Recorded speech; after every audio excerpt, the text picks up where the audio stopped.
All right, welcome in. Happy Thursday. Thank you guys for being here, kicking things off with me today. And like usual, we're going to go ahead and roll ads here in just a moment, get those out of the way, and we'll get on with the stream.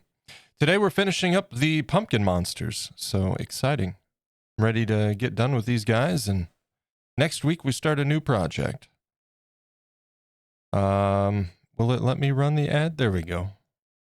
All right, I'll see you in a few. Maybe. There we go.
Got about a minute 15 on the ads and we'll get things started. Again, thank you for being here, kicking things off with me today, and happy Thursday.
Welcome back.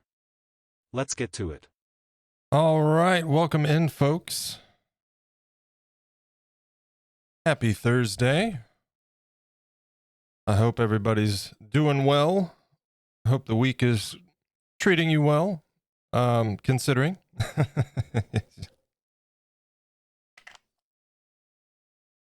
Welcome in. Welcome in. How's everybody doing today? I hope you guys are doing well. Let's pause the music so we can get it on shuffle. Hey, stop it. Stop it. Put it on shuffle. And there we go. We're not starting off with Hall & Oates today. We'll start with this.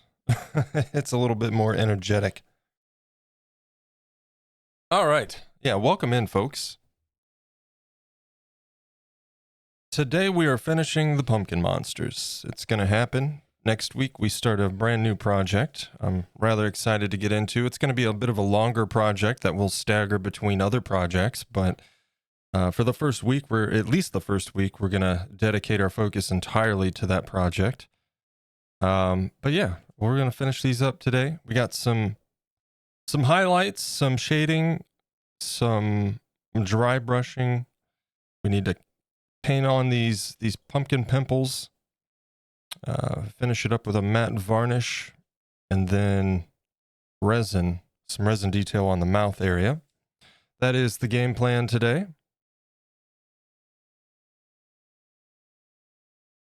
So let's get into it, shall we?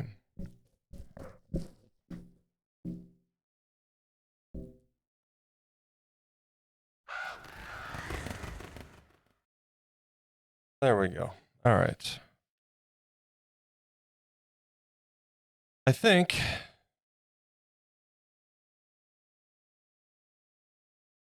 we're going to start with our highlights. I think that's probably the best place to start here today.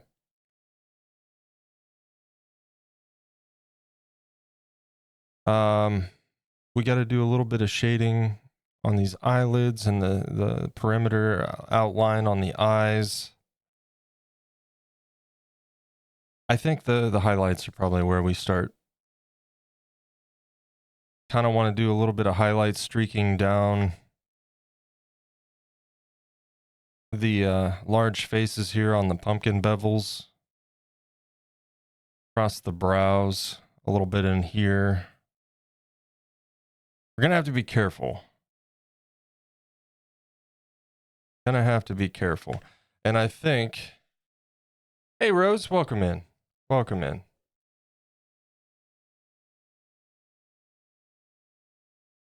Let's see. I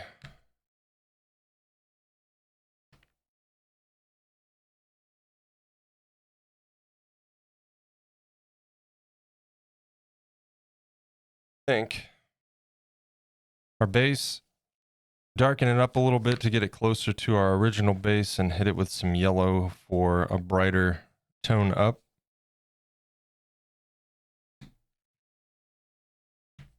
I think that's probably a good bet.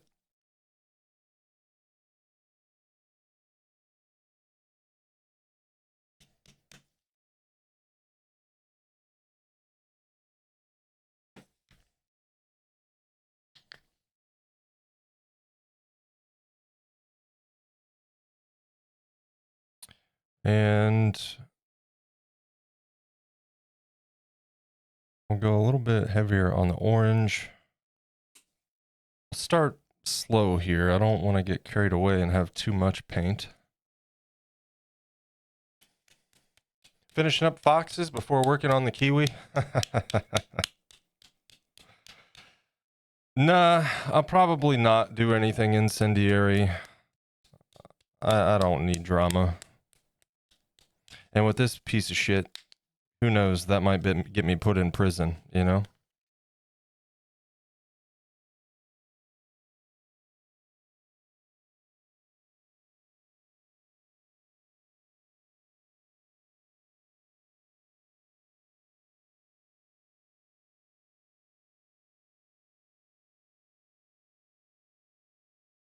But aren't you all jealous that you guys won't have Elon Musk as part of your government? I bet everybody's just boiling with envy, you know? Or have someone with brainworms in charge of your country's healthcare system. Really great. But I digress. We're here to art. He's already all over the Twitter feeds. Man, I swear to God.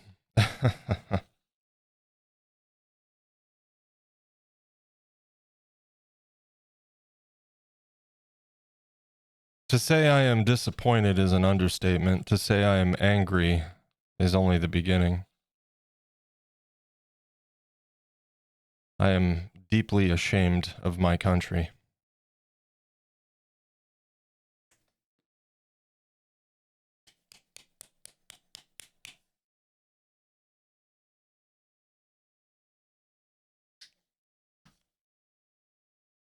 It's certainly not what I signed up to serve in my service. In fact, it's quite honestly the opposite. And my great-grandfather is rolling in his grave. He fought in World War II. I bet he never thought he'd see the rise of fascism at home.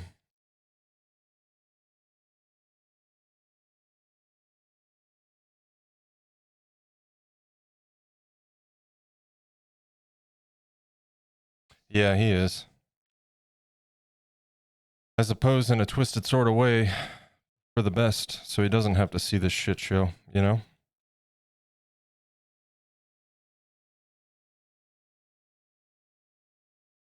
Could have been awkward, right?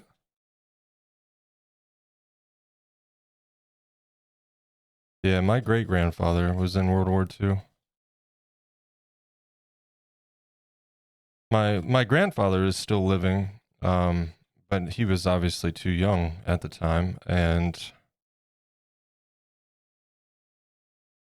he was actually going to go enlist for the Korean War, I think, and he had flat feet, so he couldn't enlist, something like that.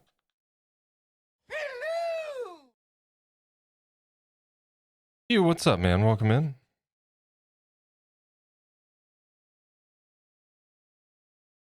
Just mixing up some highlight tones here. We'll get a little bit of flow medium in there.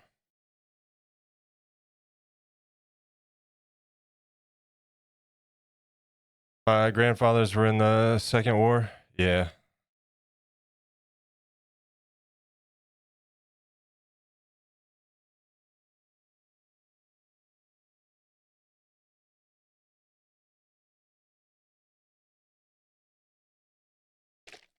Oh, that's wait, no. Yeah, matte fluid medium. That's what I want. I wish these bottles looked slightly different because it gets very confusing. They all look identical. It's going, Hugh. Gonna paint these guys, get them finished up today.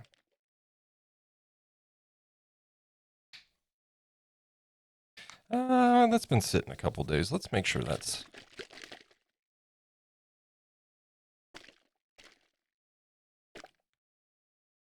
by the way, we have emotes being delivered. 4 new emotes being delivered. We won't be able to add all of them unless I swap out 3 other existing ones.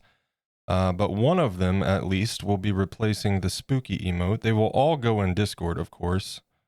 And then I'll kind of look and see...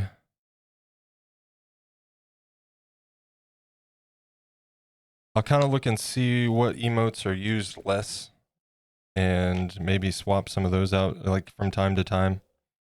Just to kind of keep things fresh, you know. And then as we unlock new slots, which I think in like... let's see, we're at 39 sub points, so in 11 sub points, we would unlock another emote slot. So, you know, as we unlock new slots, we'll be able to add some of the existing emotes we have to the existing selection without having to swap, you know. So, kind of getting a little bit ahead of the game there, but I'll hold off on more emotes for a bit. We should be good to go there for the foreseeable future. Maybe need some animated emotes down the road, but we'll cross that bridge when we get there. Also, by the way, speaking of new things,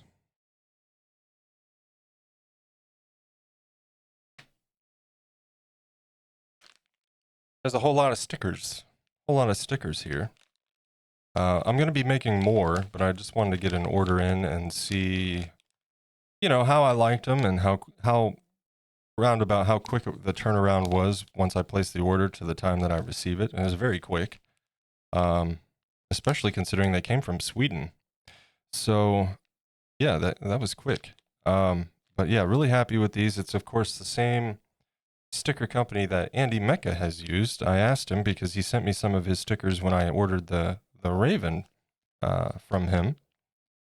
And I was really impressed with the sticker quality. So I was like, where'd you get these done? And he told me, and I finally got some made up. We'll be getting some more different variations made up. Eventually, they'll probably be like $1.50 on the website as well. Plus, I can just throw them in with stuff that's sold. And again, like the higher tier Patreon, this is the kind of thing, like once in a while, I'll send out some goodies. So, yeah, really pleased with these. What a cool company, too. They send, each month they do, like, what do they call it? This month's thank you card collaboration. Okay, so it's a thank you card with random stickers on it that they collaborate with a specific artist and they kind of showcase the artist and stuff. That's pretty cool, man. They sent 2 sheets of these, so I gave one to Menchie. There's like glitter detail in there. Really nice stickers. Yeah. UV spot stickers? They have some options like the holographic, which I think is what is like you can kind of see Andy's face sticker there, right? It's kind of shiny, holographic, and then this one is like aluminum, a brushed aluminum. And you can do negative space in your design so that brushed aluminum shows through. So I was gonna definitely do something with a brushed aluminum. I like that, and I like the holographic. That's pretty neat. So yeah, pretty fun stuff there.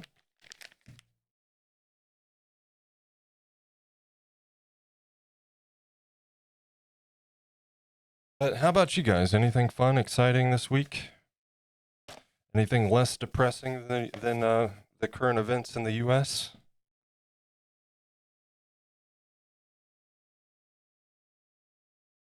I'll avoid that discussion as much as possible, not for lack of things to say, but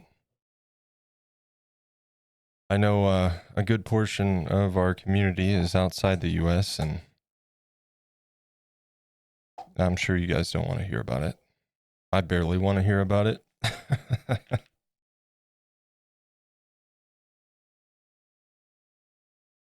Putting the game on Steam? Nice, dude. When's it go live?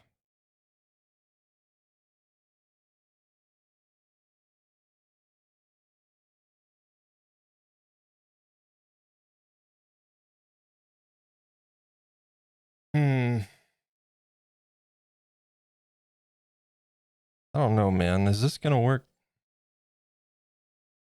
That's awful big. That's awful big.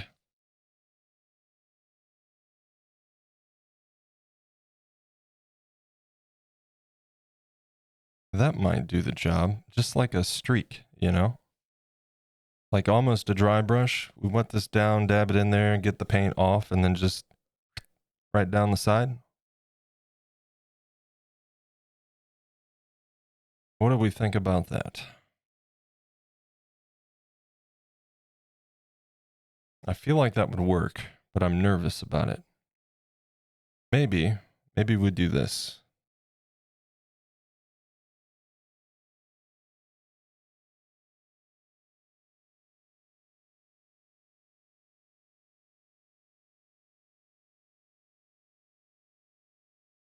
I've put a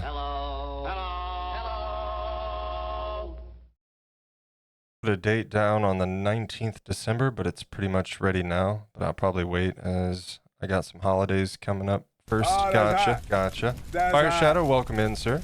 Welcome in. Ouch! It's a true dumpster fire.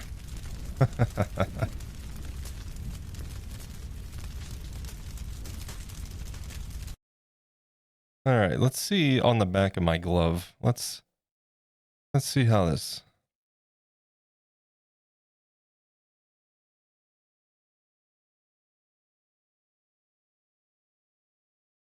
I think that might do it, man. I think that might do it.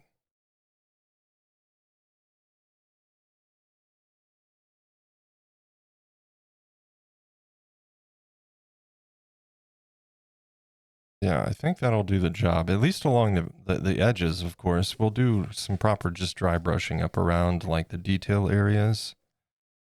But I think this will do. Because basically I just want like some streaking highlights, you know?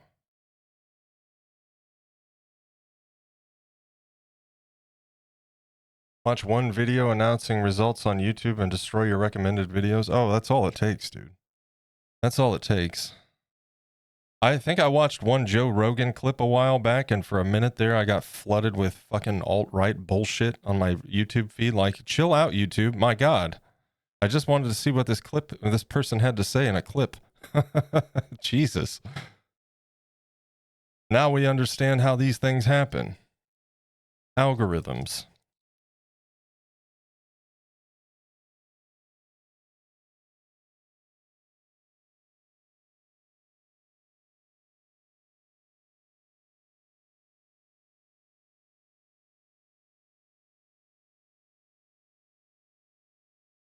Okay, oh God, I'm nervous. All right, let's start on the back. It's not even noticeable.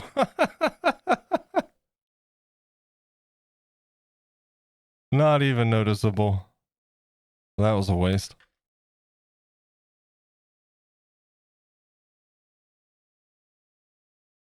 That was a waste. What if we do this?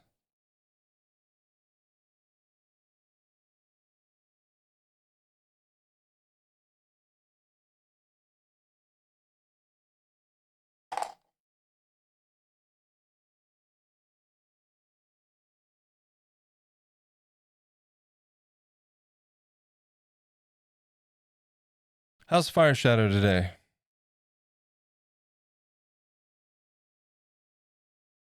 Hope you're doing well, dude.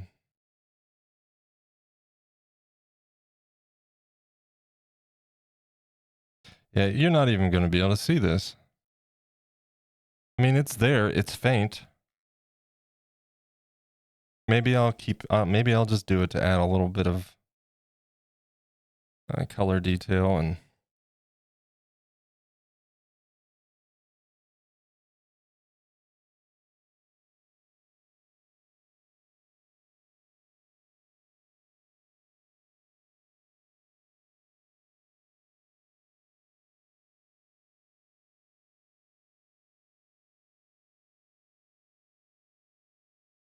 Yeah, it's a little bit. I know for a fact there's nothing you guys can see any different on camera, and I apologize. It is a slight little, and we don't want anything drastic, you know. Just a little bit of color variation. So I guess I'll just go ahead and continue. It's fine.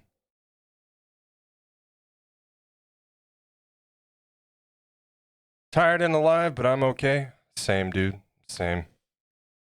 You guys remember me telling you about our newer neighbors, like catty corner on the behind the house here, like on the other side of the pond, and their stupid, annoying dog? Which, I'll be honest, I'm more annoyed with the dog's owners than the dog itself. But it is a very obnoxious dog. It's one of those dogs that like barks and barks and barks and barks and doesn't shut up ever. 7 a.m. this morning, that dog was just carrying on. I had enough. Woke me up. Because I go to bed about 12:30, 1 o'clock, and I get up about 8:30. Most of the time it's about 8. And 7 a.m., that dog is just out there carrying on. I had enough. I had enough. Window went up, and you could hear my voice over probably a couple roads over. Told them to shut up, and they did.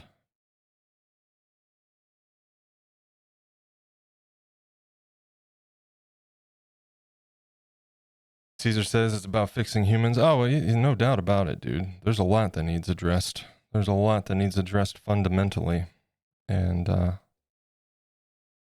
don't know that as a species we're collectively ready for that until cataclysm is on the horizon. True to fashion throughout history.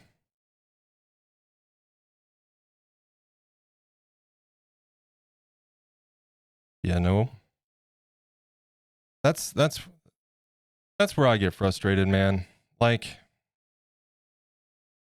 if you look back throughout the ages, right, we've kind of been just doing the same stupid shit from the beginning of time.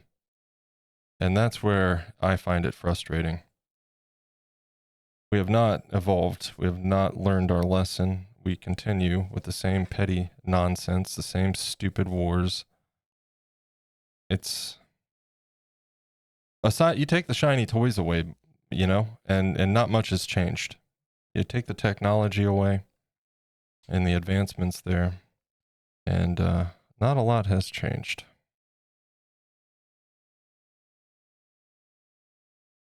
Oh yeah, this is working out nice now. Add in some little brighter hues in here. I'm happy with this now. I'm glad I decided to proceed with this. It's probably, again, very, very minimal, if at all, visible on camera.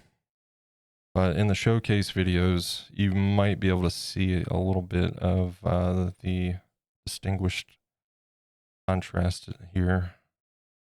A little bit of highlighting tones.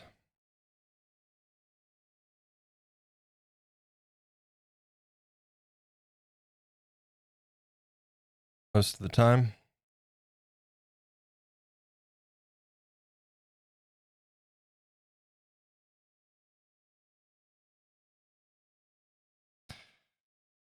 Yeah, I don't know. Like, I obviously can't speak to the politics and individual circumstances in other countries, I'm aware that there was narrow escapes of very much the same situation lately in France, Germany, and other countries. One could make the argument that we need a drastic change when it comes to liberalism, because when, as some have said, and I agree, in a climate where progress is lacking, fascism tends to be rather appealing to many. See Germany,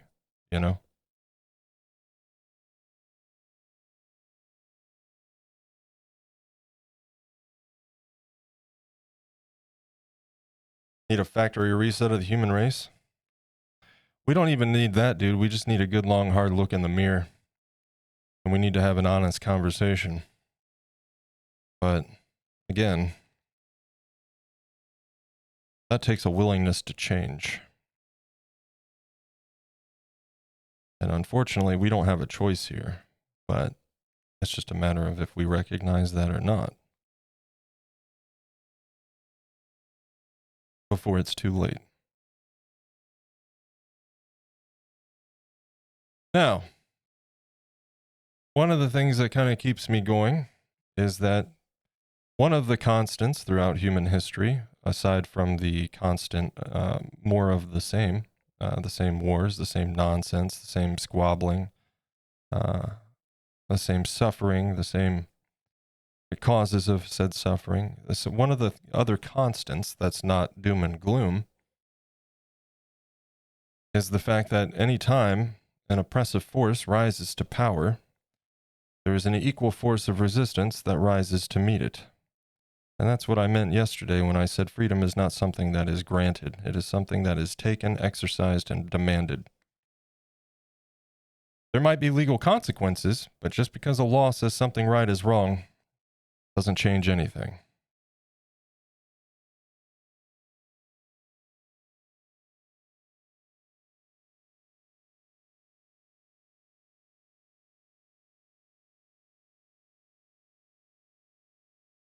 You like Lost in Space? I used to watch the original, Hugh. I tried watching that Netflix one and it was okay, but I just couldn't get into it. It's been a long time. I used to watch that as a kid, though, like the black and white reruns.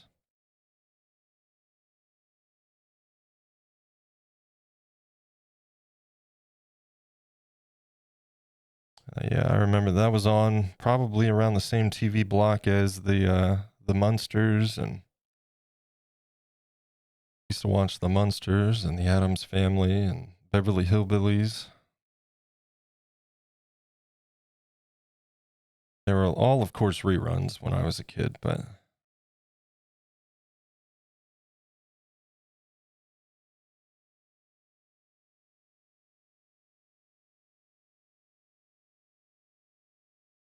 apparently inspired Star Trek. I could see that. Yeah, I could see that.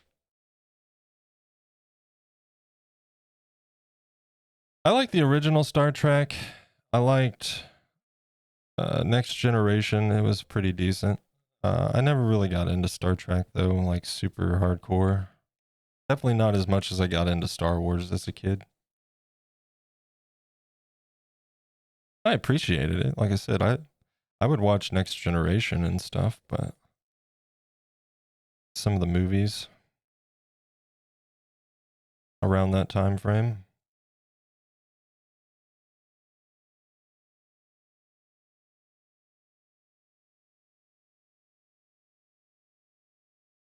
But yeah, as a kid, Star Wars and the Jedi stuff really caught my attention more so.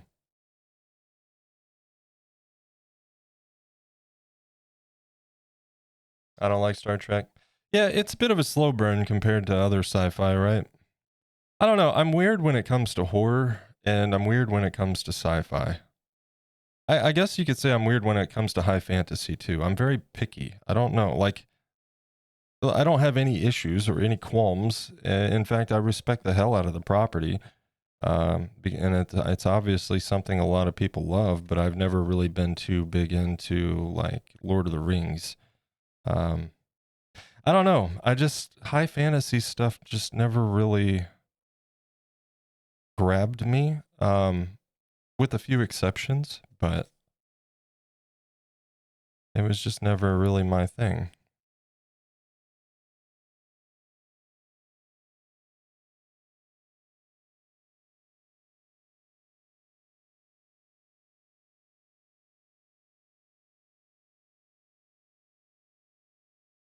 And that's not to say I think it's bad or I hate it or anything, because that's just not it. It's just not my cup of tea.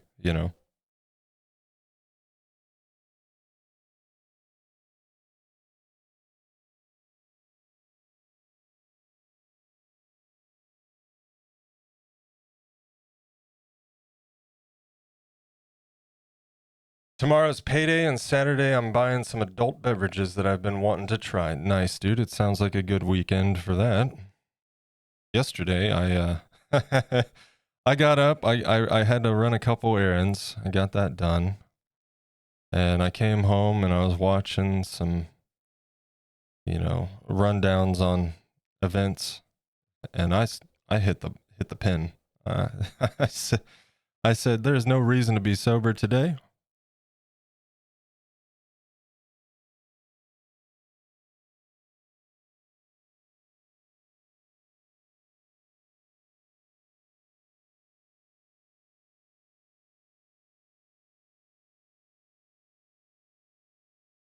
Dude, this was brilliant. I'm glad I did this. Again, I'm sure it's minimal on camera, but like, yeah, it really just kind of it gave it a bit more dimension with various color tones shining through here. I like it. I like it a lot.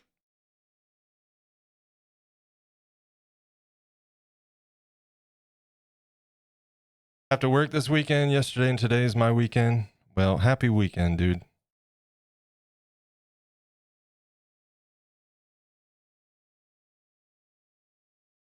Benchie's weekend starts after her day today. I think tomorrow we're going to be taking care of freaking leaves, getting that done. I imagine she'll probably be streaming some over the weekend. I would if there was work to do, but again, we're finishing these up today, and I'll be getting things prepped for a new project on Monday. So probably won't see me over the weekend, short of hanging out in her stream and Andy's stream, of course.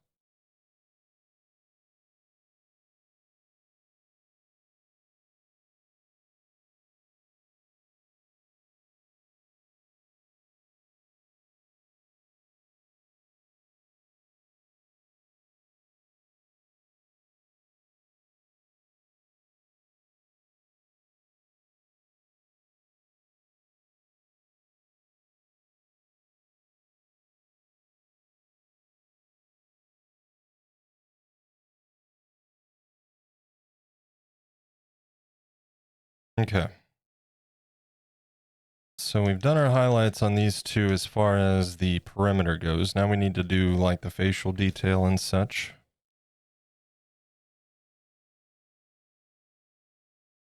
and we'll switch brushes for that. I try to stay quiet about political stuff in general, partly because you can't 100% tell what people's reactions will be. Yeah. I get that, and that's mostly how I approach that things when it comes to the stream here. But again, I know a lot of our audience, a lot of our community here is not within the U.S. That's fine by me. And I think that a lot of you guys kind of are in the same position of thinking, and that's a relief. And part of me says just keep my head down, keep my mouth shut, and focus on my art. And part of me says that maybe being quiet is part of the problem. You know what I mean?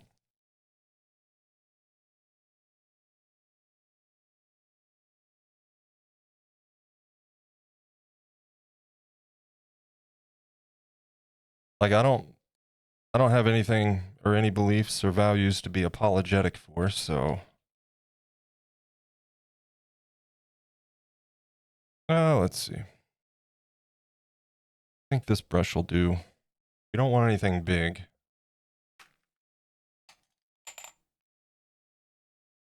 Friday and Monday off, so long weekend. Nice, man. Any big plans for the long weekend?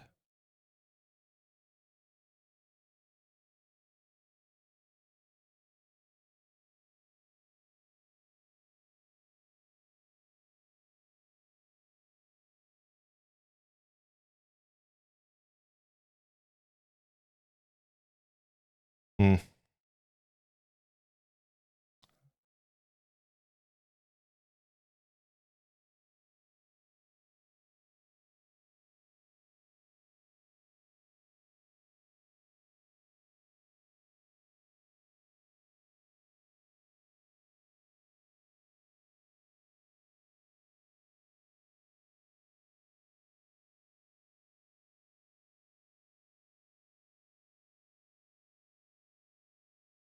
Just gonna kind of brush over these brows here. Salamute, thank you so much for the follow. Welcome in. The name sounds familiar. I feel like I've seen you around somewhere.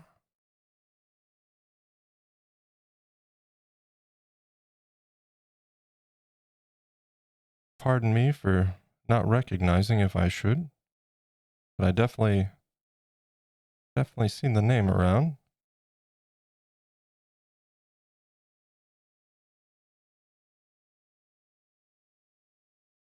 Shooting on Saturday for the kid's birthday, then Comic-Con on Sunday. That's right. Well, I hope you have fun, Corpse. Man, that should be fun. Exciting day.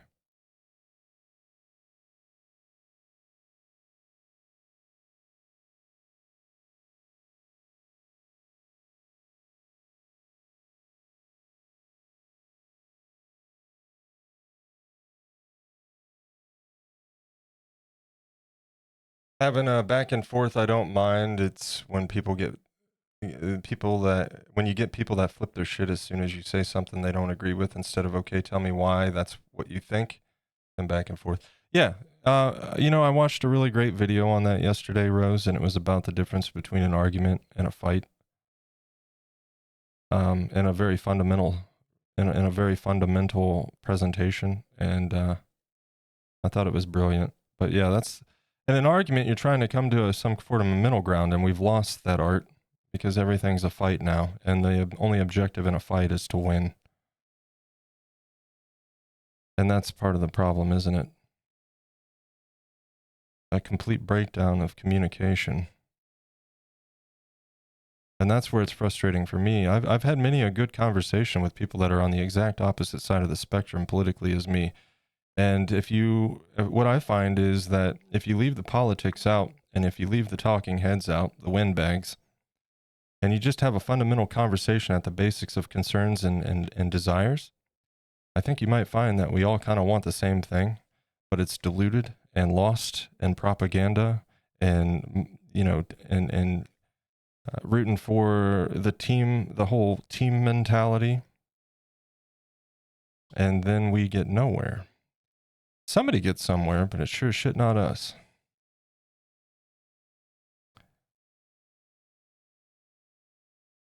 And I'll be honest, I think that's probably why I get so passionate about these things. Is I'll be 41 years old in approximately 13 days.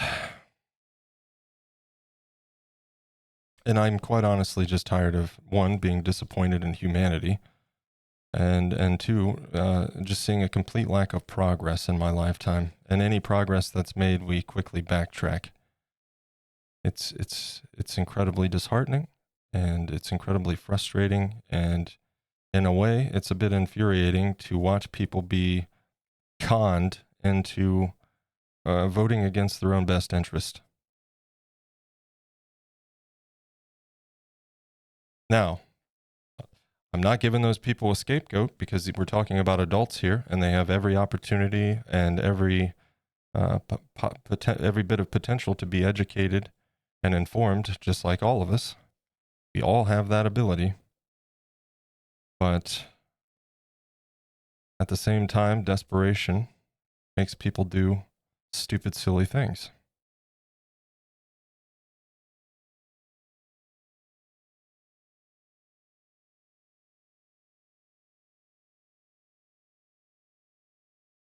Also, Irish Island, what's up, man? Welcome in.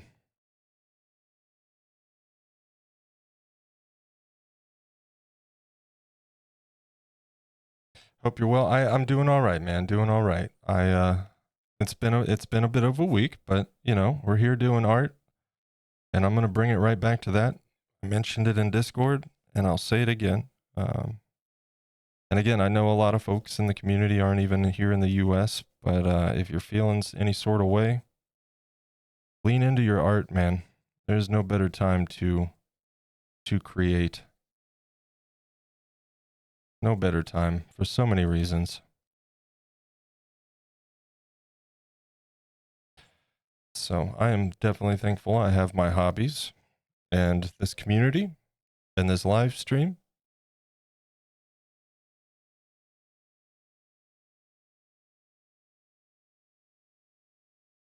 And I'm just going to focus on that, lean into that, and try to be an example of what I'd like to see, you know?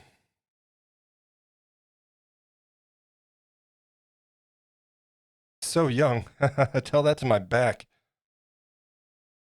Celamute, hi. Those pumpkins look amazing. I follow Andy Mecca, maybe from him. You saw me. Yep, that's probably it, Celamute. Yep, Andy's awesome.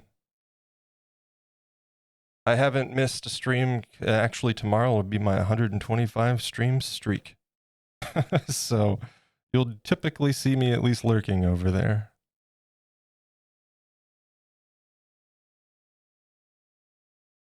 You're either with me or against me. That's the unfortunate thing that we've kind of fallen into, isn't it?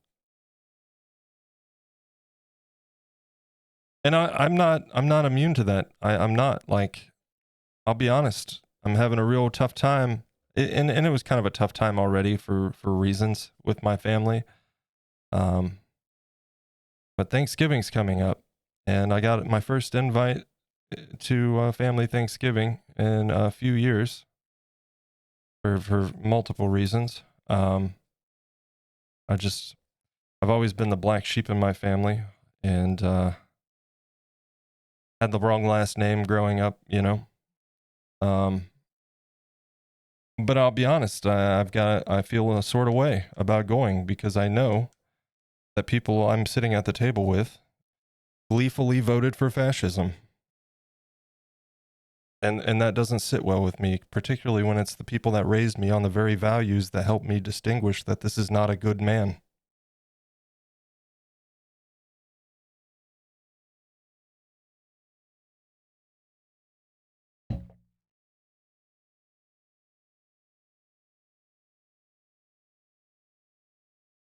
I'm staying quiet.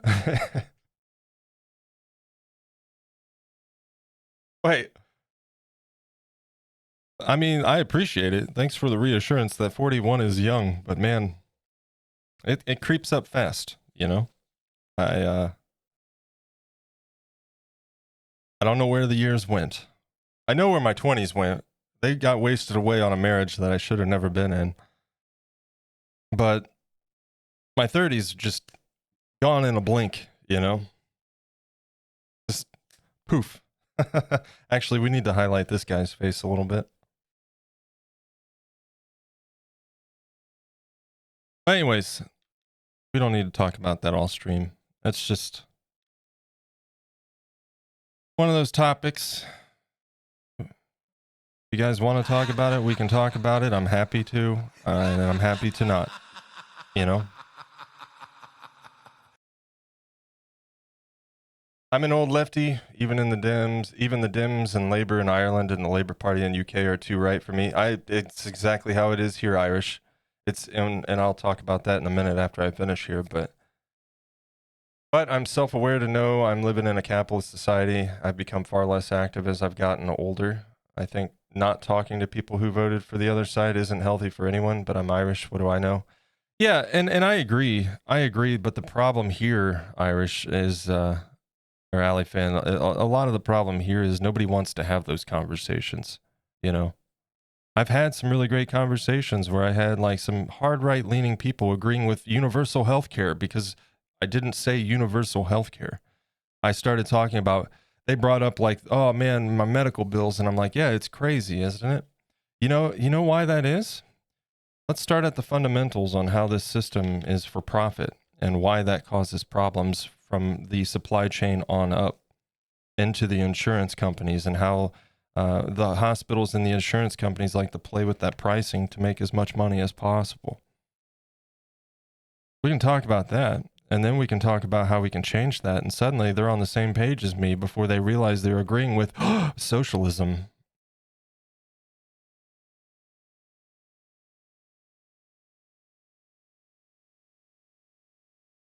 I think it's all in how you talk to people, and our Democratic Party here in the US has lost that ability if they ever had it. And instead of, talking to their base and the American people and addressing concerns, they play the same old stupid shtick over and over and lean further right, trying to like placate to people that are never ever going to vote for them. And it's madness. It's madness. So yeah, I totally understand. It kind of feels like being in a place with no home sometimes, but we also have to remember that we are not alone. And sometimes, even when we don't want to, it's not fun to have these conversations. It's not. And it doesn't always have to be doom and gloom. It can be a serious conversation, and you can walk away with a positive message. But I think a lot of the problem is we refuse to have these conversations a lot of times because it makes us uncomfortable.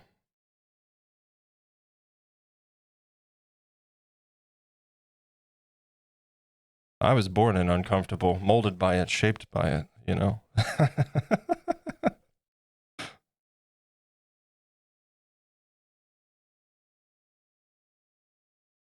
I'm always uncomfortable. I have an anxiety disorder, for Christ's sake.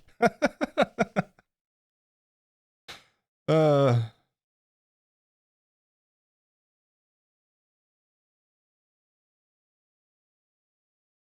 so I hope that you guys understand, like, I'm not going to sit here and ignore the circumstance, but I'm not going to sit here and be like, woe is me, doom and gloom.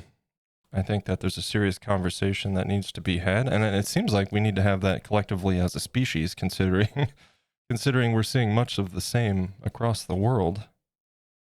I don't know. It's crazy times we're living in, that is for sure.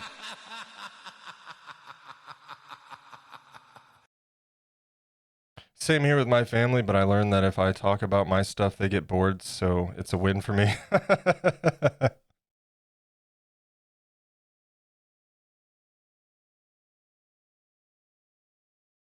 Not living in the States, so I have no idea what that feels like. We're not as polarized here yet, but I feel it's coming. Yeah, it's very polarized here. It's sad. It is sad.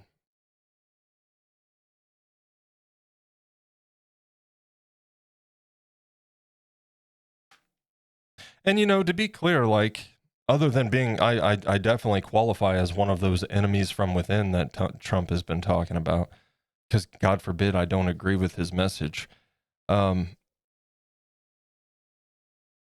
beyond that, like, is my day-to-day life going to change drastically? Probably not. But that doesn't mean I don't give a shit about other people in this country whose lives will be impacted.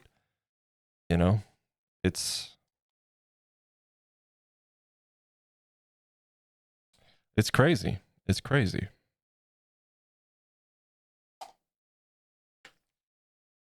But anyway, I digress. All I can offer is my empathy, my hope, my sincere hope that the next 4 years aren't going to be as bad as we expect. I hope so, but it looks like they control the House and they control the Senate. They control the Supreme Court. We have a convicted felon as a president. We're on the wrong timeline, dude. We slipped into the darkest timeline at some point, I don't. How did this happen? It still boggles my mind that I live in a country where, as a felon, you can't, like, own a firearm or work in very many places, or you're going to have a hard time finding an apartment to rent. But you can run for president? Excuse me?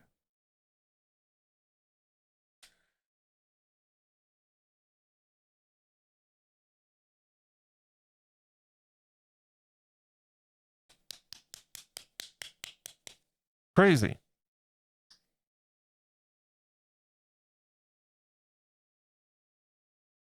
Us with anxiety disorders are always on edge. Yeah. It's funny, though, when COVID happened, I was like, why is everybody freaking out, man? Everybody, like, a month into quarantine, everybody was losing their minds. I'm like, what's wrong with everybody?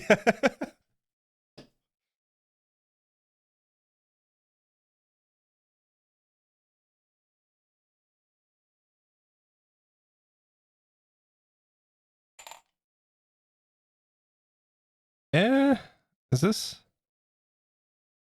That's boy, that is a thin brush. Look at that. I don't know if that's gonna. Yeah, I don't think that's gonna do.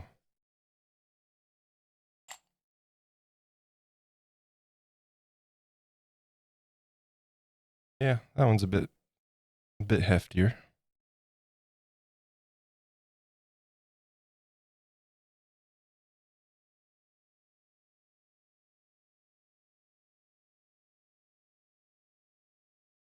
And in the event that someone in the chat, or in hell, somebody's watching the VOD after the fact, understand too that, like, I'm not all in on the other candidate either, but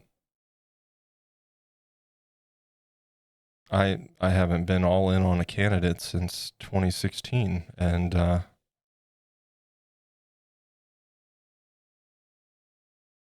unfortunately that didn't pan out because the Democratic Party stole the primary election from their own candidate.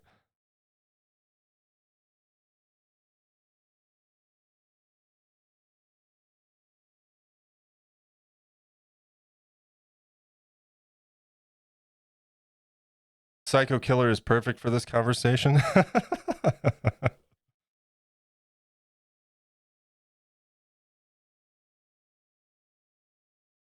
I love this song.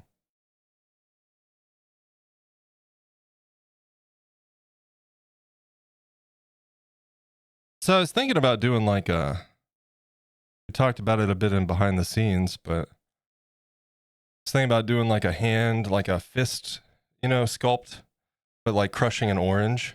I don't know what could have inspired me to. I think I just like orange juice, and I kind of just want to bring the process of making orange juice into physical form. I think that would be rather appealing and cathartic. I watch NBC News on YouTube for my U.S. news. They were saying last night that he doesn't have to pardon himself anymore. He owns all the Monopoly cards, so he can just instruct the courts to drop. Yeah, it's the Supreme Court's already stacked. They now control the Senate. They're probably going to get control of the House. There's still vote counts going on, I think, last I heard. And it's very likely within the next 4 years they'll get at least 2 more Supreme Court appointees. So, yeah, we're screwed on a generational basis at this point. One could say.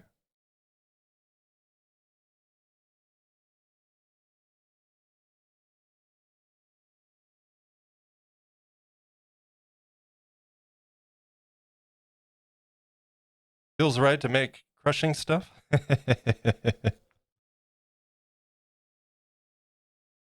Yeah, like I said, I might end up in prison for that one. God forbid.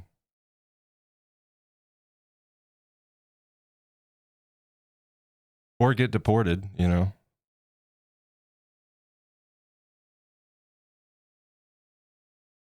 Which at this point, is that like, can I pick where you deport me to? Because, in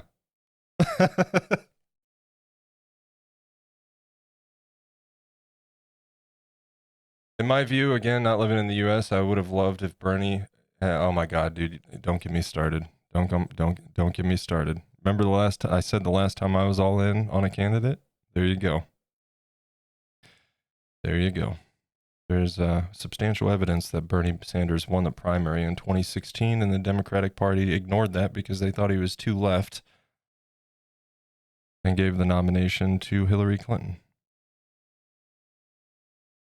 And I strongly believe that had that not happened, Bernie Sanders would have won in 2016. We wouldn't have had to deal with the BS that we dealt with in 2020 and, January 6th and all of that. And we certainly wouldn't be here today having this conversation. But what do I know?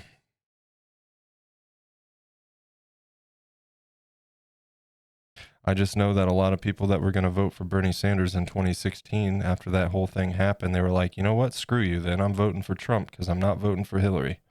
Or they voted third party as a protest vote. And that is exactly why Hillary Clinton lost in 2016. As much as they want to paint it as something else, it's just, once again, the Democratic Party being out of touch with their base and the rest of the country.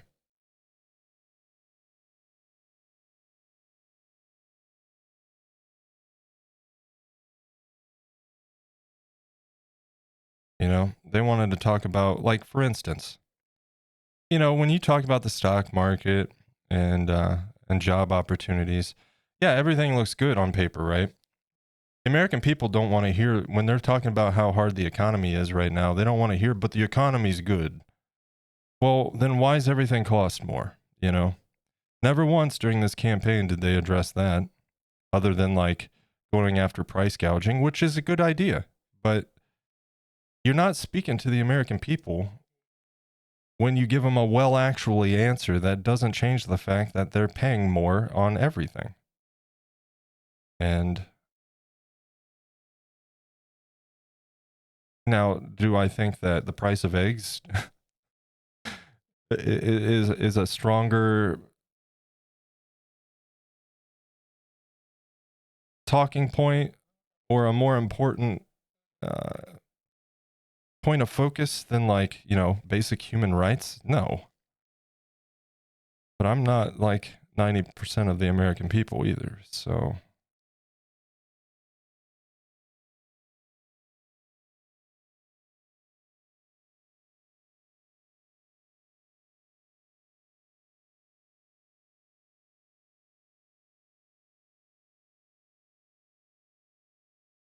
Got a little bit of a darker brown outline along the perimeter of the eyeballs.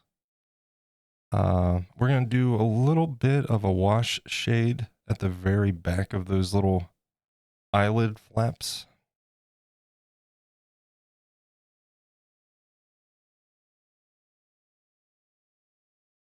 Nice inspiration. Go for it. Feels right to make crushes. Yeah. When you said hand, I thought you meant the hand from Luke Cage, Iron Fist, and those shows.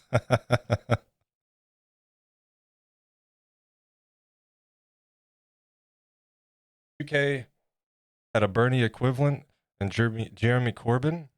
In my view, again, I don't live in the UK either. I've heard the name. I'm not too familiar. I think Hillary would have been the worst president. Yeah, that's the thing. Like, I wasn't excited about Kamala Harris. I wasn't. But she was certainly a better option than her opponent. And I think she was leaps and bounds better as a candidate for first woman president than Hillary Clinton ever was. At least our president now. I don't know about the upcoming president. I don't know about that. That didn't even, dude. He didn't even know what a fryer was when he went to McDonald's. He couldn't think of what it was called. Like French fry. It's certainly not the Frencher. It's the fryer. That's the word you're looking for. Fryer. You are how old?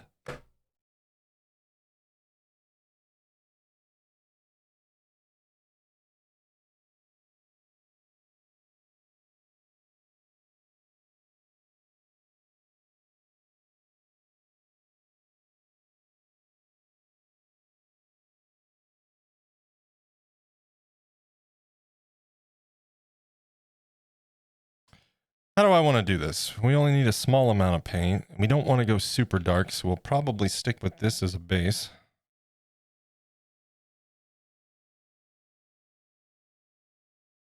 You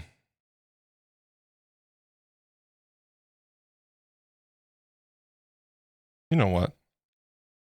We're gonna do something. We're gonna do something real quick. Where's that? Where's that? There it is.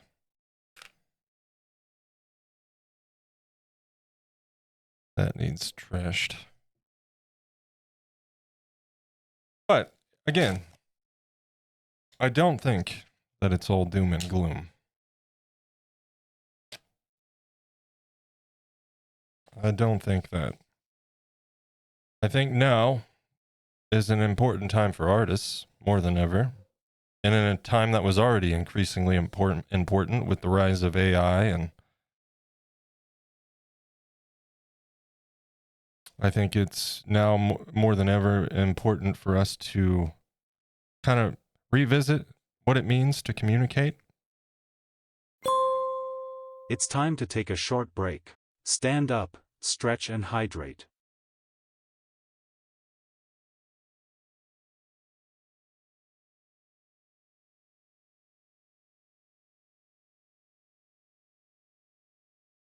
And I really think now more than ever, we need to like rediscover community. And some of us, we're familiar with community. We understand it and we appreciate it. It's one of the things on Twitch here that's so wonderful is the ability to build our little communities and establish relationships and meet new people and have like wonderful conversations on a daily basis. This is what I loved about the internet and the promise of the internet as I was growing older and the internet was becoming more and more of a everyday facet in human life. It was an optimistic thing for me. Like in my eyes, wow, we can communicate on a global scale and share stories and understanding and it's not too late. It's really not. We may have started off on the wrong foot, but I think we can find our way back.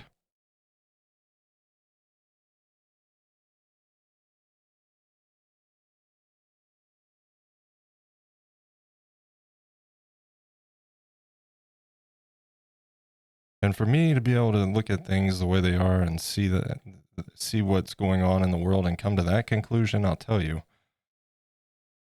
I consider myself a realist. Unfortunately, that oftentimes gets me equated as a pessimist because I can't help the fact that reality is pessimistic. But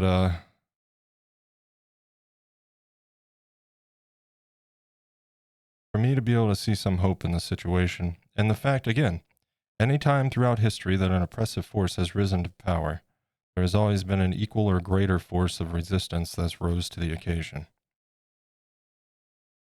Freedom is not something that is given. It is something that we all have.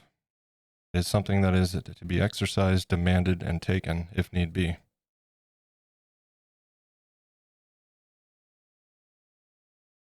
That's not to say that there won't be consequences for that, justified or not. But a law saying that something right is wrong doesn't mean anything at the end of the day.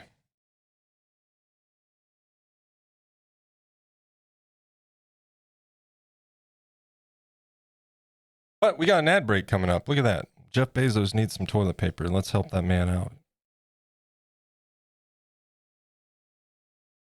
Get another swoop here. And we will jump into break screen. You guys won't miss a beat of the process. Put the break screen up. It's a great opportunity to stretch, grab a drink, grab a snack, all that good stuff. This guy's coming along. I like that. We're going to do a little bit more shading on the bags, maybe a little bit of highlight to bring it back up a bit. And we'll move on to the next step of the process. So thank you guys. I'll see you in just a few, and we will continue from there. Listen here, bot. Don't you tell me what to do.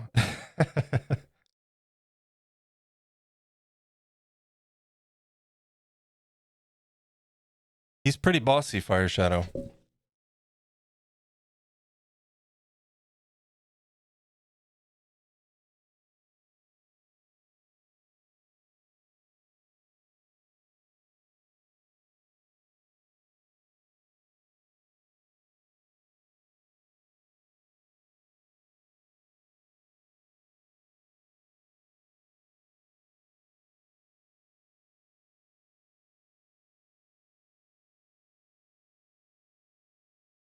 Rose has pizza in the oven. Ooh, I want pizza. I want pizza. It's been a few weeks since I've had pizza.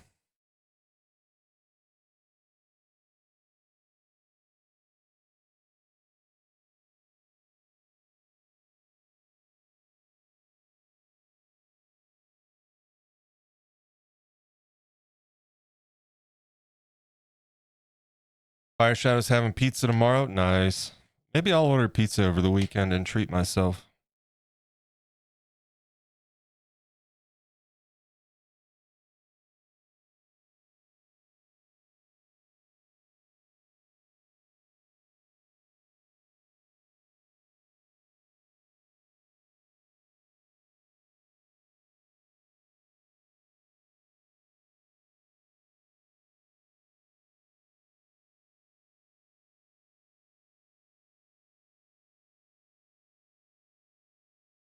There's an appropriate song if there ever was one.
Welcome back.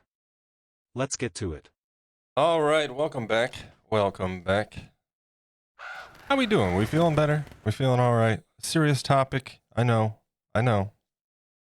But I think we're having a healthy version of that conversation at the very least, right? And we, again, as long as you guys want to talk about it, we can talk about it. If you don't want to talk about it, we don't need to talk about it.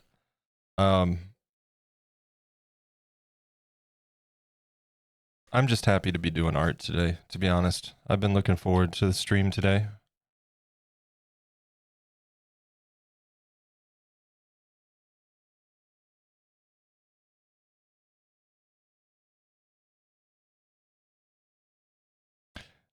I think Minchie's ready to, she's been wanting to move out of our state. And I'm like, it doesn't matter where we go. Like, it doesn't matter. And then now she wants to move, like, out of the state or out of the country. Uh,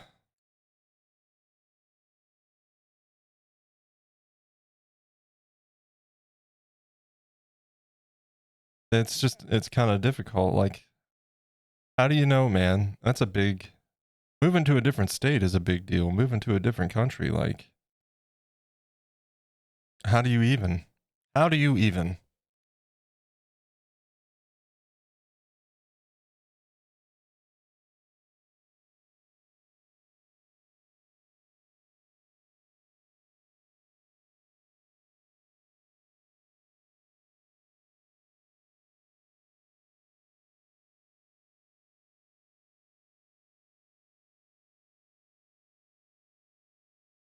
State health department says we can keep hot food for 4 hours. After that, it has to be thrown away. I usually end up eating it. Yeah, I mean, if there's nothing wrong with it and your employer doesn't take issue with it, you know, you waste too much. Like the restaurants that throw out like a bunch of stuff at the end of the day instead of like, you know, giving it to a food shelter.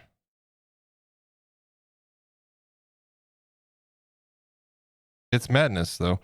Back when I was in the Navy, dude, I remember explicitly my my duty section one day, we had to go help out with a building that was on base. They were clearing it out and it was full of like office supplies like filing cabinets, desks, computer chairs, the whole 9 yards. And this was over 10 years ago. Uh, well over 10 years ago, about 15 years ago. And so we had to take all this, like these desks, filing cabinets, chairs, all this stuff. And we were taking it and loading it up into a truck and taking it to the dump. This stuff was like brand new. All right. This stuff was like brand new. And I was like, why don't we donate this to like the schools in the area or something? Well, we can't. We have to make sure it's disposed of and accounted for so that we can replace it with the budget. I thought that was madness. I thought that was madness. Now, it's not the Navy's fault. It's not the Department of the Navy's fault. It's the boneheaded way that we do budgets. Maybe we're not the only ones, but here in the U.S., beginning of the fiscal year, they review like spending for each individual branch of the military and they adjust it accordingly. So if you don't want your budget cut, you're encouraged to spend that budget before the end of the fiscal year. So they were literally disposing of this perfectly good equipment so they could replace it and spend the money in the budget so the budget didn't get cut. Now, if that is an encouragement of wasteful spending, I don't know what is. And if that isn't a drastic waste of materials, again, I don't know what is. You know, there's a lot of things that need changed, but first we want to have we need to want to have those conversations as a society collectively. And I don't know when that day will come. But yeah, that was madness to me. Still is to this day. So much waste. There's so much that could have gone to other uses, you know.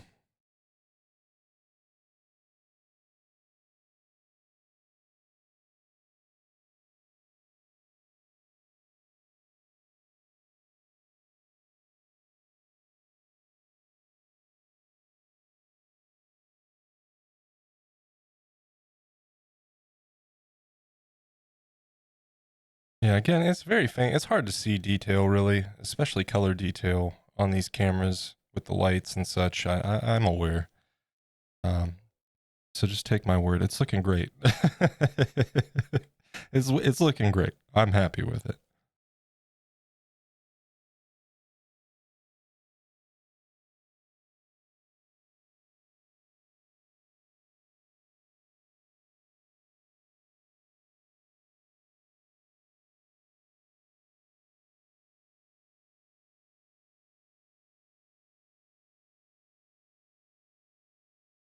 Okay, let's see where we need to do the same.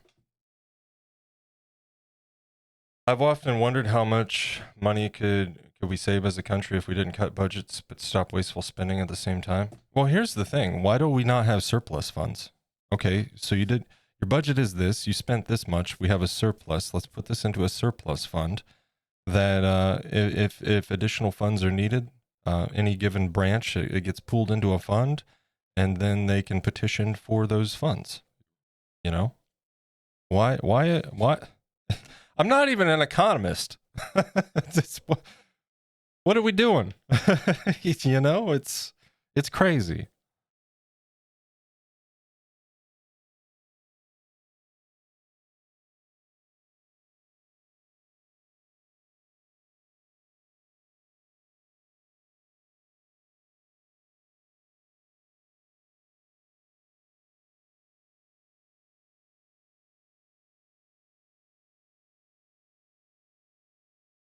I don't know. I do know this. As much as it's easy for me to get discouraged and write off my faith in humanity, I know deep down that a lot of the frustration that I feel when it comes to stuff like this is rooted in the fact that maybe in the moment my faith in humanity is low, but at its core, I have a lot of faith in our species. I think that we're capable and far greater than what we've achieved. I think that anything is possible when we collectively put our minds to it and work together to achieve a common cause. I just wish that other people could see that, because it seems like a whole lot of people just don't, or they just don't care.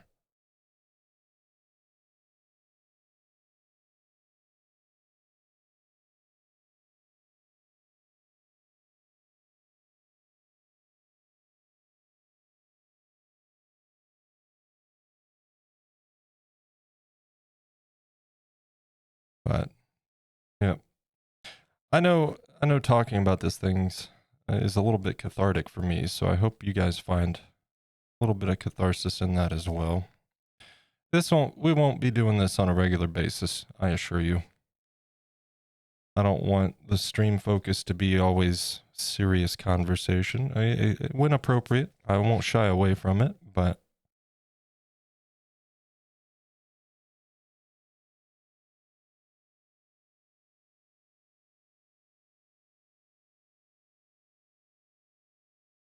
yeah, I don't want it to be like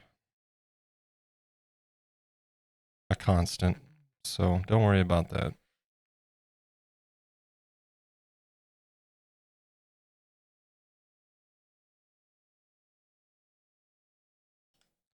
How what my dad got with some stone slabs he made into a bench? Oh, nice.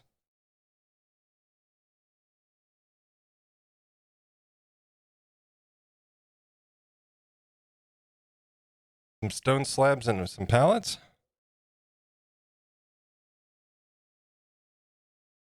Use the excess funds from budgets to increase the pay of the lowest paid employees. I mean, you could do that too. I mean, when it comes to the military, you're talking a little bit different because, of course, there's pay is based on rank, but there's a lot of civilians in doing stuff in the military that military personnel once used to do. Effective, I think it happened around 2008, 2009. They started phasing in more civilian employees for like clerical work and such.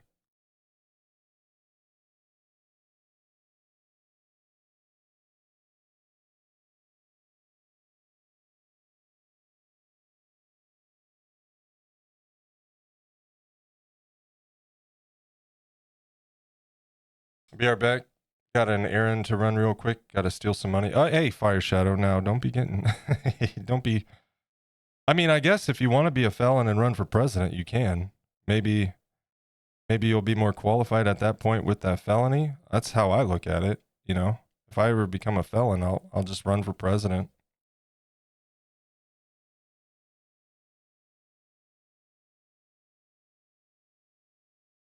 Here, phone companies do the give us your money plus money and we give you a new one.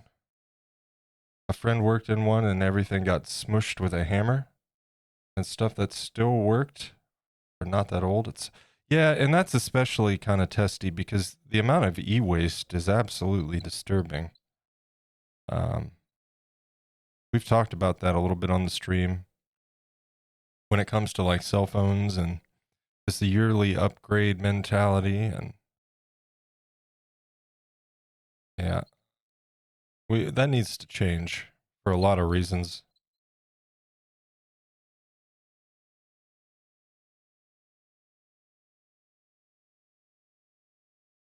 I too worked in the cell phone industry for a time, and a lot of things didn't sit well with me when I was, and that was within the last about 10 years ago. After I got out of the service, I worked for a cell phone company for a little while.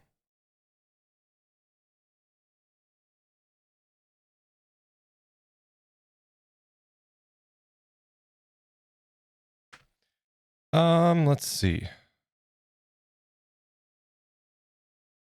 I'm gonna spray a little bit of alcohol in here so I can dip a brush in.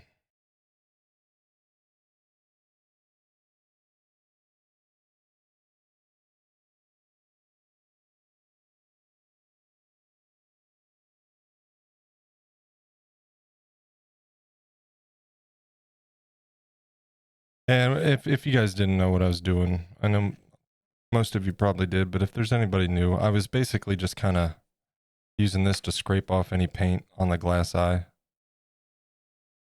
Very easy to clean these off, so I don't worry too much about getting paint on them.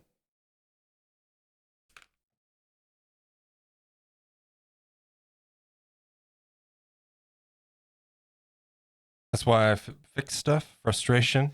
I don't blame you. I've had my phone, see, like at least 3 years. I don't plan on getting a new one anytime soon.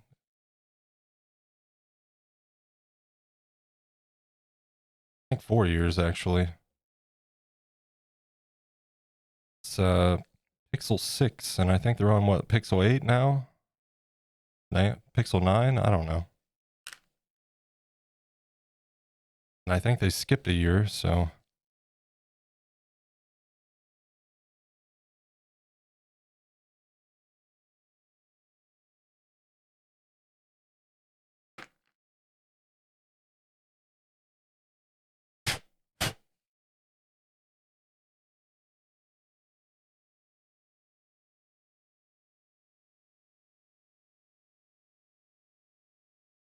Check this guy's eyeballs.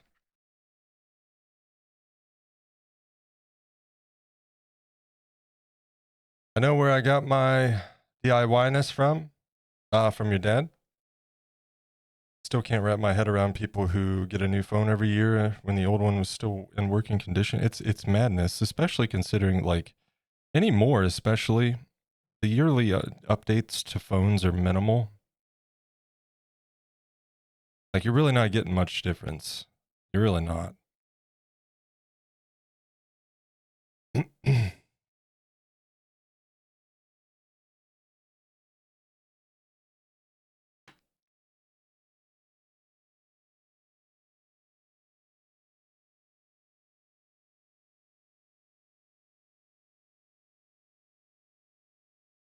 Thank you guys for hanging out today. I appreciate it. I hope you're enjoying as we finish up the pumpkins. I know some people were probably tired of pumpkins and such at this point. And next week we won't be doing pumpkins, but for today we definitely are. We're gonna finish these.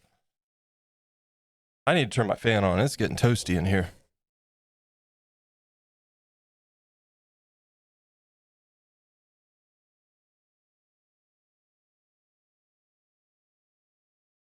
Okay, that's better. Grab a drink. Let me check my list of to-dos here. We've got shading done. We've got highlighting. Yeah, we're done with highlighting for the most part, I think. We got to do the stem on both. So that'll be our next area of focus. We're going to dry brush over the stems with a dark green, a light green, and a beige. I'm not a crook. Welcome in. Those are sick. Thank you, man. Thank you. I also just bought a new phone. Those things are so damn expensive. I would not do this every year. It's crazy how expensive they are anymore, isn't it? It's crazy. Even like the Pixel, which was a reasonable flagship phone, you know, it's kind of crept up in price, especially if you go for like a pro version. Is this AFI? It is. It is.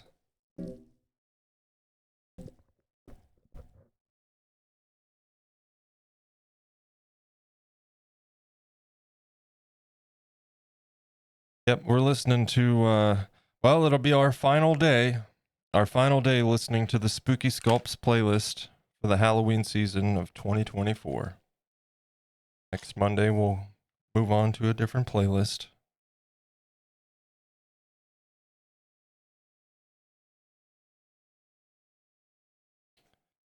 Boone, welcome in. Welcome in.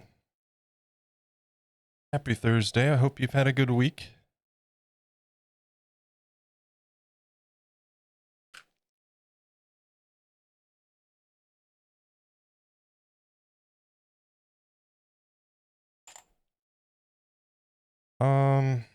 Yeah, we can continue to use this paper towel.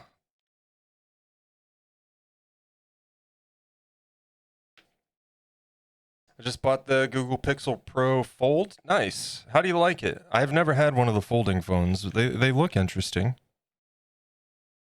was like a $1,600 purchase. I legit got a new credit card just to buy it. I figured if I'm spending an arm and a leg, I might as well get some credit out of it. Yeah, there you go.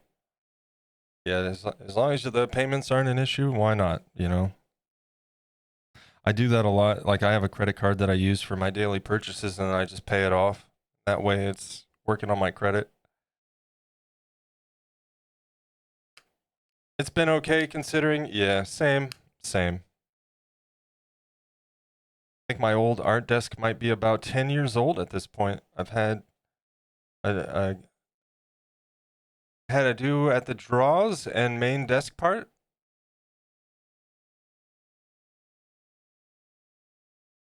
It's hard to find a good desk these days. It took me a while to find this table at this year when I was looking for a table to sculpt on that was better than my crappy folding table that I was using. Because I wanted to get a nice table as I was getting things ready to start streaming the sculpting. It took a little bit of time to find this, but I'm really happy with this table.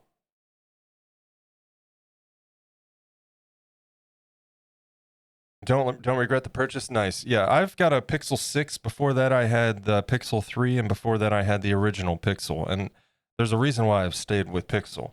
I've been incredibly happy with their phones. If you take out the fact that I'm just kind of tired of smartphones. But as far as smartphones go, it's been good. It's been good.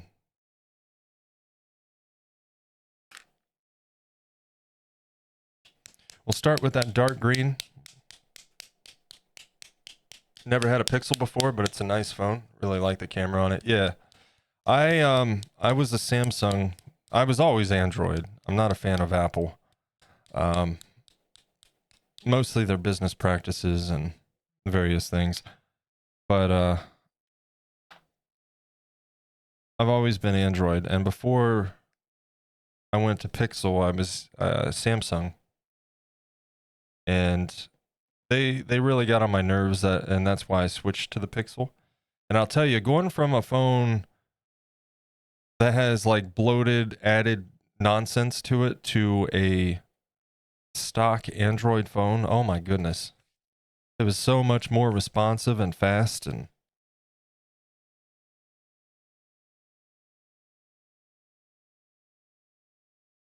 because, you know, Android is owned by Google, or at least was. I'm not sure these days, but it's open source in the way that other manufacturers can make phones, you know, with Android, and then they add their own little tweaks and things, and sometimes those tweaks are fine, sometimes they're not.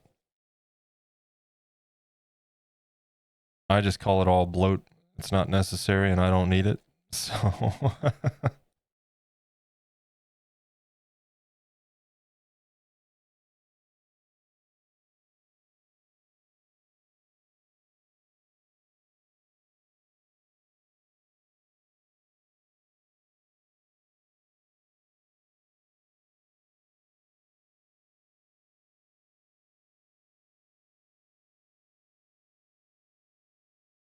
I was between the Samsung and the Pixel. I heard there's a lot of bloatware on the Samsung. Yeah, there definitely is. Some of it's fine, some of it's not. I have a Samsung TV, for instance, and I absolutely hate the software on that TV. It makes me so furious at least once a week. It's uh I just don't I don't know. I'm not a fan of Samsung software. You know, everything else about the TV I love. It's got a great picture. I don't really like the sound controls, but that is what it is. But man, sometimes that stupid thing gets slow and unresponsive. It makes me wish or miss the days when TVs were just TVs, you know? You turn it on, it does what it does.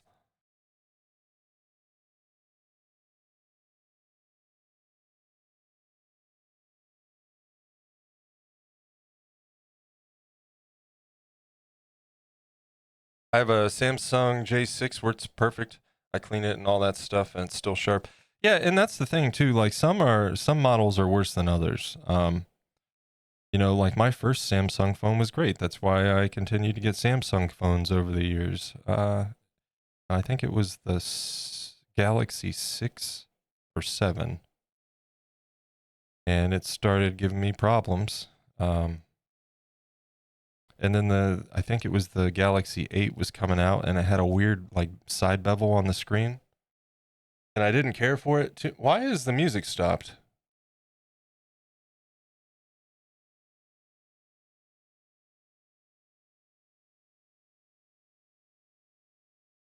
It's weird.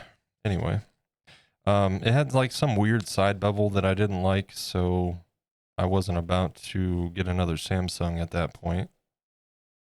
And then that's when I got the Pixel.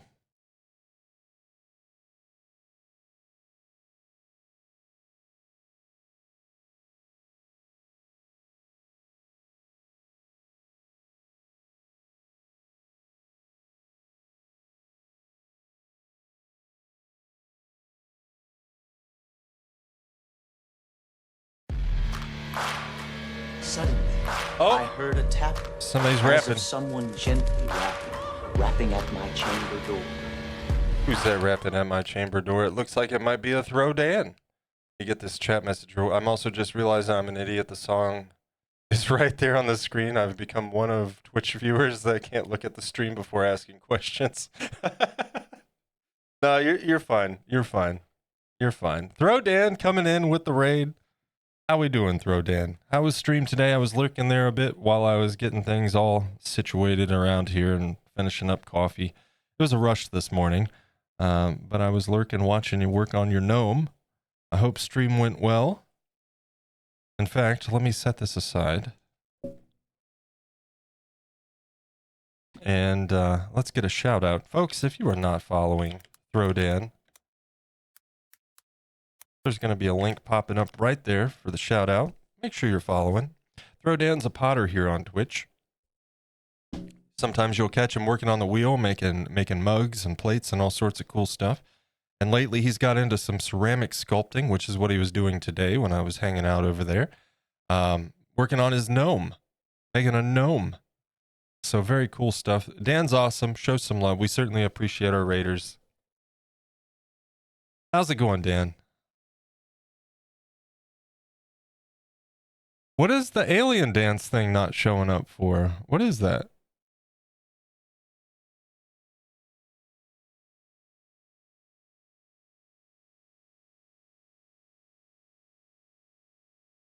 I'm assuming it's an emote. Why is it not showing up? Because I've got 7 TV and BT TV. Weird. A potter, I don't do drugs. Oh, Lord.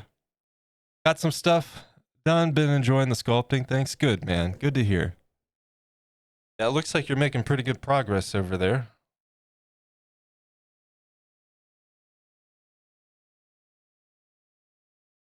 I don't know. It's on global. Weird. Weird. I want to see if it pops up. Let's see. If I type in alien dance, yeah, see, it doesn't pop up for me. What if I do a search? That's really weird. What about this one? Party Parrot? Nope. It just says Party Parrot. Do I have that one? Nope. Twitch, what are you doing?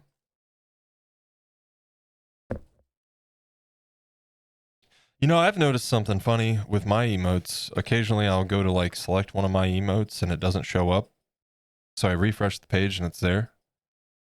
That could be the browser extension though. That could be better Twitch TV being busted. Still strong, man? Yeah, that's weird. Maybe you have 7TV, BTTV, GIF. Yeah, I do. No, they're on. Like the gummy bear there, I see that. Wait a minute. Also, it's on in the bot, so the bot would definitely show it.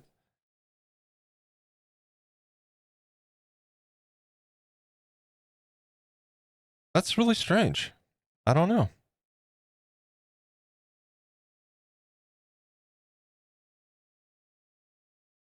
That's super weird. I wonder if I open the stream. Let me open the stream in Firefox. Because I know I have both extensions in there. Okay. So they're showing up in Firefox. Why is it not showing up on my chat bot though? Because it's enabled. Chat. Unless something changed and I need to toggle it back on. Yeah. Show better Twitch TV emotes and show Franker's face emotes.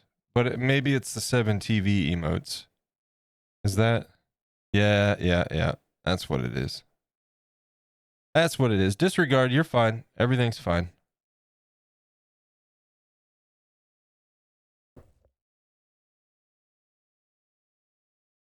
Everything's fine.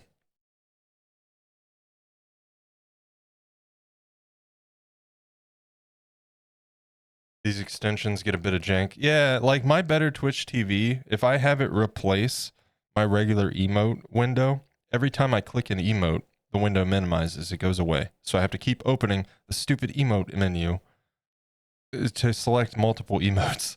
So I made it not replace the standard emote window. And it's just like a little secondary one at the bottom, you know? I tried turning it off, turning it back on again as they recommended in the support thing. Yeah, nah, no change there. No change.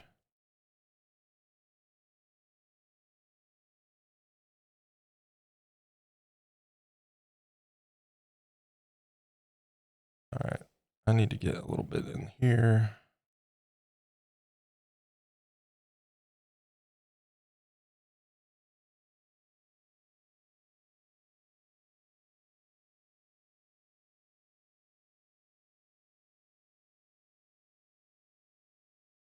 Okay. And we'll hit that with a lighter shade of green after this. But for now, let's switch over and do the other one. Strange Lemon Art, welcome in. How are we doing today?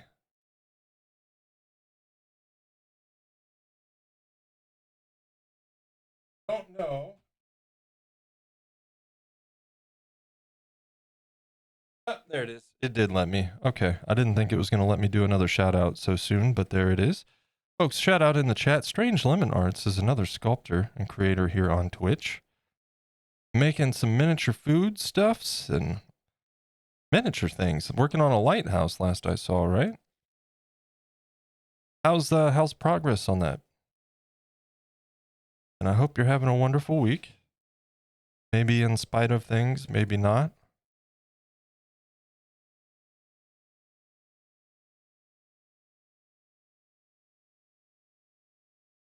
Doing great. Got a new storage cabinet for my art supplies. Getting that organized. Dude, I know how that goes. Yeah, it feels good when crafting supplies takes up space, man. Even just like paints, like the stuff that I use takes up space. So yeah, I went through the whole thing as well, like organizing. It felt good. It felt good to get that all organized and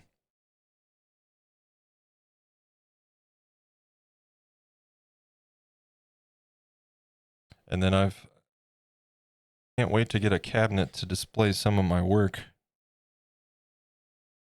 It's probably going to be a birthday or Christmas gift, is my guess.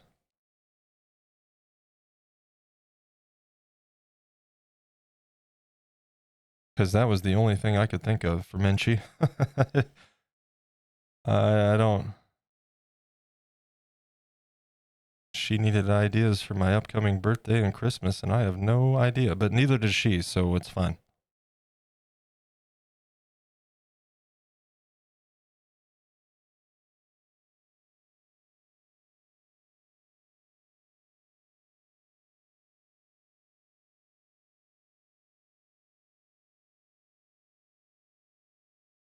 Lighthouse is like never ending, but we persevere. Yeah, you get there. You'll get there. It's all about the journey, right?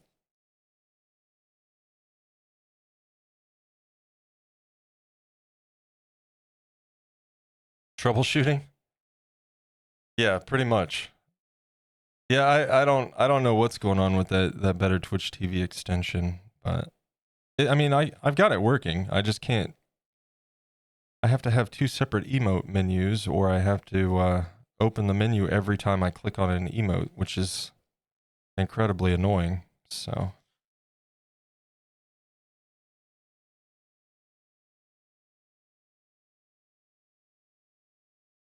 In fact, I thought it was supposed to be that way, and just somebody's terrible decision to make it do that.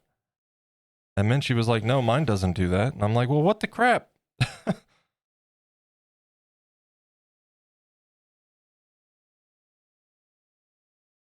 Okay, dark green is done.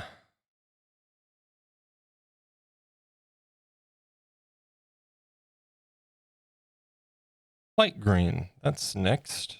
And then we'll do a beige over top of that.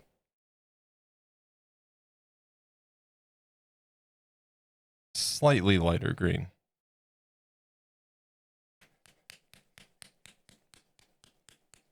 Never know what to tell people what I want for holidays. My mom gives me shit for it all the time. Yeah, that's the thing. Like, Minchie is my partner and she's a mod on the channel, but she only really gets the mod when we do pop-up streams on the weekends, because during the day when I'm streaming, she's off at her job, and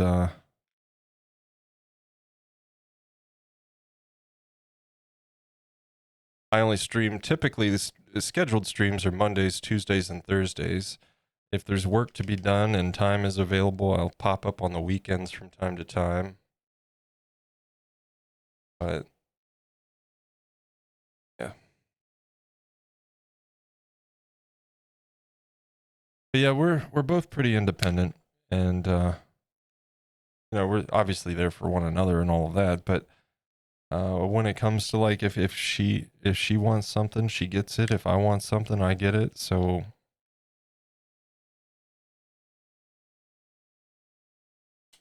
it's kind of hard when it comes to gifts.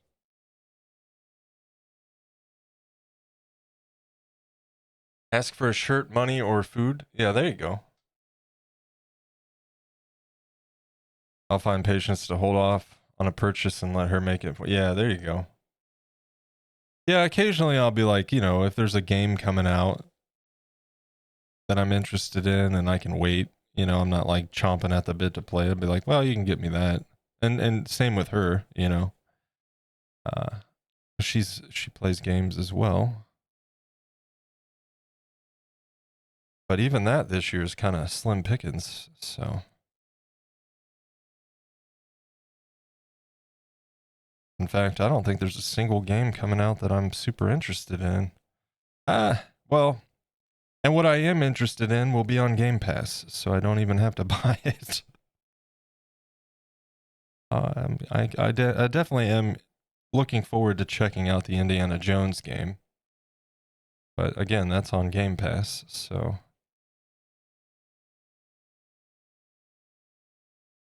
Or will be on Game Pass, I should say, when it releases.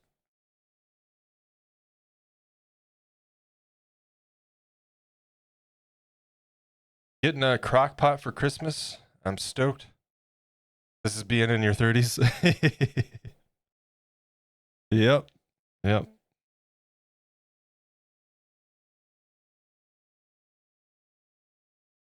a lot of years for my birthday, because my birthday is coming up here this month, and a lot of times for my birthday, in the past anyway, she's got me some supplies for this stuff, you know. But like right now, I don't even need any of that. So maybe, you know what? Yeah, I got an idea. I was already talking about it on stream. I'm a big fan of these golden maple brushes that I ordered. It was a fine tip set, and I've been mentioning getting some more variety of brushes um, from Golden Maple, and maybe I'll just send her one of those sets. There's a perfect idea. Sweet. Crock pots are fantastic. I agree. Yep.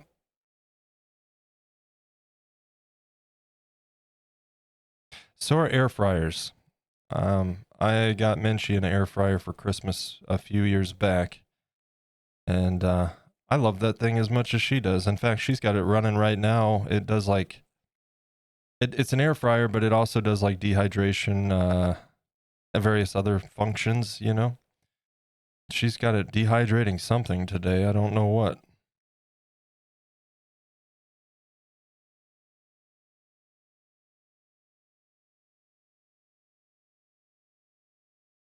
It was running when I got up this morning. Love both my air fryer and crock pot. They are both incredibly, yes, they are. They definitely are. And I've really grown fond of making my fries in the air fryer. It's much quicker than the oven. I think it gets crispier than the oven. And of course, as far as alternatives go to a deep fryer, you know, you don't have all that oil.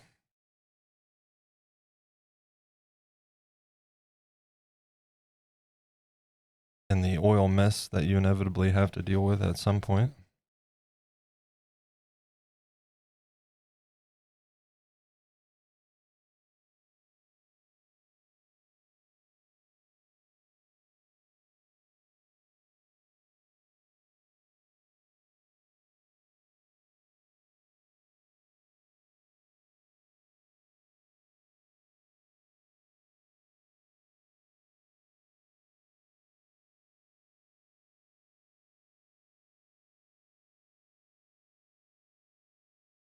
Make sure we get down in these little.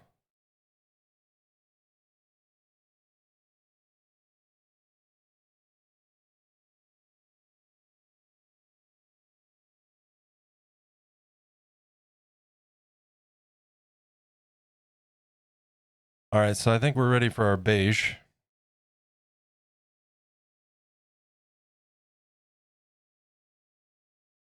Love to have an air fryer. Yeah, Fire Shadow. I highly recommend one, man. Definitely. Left my phone behind to charge, came back to 8 text messages. Uh-oh.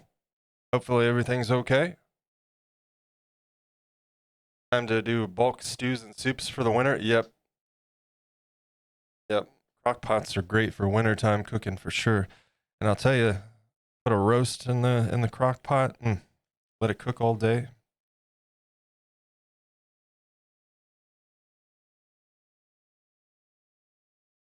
That's good stuff.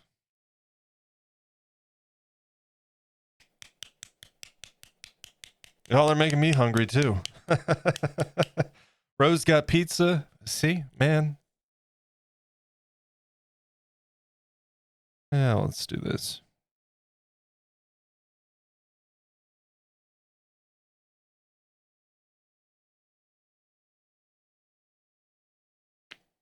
Just my manager posted next week's work schedule. Nice. Well, at least it wasn't like, hey, we need you to come in.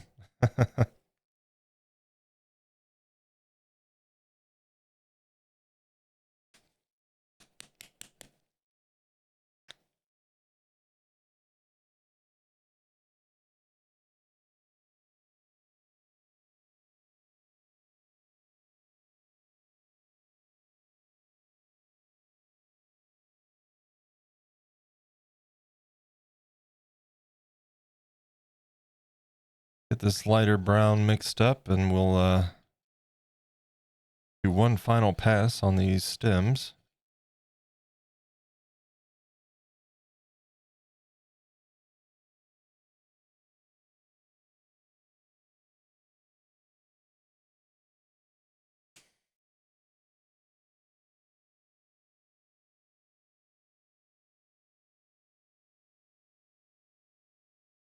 And let's see. After this, we've got pumpkin pimples to paint.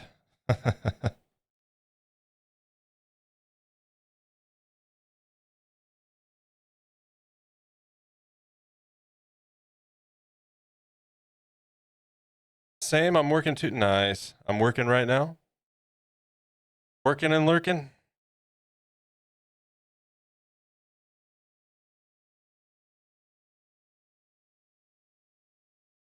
I find it very difficult to resist the urge to work on things while watching streams like, you know, makers and art streams. It's very motivating, I find.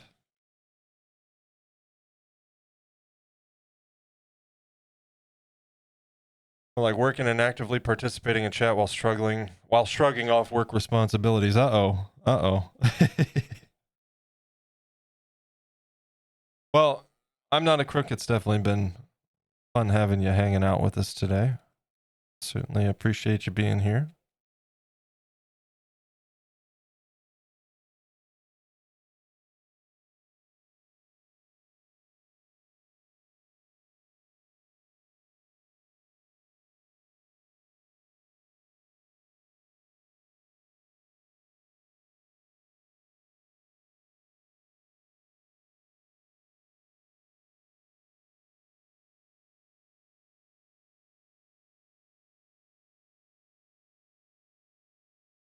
You must be a follower to do this. Wait, what?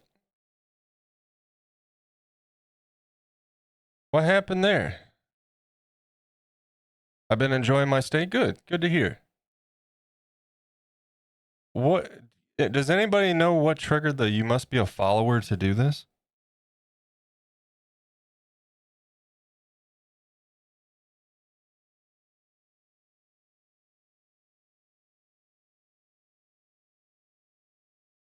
Nope. Anybody try a command or anything?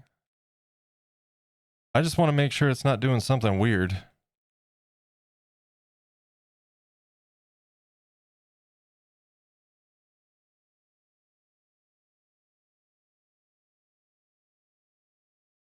Dio slaps so hard. I agree.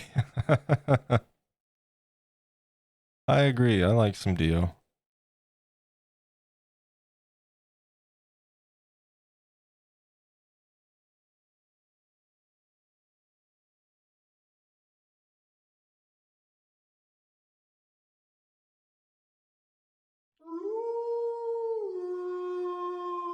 Tone that down some. That worked out marvelously. There we go. Let's see. Can Roush? I hope I said that right. Thank you so much for the follow.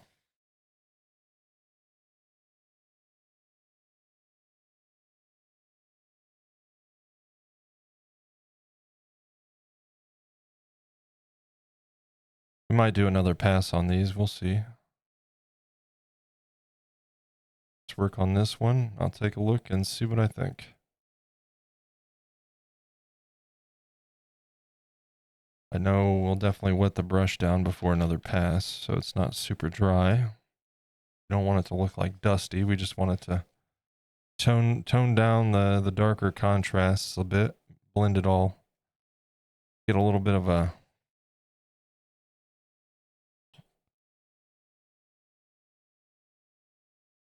not so vibrant green.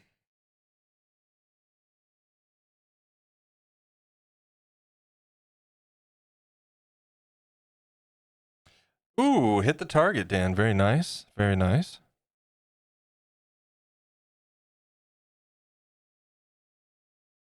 Actually, I'm not actually shrugging off work. I'm lucky enough to have a job that's not super demanding. I've gotten very good at what I do, so I clear my workload by like 12. Nice.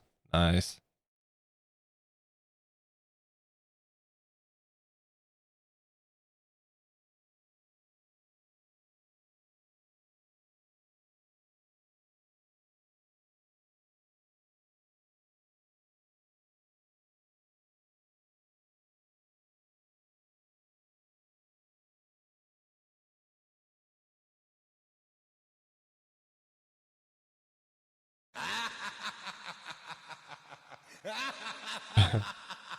Don't tell the team lead or he'll give me more work.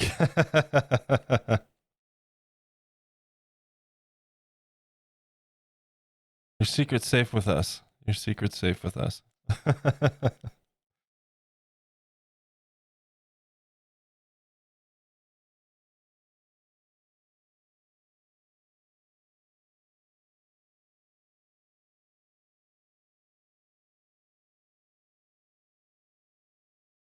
Oh, I'm so happy with how that turned out. Okay.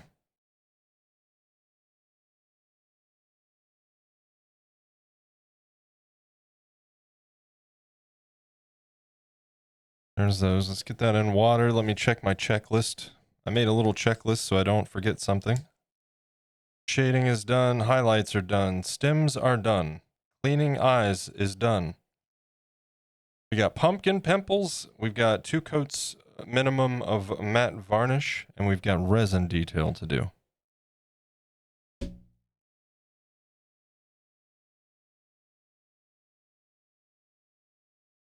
So that will be what we do next.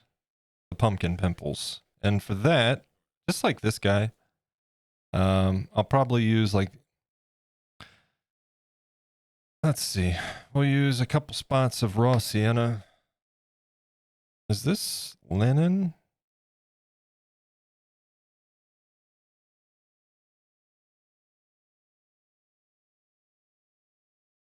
Yeah, that's what we'll do. I could trust you guys. Time to quit procrastinating and get to cleaning. Have a great day, everyone. Hey, Strange Lemon, it was good to see you. Thanks for coming through. And good luck on the cleaning and all of that. Enjoy the rest of your day. We get to do leaves tomorrow. Yay. I'm cleaning outside. Pizza's gone, and knowing Dad, he'll have finished the rest off. So brew time, then drawing. Nice, Rose. Also, where's the pizza for the rest of the class? You know, we don't get any pizza.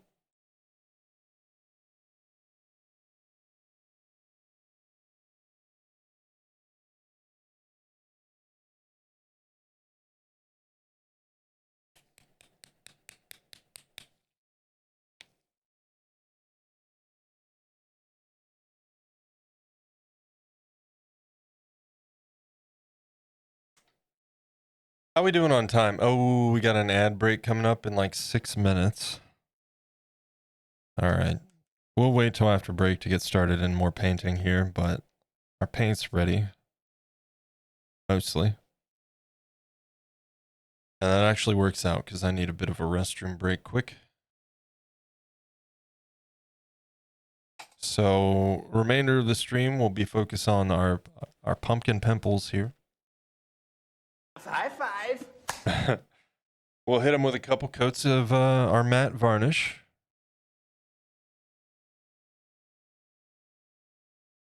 And we got resin. Also, just to I showed it at the beginning of the stream, but since we're kind of just chilling here for a minute, I got, I think, like 250 stickers here. I'm not a crook. Thank you for the follow. I appreciate it. And again, thank you for hanging out with us today. It's been a pleasure. Salamute, you too. You too. Thanks for coming in. Yeah, I got these. We're going to be making some more sticker varieties. But I thought I'm going to get these and make sure I like them. I'm happy with the quality, and I certainly am. I'll be able to throw these in, like, you know, if somebody orders one of my, or purchases something I make, I can throw some stickers in there, stuff like that. I'll probably eventually, when we get a storefront on the website, I'll sell individual stickers as well for like $1.50. But yeah, pretty cool stuff. I'm glad I have something I can just kind of give out, you know, because being a 3D artist is a little bit more difficult. I can't just, here's this free sculpt that's going to cost me a small fortune to ship, you know, because shipping is expensive. So it is a little bit more difficult because I'd love to do like giveaway stuff, but I have to kind of watch on that. We of course did a giveaway with our candy corns. If you were here for that in September and October, but that was the first one, and there will be more. There will be more, and I definitely think the way to do that, as far as 3D art goes, is we set a sub goal like we did. If we hit that sub goal, it unlocks the giveaway, and the sub goal itself is enough to cover the shipping. That way I'm not like paying out of pocket for it or directly out of pocket. So we'll do more giveaways. It's just something that I can't do as much as I wish I could. So cool looking stickers. Yeah. Yeah, they're real nice. These stickers here, a friend of the channel and fellow streamer and sculptor Andy Mecca, I ordered a raven's head that he had made. I bought it from him, and he sent a couple of these stickers, and I was very impressed with the quality. So I hit him up to ask where he got them done, and he let me know. And yeah, I agree. It's a very good company. I'm certainly impressed. Nice quality stickers. See this one right here. This was through like Teespring or something a while ago, a long while ago, when I was just doing YouTube stuff. I was playing around on there with some design stuff, mostly just to order stuff for myself, like this mug and my hat. Which quality wise, like the mug, I've got 2 of them. They've been great. My hat, I wear it like every day for the last 2 years, and It's time to take a short break. it looks just Stand fine. up, stretch and hydrate. So I'm impressed with the quality there. There's stickers on that website, not so much. This is see-through. It works for this, but I wouldn't make like a bunch to sell or give out. It was kind of a one-off thing. So I'm glad we found a good place for stickers. So, but yeah, there it is. We've got the ad break coming up. Thank you guys so much for being here today. Crazy storm by me. I hope it's not bad. I hope it isn't either, man. Storms are no fun, especially when they get nuts. I don't like it. But yeah, let me throw some links at you real quick. One to the main YouTube channel where you can see all of my work in the form of condensed time lapses and showcase videos. You can also see all my work on the website at FeralMoon.studio. All the social links, of course, are there as well, including to the Patreon. So you can check that out. And last but not least, there's a link to the Discord. Best place for updates on the channel, the stream, the schedule. There's places in there for you to share your artwork with the community. And let us know when you're going live if you stream. So I hope to see you there. Keep in mind, it is a manually assigned access role, so sit tight in the waiting room. We'll get you the Ravens role as soon as possible.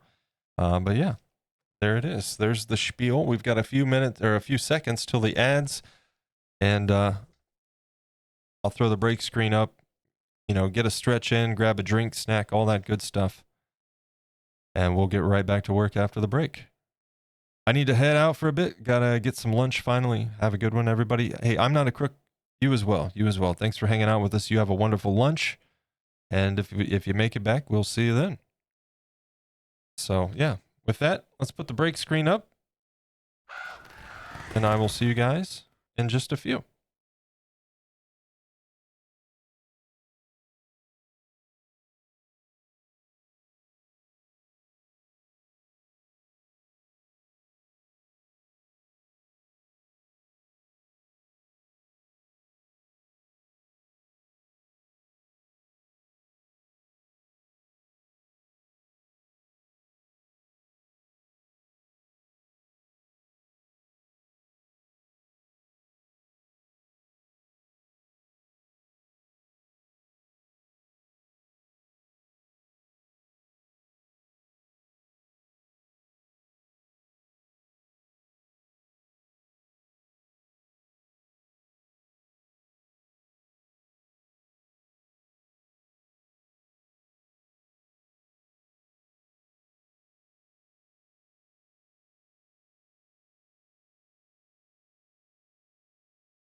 I grabbed myself a snack as well. You guys are making me hungry.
Got about 59 seconds.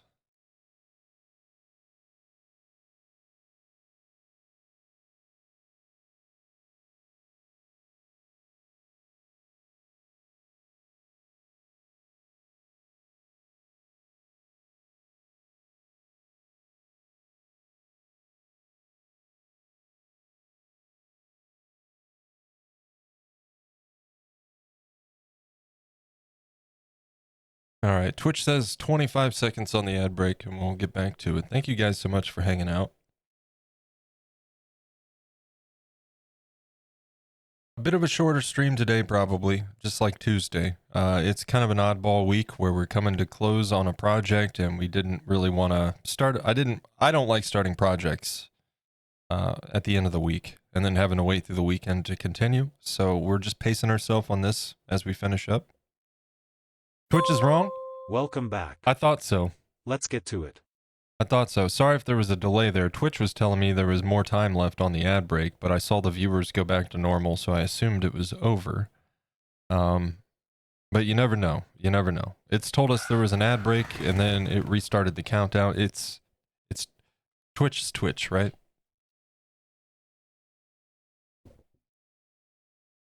But yeah, we've just kind of been pacing ourselves on this week. A little bit shorter streams than we've been doing, just to kind of keep stuff to do for the remainder of the week, and not rush it, you know. So we'll definitely be finishing him up in the next couple hours for sure. Okay, and with that, let me get a drink and let's get a brush.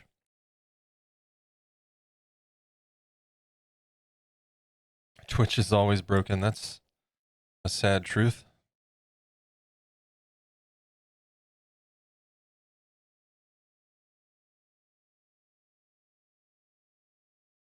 Okay, let's get over to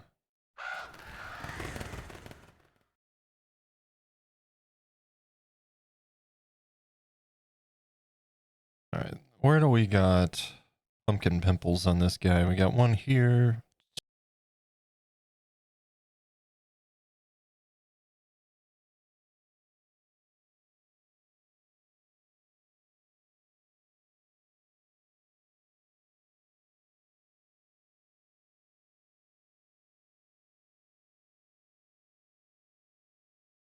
If you've ever seen like pumpkins that have like a bit of weather damage to them, you'll see like the little beige little bumps on them. Pumpkin pimples, as I call them.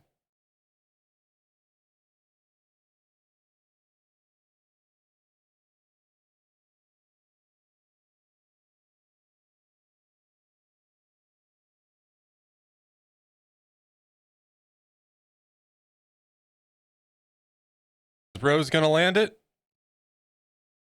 Uh-oh. Uh-oh. Oh, you did. Nice job, Rose.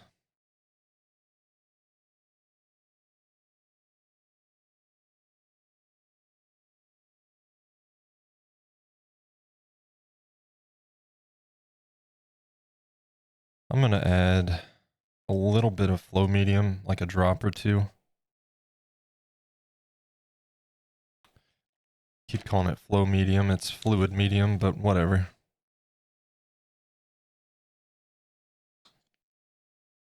Whatever.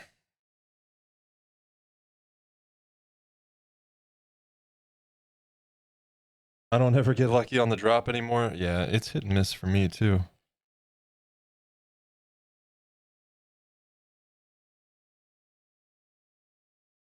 In fact, if I mix this in time, I'll join.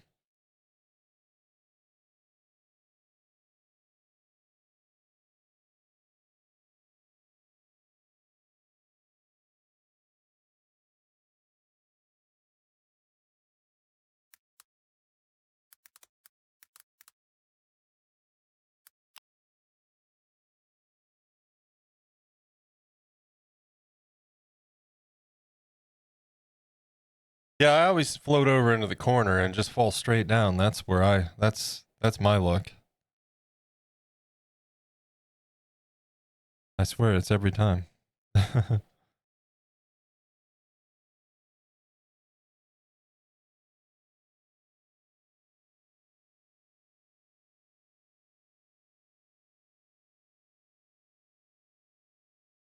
that's better.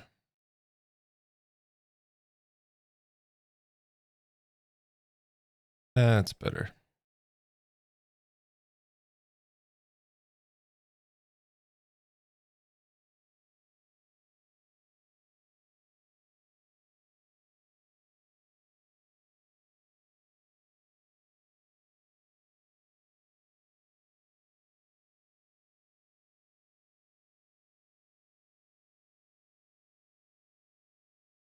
Finally verify my phone number. Oh shoot.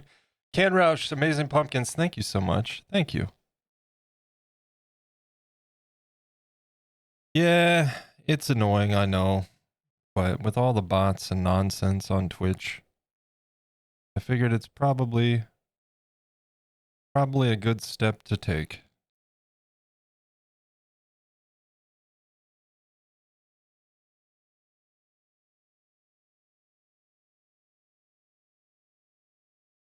Same with the Discord.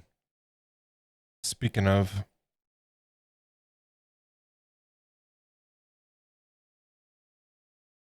all right, just wanted to make sure we didn't have anybody waiting to get in.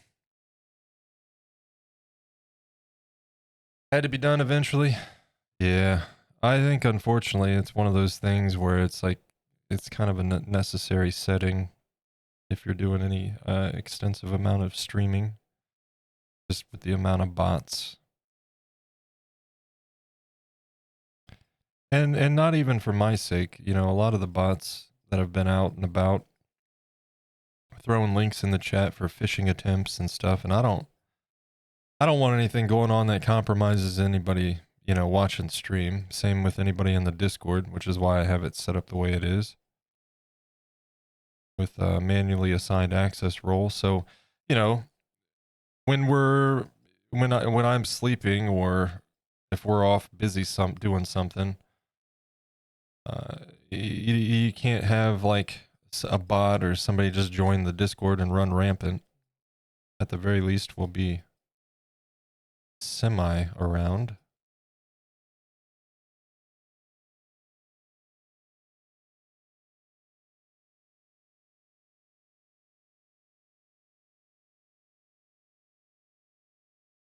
All right, we'll do this one and we'll do the small one.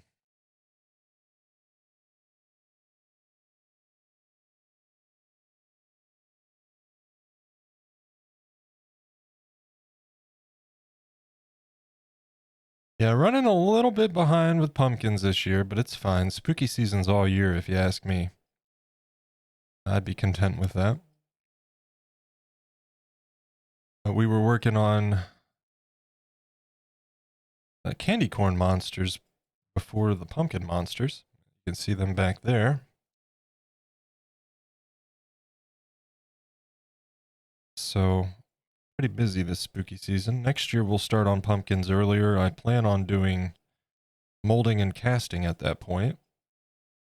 And next year we'll sell some of these guys.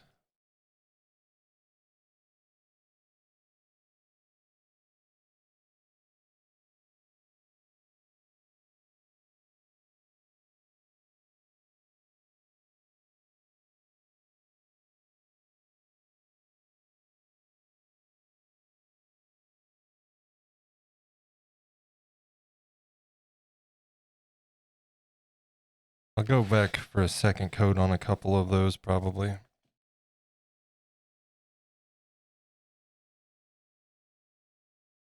Pumpkins look so well that I feel that you are grabbing a living being from its face, like trying to give a pill to a cat. Well, thank you. I appreciate it. I've really had a lot of fun with this project. I like these. This was my first YouTube video a couple years back. I had found I used to sculpt as a kid with polymer clay specifically. I've worked with ceramics in high school and college, but I did most of my sculpting with polymer clay growing up, and for whatever reason, like many other hobbies, I just fell out of it. And then in 2022, I found my way back to it after finding some clay laying around. And this was one of the things I made with that clay that I found. It's not made very well and not right at all, but I like him. He's fun. And I've been kind of revisiting some old projects like these. I sculpted these right before the pumpkin you just saw. And they're nothing spectacular, nothing special, but I always like them. So I thought it'd be cool to scale them up and add more detail. Now, these are a bit too big. They got a little bit carried away on scale, but we have a perfect size for future iterations next year. Right about like this. This is a shell that I made that we haven't gotten to, but I'll have him for next year. He's a bit too chunky. They need to be thinned down. But other than that, size-wise, he's perfect.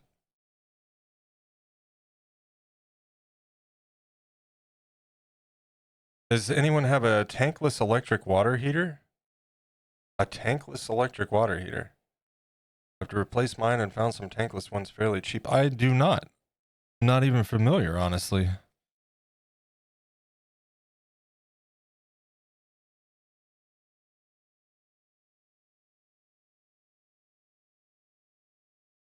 Our water heater's electric, but it's not tankless.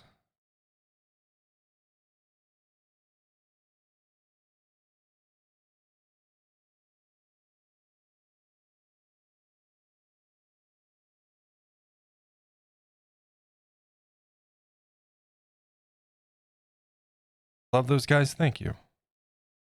Yeah, that was I did 3 of the candy corns. Obviously only 2 are still with me here. One of them was the giveaway that I mentioned earlier. And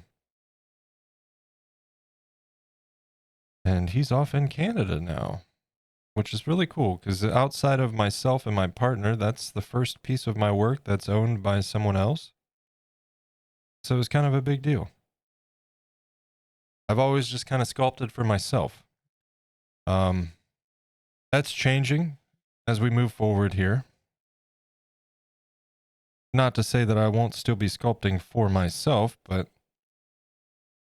like I said, I want to get into molding and casting so I can duplicate things and sell them for a more reasonable rate than like the original piece, for instance. And I also, with the website launch, I didn't throw the door open on commissions, but I've cracked it and left it unlocked. And anybody that would like to see me make something as a commission is free to contact me. Have a drink, please? Yeah, but by all means, have a drink. Thank you, Kasek. Thank you. I will definitely grab a drink here in a moment. Let me finish this up. But yeah, so anybody's free to contact me if they would like me to make something. It's not a guarantee that I'll accept a commission, but if the time, you know, and it also it would factor in time, like if there's other projects going on. But we can always start talking about it and get it lined up for after I'm done with what's to come. And if it's something that I think would be fun and fits the style and everything that I like to work in, then I'd be happy to take on a commission at this point. Just not a guarantee that everything is accepted, you know.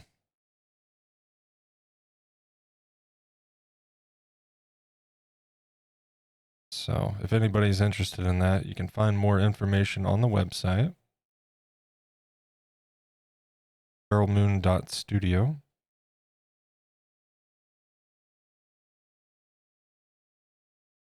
But this has never really been about money for me. I've always loved having a creative outlet, whether it's digital or 3D here, or when I was younger, I used to draw a lot, and that's something I'm trying to get back into.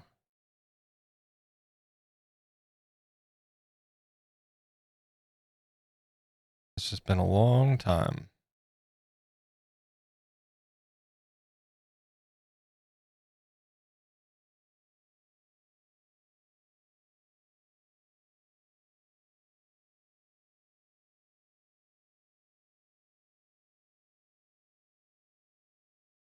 You gonna be sculpting for me? Oh, molding and casting. That makes my... What's up, Craft? How's it going, man? We finish up this pumpkin pimple. I need to hydrate.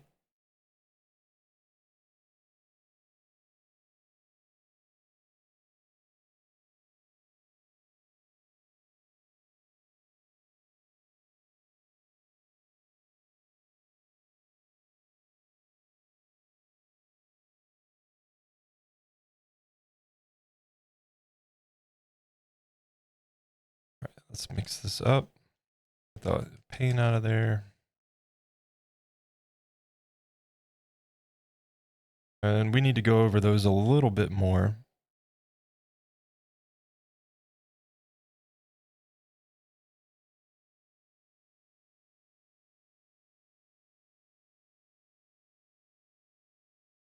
I'm so happy. So one of the things I haven't been too terribly confident in my painting.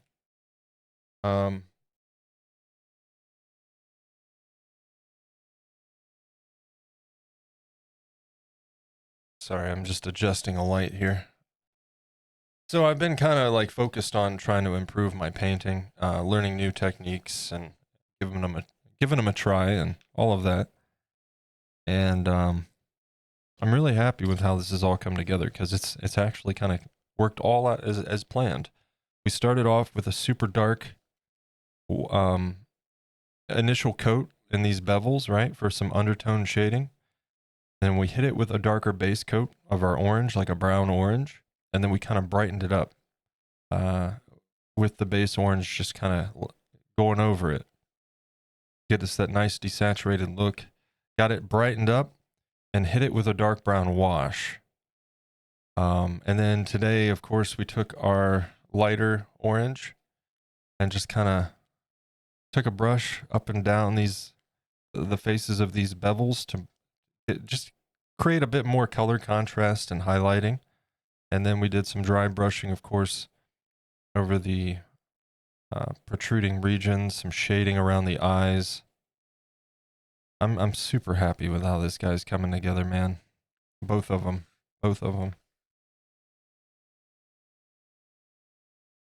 They look like killers. Thanks, Craft. And folks, if you're not following, let me do up. Let's make sure I'm in the right window. Yeah, shout out in the chat to Craft Redux, a sculptor and streamer here on Twitch. Definitely worth checking out. Show him some love.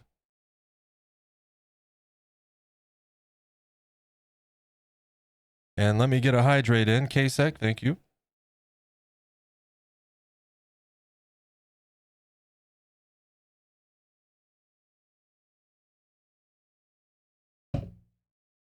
Have some, got me some gamer subs over here.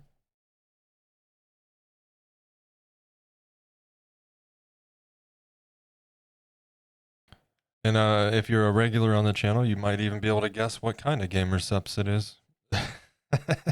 I'm not saying it.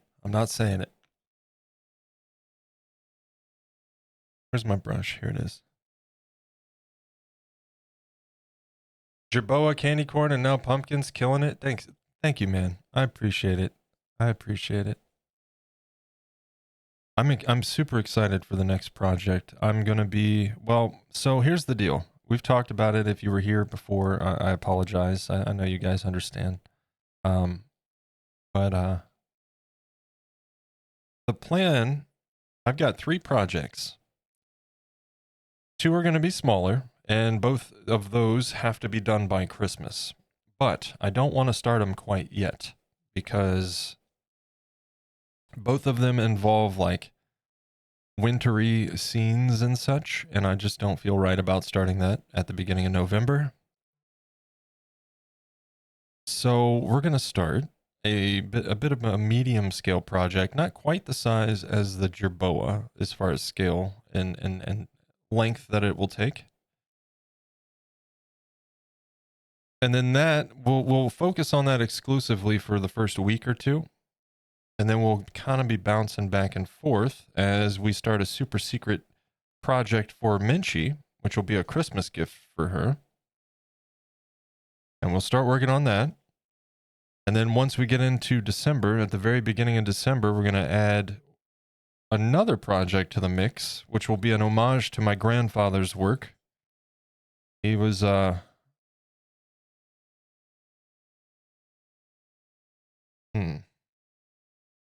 that come from?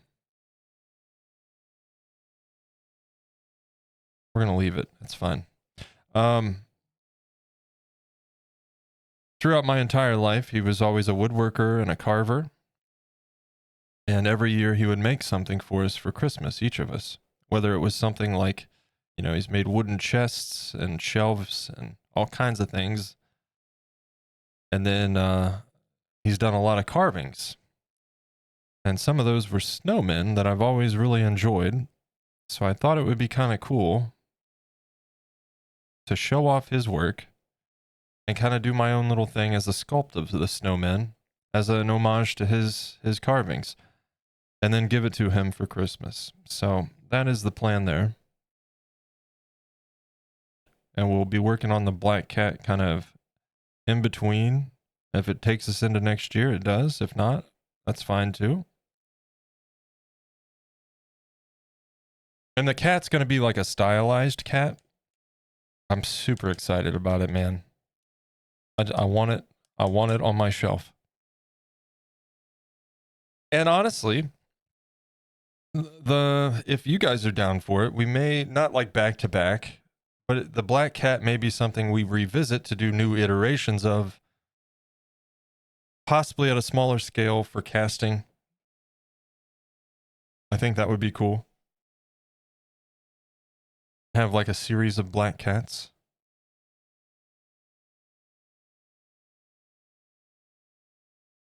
But we'll see. Maybe I'll do the project. I won't enjoy it as much as I think I will. And who knows?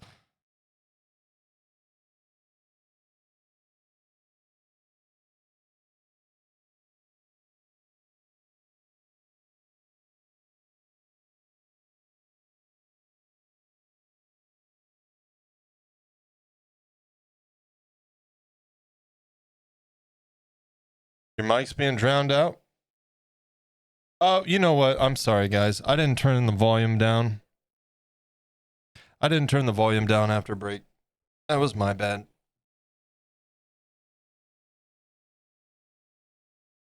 Plus, that song's just loud.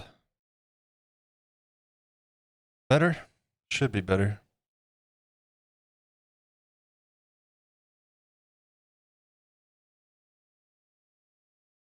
Start Christmas sculpts, meow. Pumpkins on November 7th. But Christmas isn't allowed to start until December. I tolerate Christmas. I'm not a fan.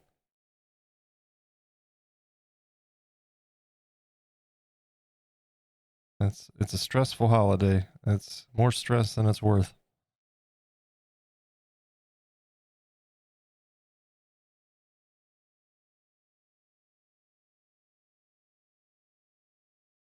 In fact, I don't really care for any holidays except for Halloween. So you're not going to find any Easter themed sculpts here. I'm sorry. No,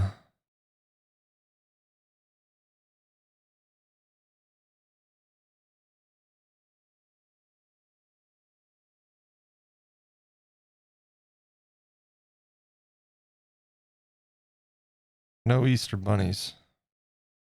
Unless it's a creepy Easter bunny. I have a birthday between now and Christmas. It's 13 days from now. Like I said, I hate this time of year. After Halloween, it's all downhill.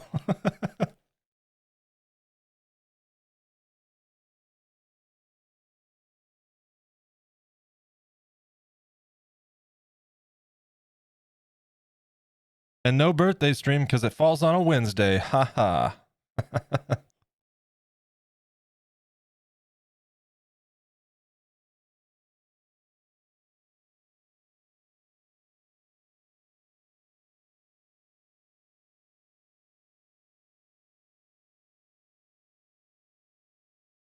Mine's in 8 days. Yeah, I wouldn't even acknowledge mine, but Minchie makes me celebrate it.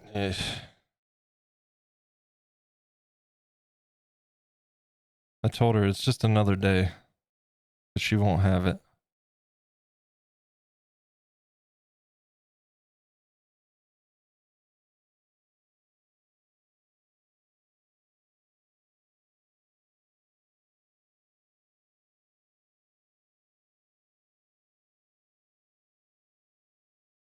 My auntie's is at the end of December. That would be a rough one. I know people that have birthdays like the week after Christmas. That would be terrible.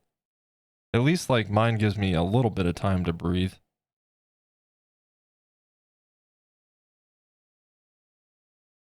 I always hated it as a kid, man, because like all I got was winter clothes at Christmas and for my birthday, and then I'm just stuck at the whims of whatever my mother bought me as far as shorts and stuff go. That was always annoying.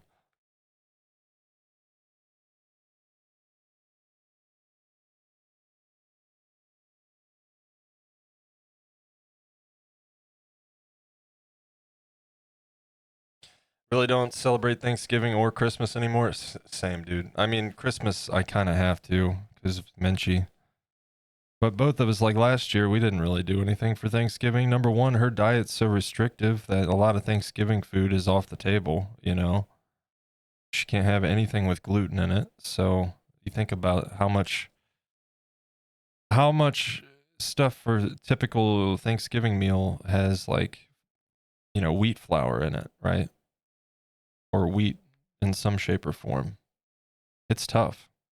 Last year I made us some really, really awesome chorizo stuffed peppers for Thanksgiving. And you know what? That was better than turkey if you ask me. Not a big fan of turkey. I don't mind it as like a lunch meat, but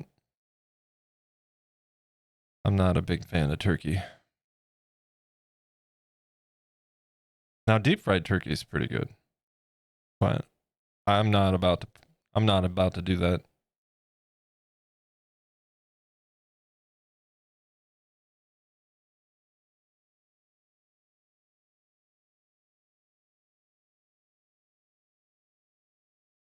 My son's on Christmas Day. Oh boy. So how do you do that, K-Sec? Do you like just plan ahead and he gets like an extra big Christmas, or that would be so rough. I can only imagine. Because there's already so much going on for Christmas, and you don't want to like rob the child of their birthday, you know? So my sympathies. That sounds like a struggle. Chorizo's great. I love as a breakfast item. Yeah, chorizo's good stuff. I like it. And I'll tell you, using chorizo for stuffed peppers was a phenomenal choice on my part. Because the recipe did not call for it. It called for beef. And I said, no, I'm using chorizo. It was great. It was great.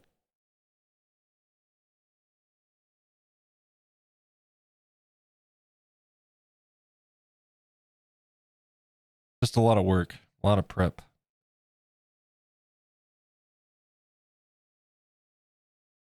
And then I made a red pepper sauce to go with it.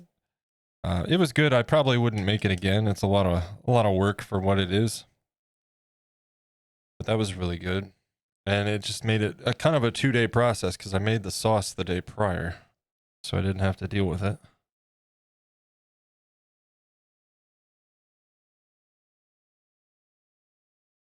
On occasion, I like to cook.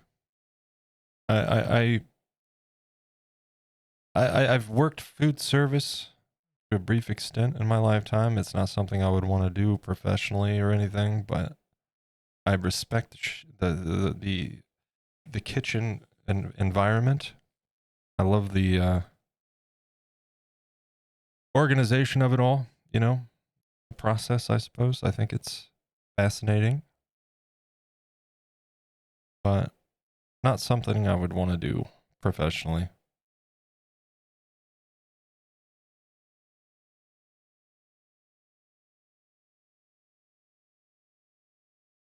People get crazy when it comes to food, you know? I've seen it. I watched a customer throw a sandwich at a girl that I worked with once. She had the audacity to put the dressing on after the meat. What? People be crazy.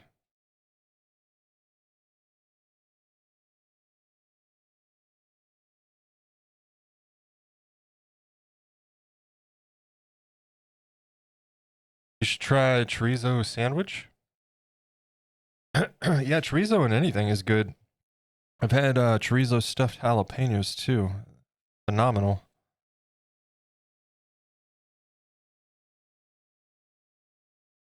That nice sweet and spicy to it. Some cream cheese. Good stuff.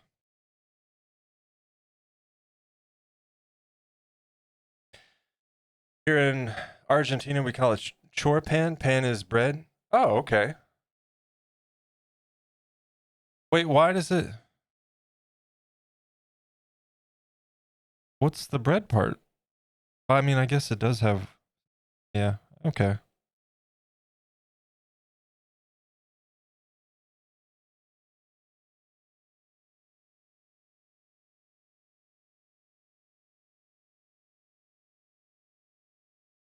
That was another thing as far as the whole situation of actually getting invited to family Thanksgiving this year was we'll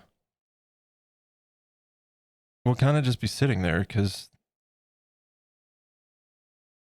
meant she won't be able to eat anything. Makes the holidays kind of tough.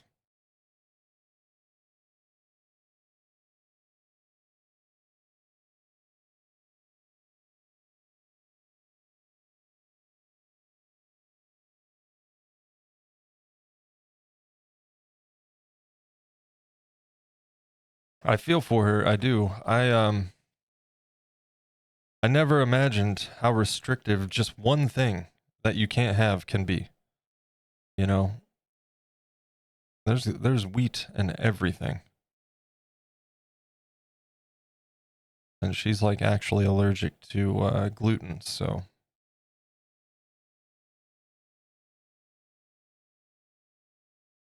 okay. We let that dry. And then we've got a couple coats of matte varnish.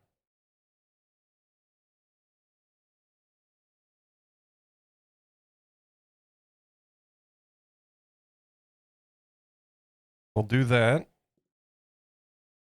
And then we'll be into some resin detailing for some like drool effects that I was talking about the other day.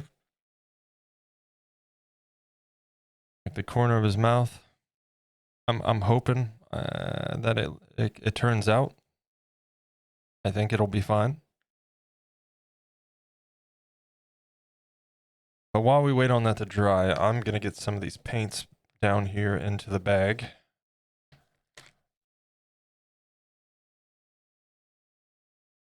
Oh, with breads called that? Okay, that makes sense. I worked Wendy's at Wendy's. I worked Wendy's college. It was rough, but I learned A lot of Spanish.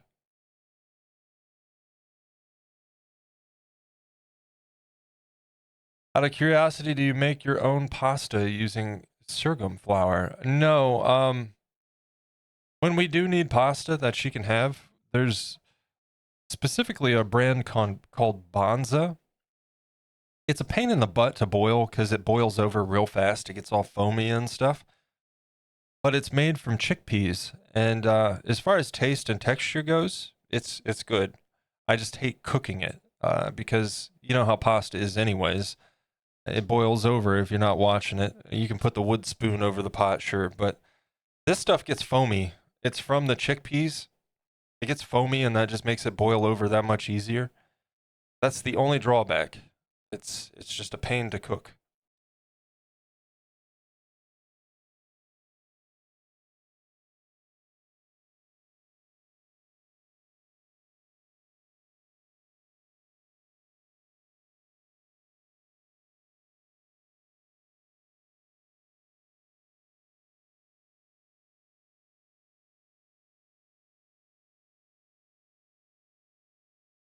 They also make pizza crust now, if I'm not mistaken, like kind of like I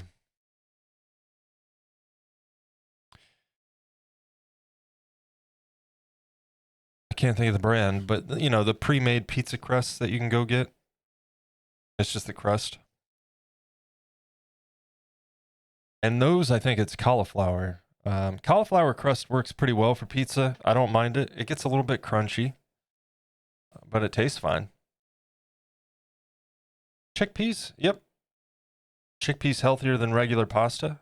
I would imagine so. Yeah, chickpeas are pretty healthy. Plus, it's a protein source. So, like, right off the bat, you've got protein in your pasta, you know?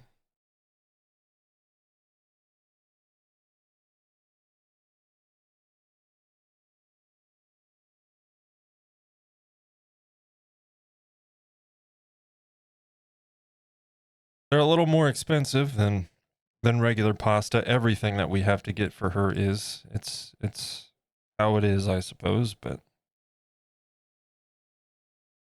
all the alternative stuff is pricey.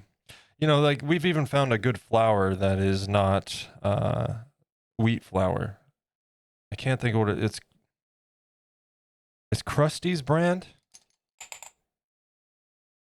but it's gluten-free flour, and you can get alternatives. There's almond flour, there's brown rice flour. Brown rice flour is pretty decent. I hate almond flour. It's crumbly and I don't like that stuff. But this Krusty's non or gluten-free flour, it's just like regular flour. It works amazingly.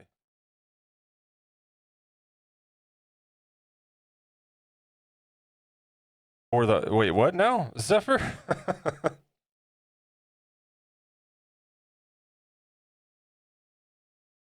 I don't I don't I don't know the first thing about keto.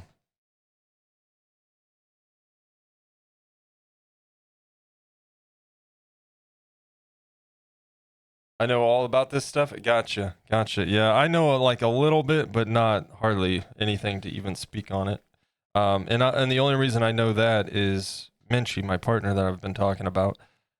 She's done keto to help with her gut health and such, um,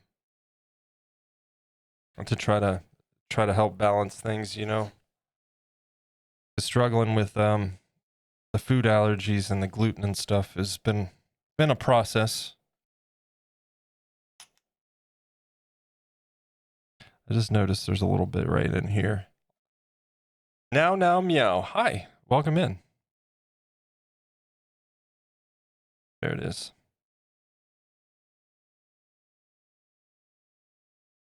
Love that candy corn with the beady eyes. Thank you. He's my favorite too. He's my favorite too. I like them both, but I definitely like this guy.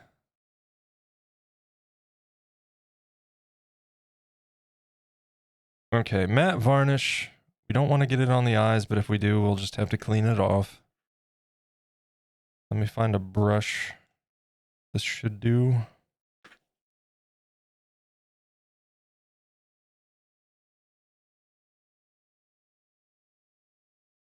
Good to meet you, by the way. Thank you. Yeah, good to meet you. Your artistry is inspiring. I appreciate it.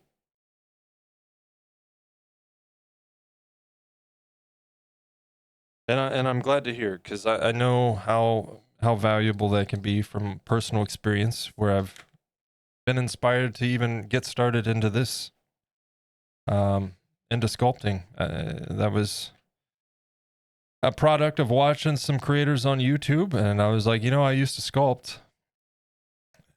That would be fun to get back into, and I found some clay, and off I went.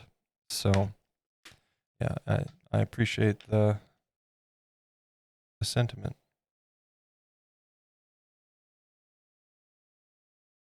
There's something cute and disturbing about him, which I like. Yeah, the cute, the creepy cute.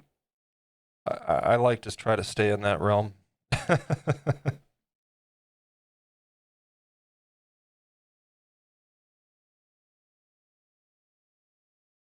Sometimes we go just straight into cuteness, like the jerboa we did over the summer.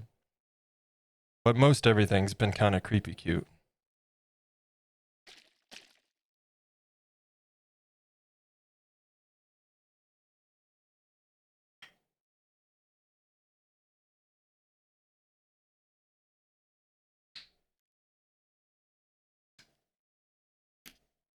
Have a glove that.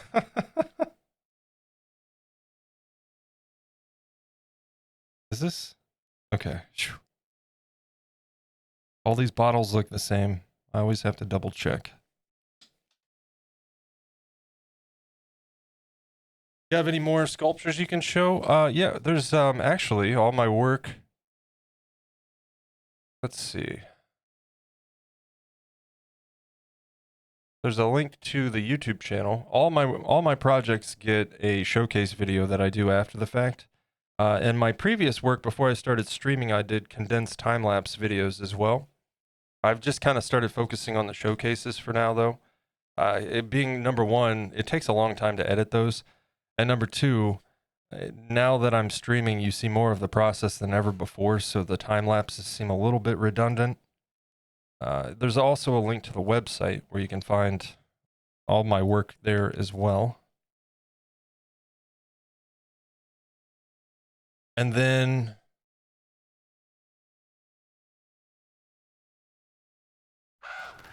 if we go back over here, down in the bottom right, there's a little slideshow. Some of it's from as far back as 2 years ago up through today. I took a little bit of a break in 2013. I was just doing YouTube stuff and I was pushing way too hard for the algorithm and it just kind of burnt me out. And I needed to take a break that lasted a little bit longer than planned, but I came back and started streaming and I've been having a blast doing this, so.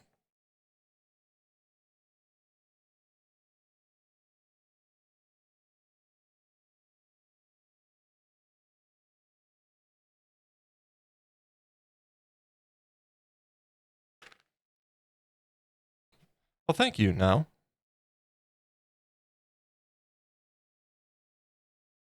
I appreciate it.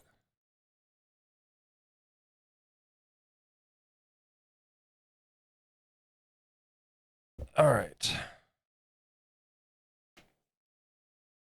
So what we're gonna do now, we're kind of.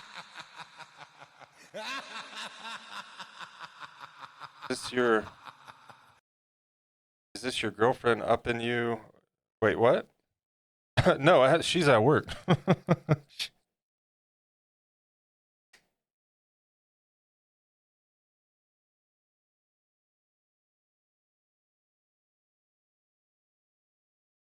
So what we're going to do, we're going to hit this with a couple coats of a matte varnish. This will just be our finishing coat. And then after this is dry, I'll go in and we'll do some resin work around the teeth and the gum line.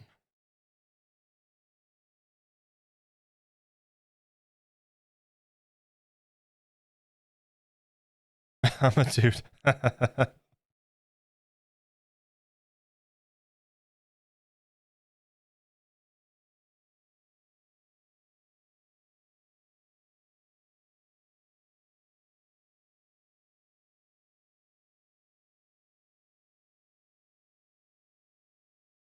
But yeah, I have fun with it. It's kind of I've got into all of this just for myself. I enjoy doing this. And that's what it'll always be. I am going to start selling some work, but the focus will always be just having fun creating, learning, trying new techniques, and just trying to improve my craft, you know?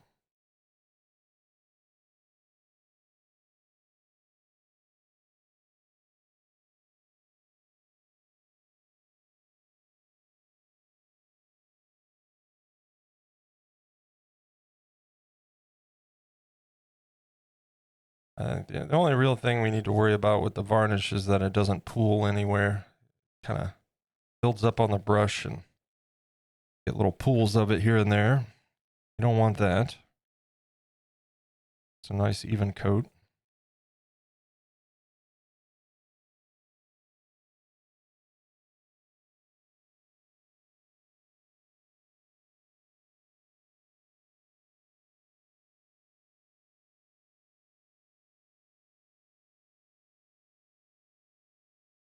Just off camera is a real human head. Wait, what?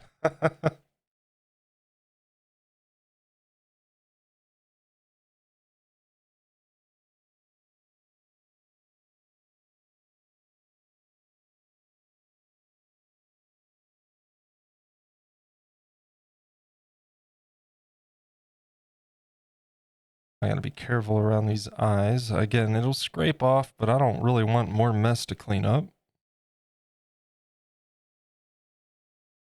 Finally made it on there. Nice, Fire Shadow. You did it.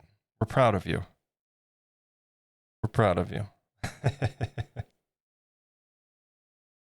I'll avoid the teeth too. They've already got a layer of, or a coat of gloss varnish there.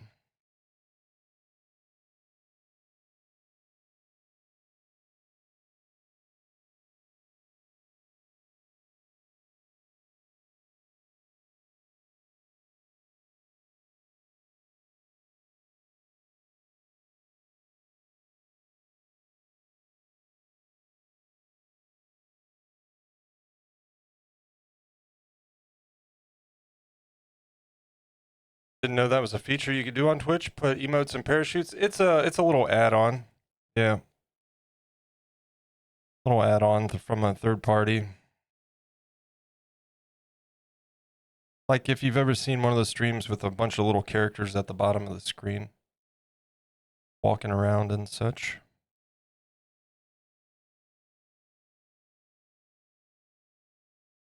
Okay, I'm just sorry about ignoring. I'm not ignoring chat. I'm just, this stuff dries relatively quick, and I don't want it pooling or anything like that. So just getting an even coat here, and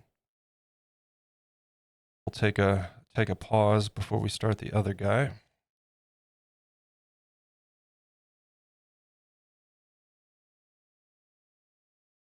Been looking for a brush on varnish versus rattle can. Not sure what to buy. So craft, these are acrylic varnishes, but this Liquitex brand I've been very happy with.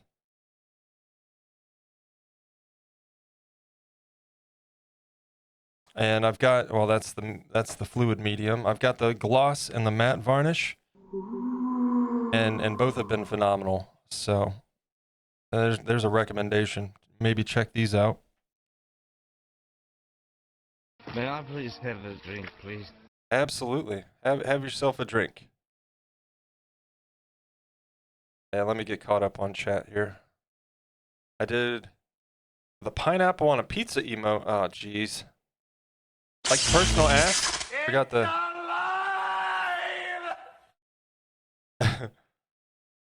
Do you do like commissions, Zephyr? Yeah,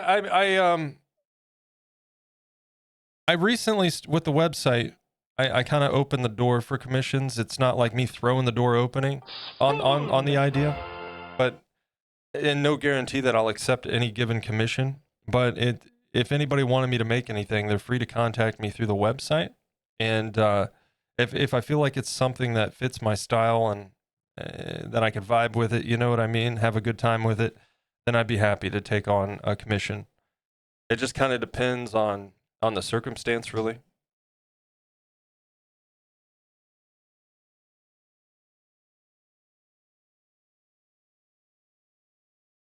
Like to buy a dead what now?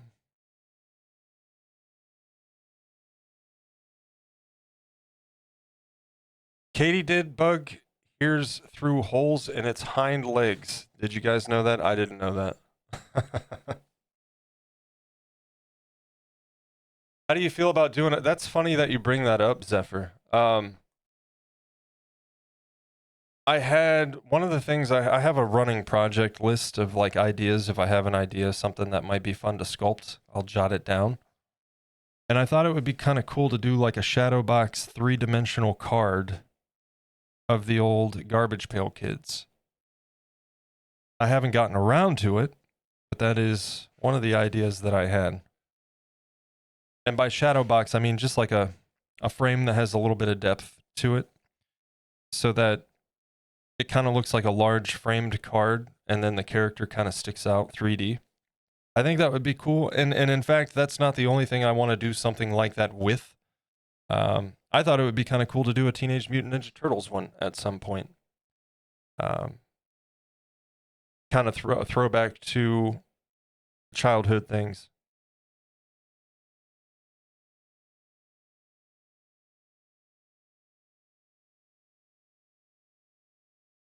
Now you're speaking my language? Yeah, and if you like the retro kind of stuff, if you like the retro kind of vibes, Zephyr, I also recommend checking out Andy Mecca. He does a lot of retro inspired stuff from like the 80s. Did you see my comment? Now let me scroll up and make sure. So do you sell your work? Do you do art for a job, or is this a side hobby? It's mostly a side hobby. I've always sculpted just for me. But we just did like our first giveaway, like I said, with these guys, right? One of the 3 was given away.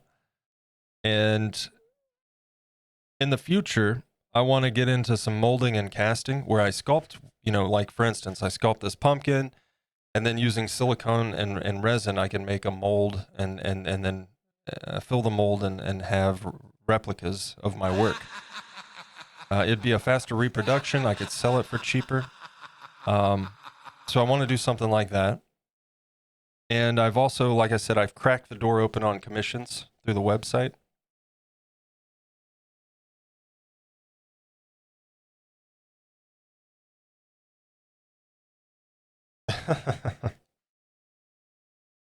All right, let's get a coat on this guy. Well, we're gonna do double coats. Actually, I gotta hit the stem on him too. So we'll do the stems afterward.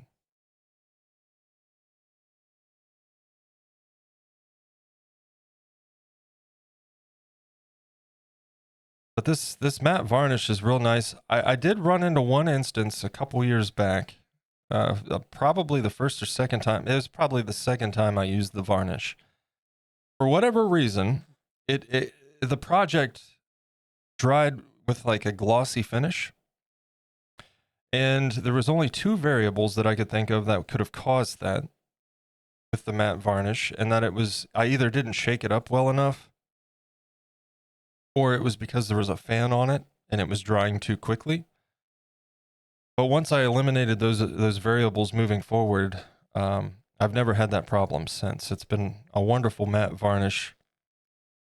Gives a nice finish to it. Very little, if no shine at all. You can see on this guy.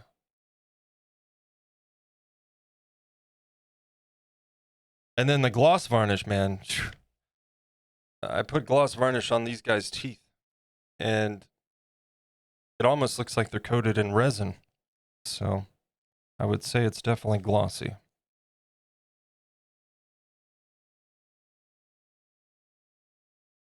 Recently got a J Decay shirt printed. It has gotten me some tail.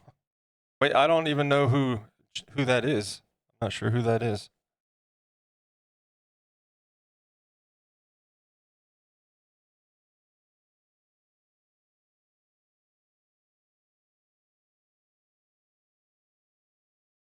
funny because my name is Jay.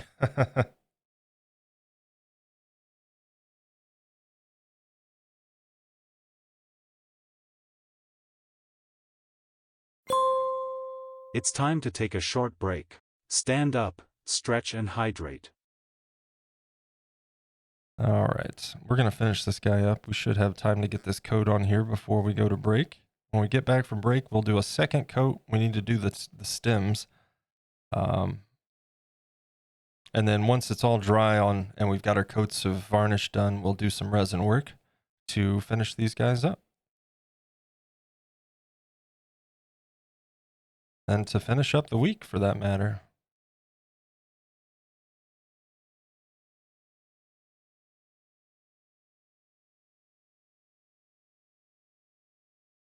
One of the first Garbage Pail Kids? Okay, all right.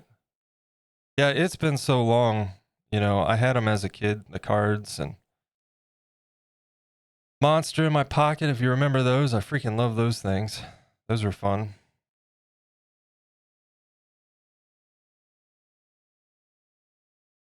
And Food Fighters, we were actually just talking about those on Andy Mecca's stream not long ago. That would be kind of a fun little sculpt, too. Like a zombie crawling out of a grave. I think I know which one you're talking about. Yep, now that you mention it. I'll look it up, but I think it's what I'm thinking.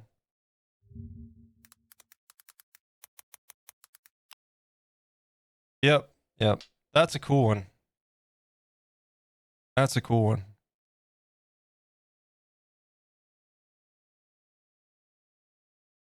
Yeah, it would be really fun to like make a background in that frame that looks like the card itself and the character's sculpted and kind of protrudes out. I've never sculpted anything like that where it's flat on the back and it's like just a protrusion. But I think it would be fun. A little bit of a different process. I think that inspired me as a kid. I love that art. It is cool. Yeah.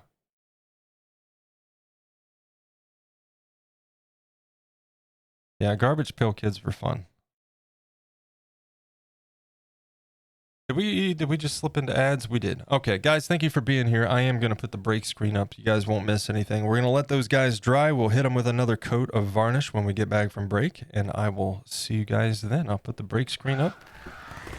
And I think, do I have a touch up here? Yep, I need to fix something.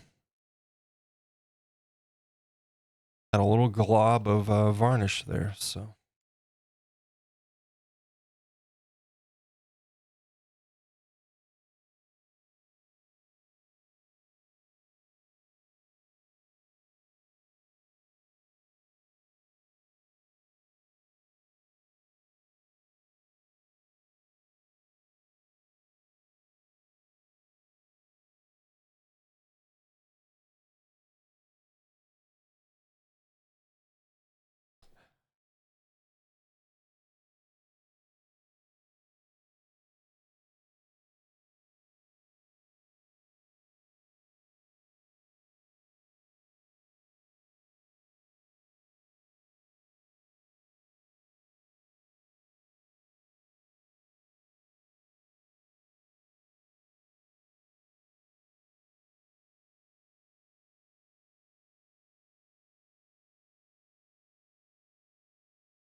Yeah, people are definitely fascinating.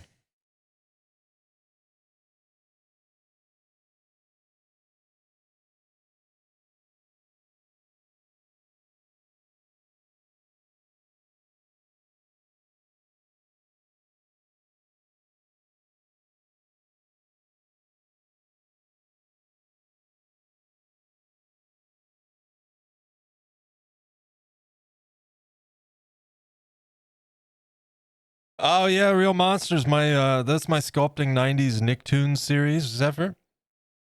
We'll be returning to that in the future, and we'll be doing some Rocco's Modern Life characters this time around. Just kind of a reoccurring series that I visit from time to time, just to have some fun.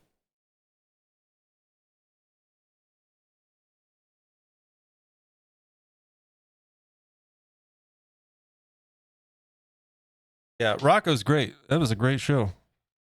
So many fun characters too. I definitely want to do Rocco and Spunky, you know. Um, Welcome back. Let's get to it. Welcome back, guys. Yeah, I definitely want to sculpt Rocco and Spunky, and then Heifer and Filbert would be fun as well.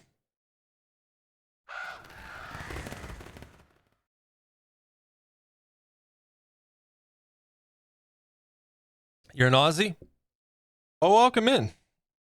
So what? It's Friday for you then, eh? Probably early Friday.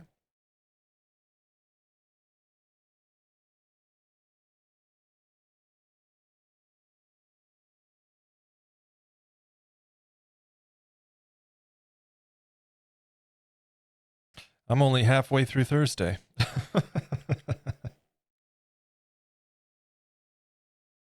All right, let's go back here. We'll switch to...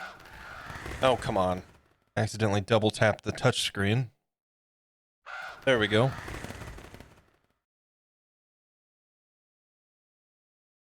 I didn't do the stems, so we need to get some varnish on the stems.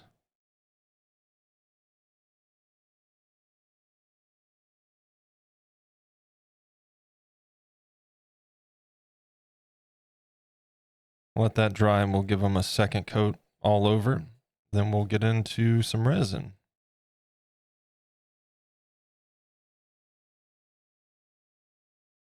We're making good time today, honestly. A lot of little small areas we were working in today, and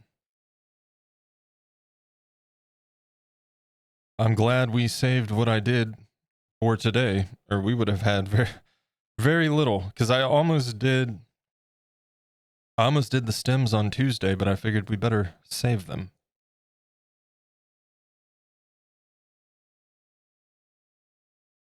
Give us more to work on today.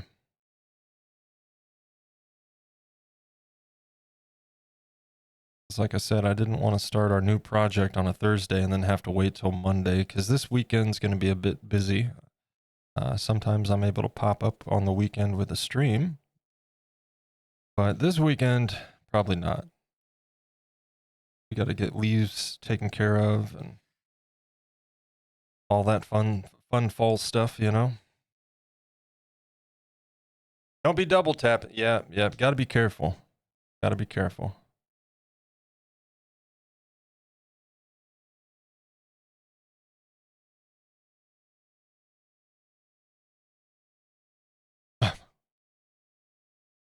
A person in Friday, it turned out okay. Well, that's good to hear. Good to hear Friday's going to be all right. Will you be adding some diorama grass or something on the base? Nah, no base. These are just mounted for painting. I'm going to take them off of these and put felt on the bottom.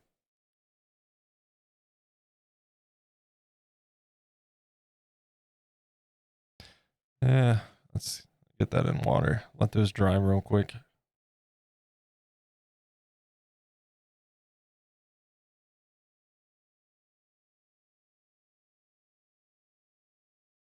Can you see? You really can't. Have to wait to see it in the showcase video, I guess. Like the colors just don't really come through on webcams, even with the full color range on OBS. It just doesn't pick it up too well, but you'll see it in the showcase video, hopefully. A lot of the shading and contrasting. I'm really happy with how that turned out. You can kind of see it in the grooves for sure.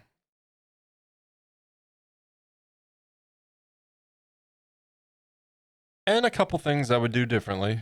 I'll save most of that for my post on the website, you know, once the showcase is up and everything.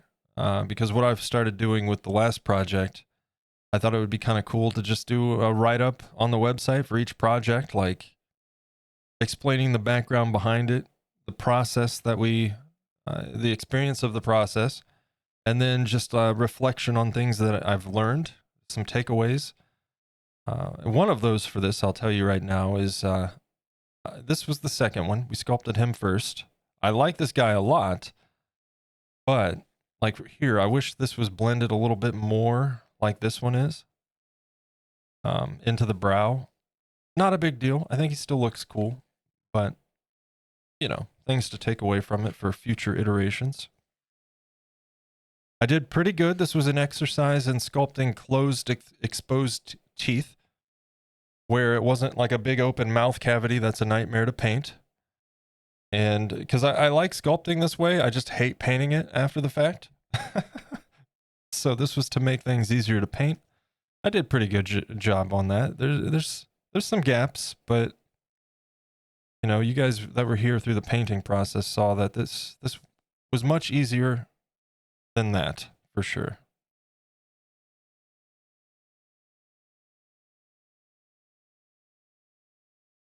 By a HDR cam, yeah. Well, I've got a DSLR, but I use that to shoot my showcases and stuff. I don't really want to deal with it hooked up to my computer.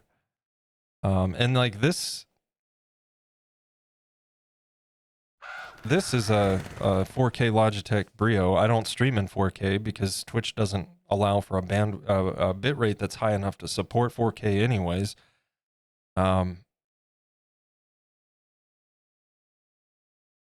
I think that there's nice things about this camera, but some things the C920 over here does better. I think that this camera has weird saturation, for instance. I always have to adjust it. Thanks, Zephyr. Not many of us have a wide color gamut anyway. Yeah, it's just one of those things. Webcams don't pick up a lot, you know. Is smaller sensors and all of that. It is what it is. The important thing is I've got a good camera to shoot the showcases with. So, how are they looking? About dry? This one is dry enough that we can start putting a second coat on.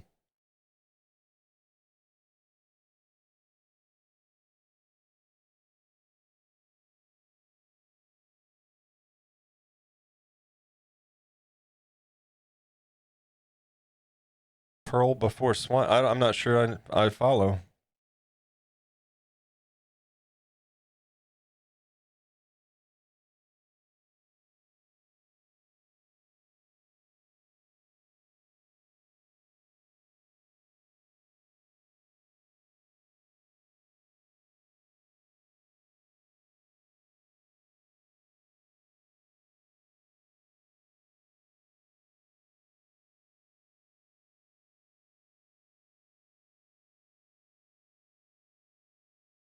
Yeah, the nice thing about this varnish, it's pretty smooth.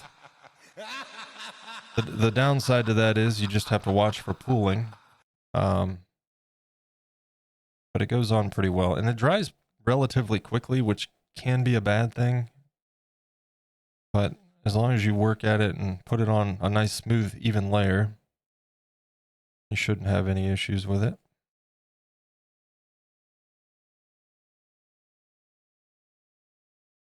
Bots, what's up, man? Did you coat these with a matte or semi-gloss varnish after? Yeah, that's what I'm doing right now. It's a matte varnish. Yep. Now his teeth, I did a gloss varnish, and then we're going to do a little bit of resin detailing. I don't know how extensive I'm going to go with that. I don't want to go overboard with it, but a few little drips and drools, you know?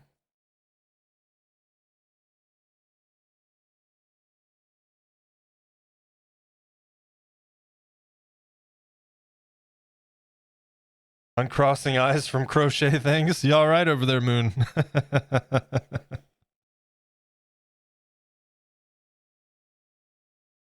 What are you using? This is a Liquitex acrylic varnish. I've been pretty happy with this stuff. There's only, like I said before, there's only one project that turned out. I was like, well, I don't know how this happened, but the matte varnish kind of had a sheen to it. And I think it's either because I didn't shake it well enough, or because there was a fan running and it dried too quickly. But that's the only time I've ever had any issues with it. So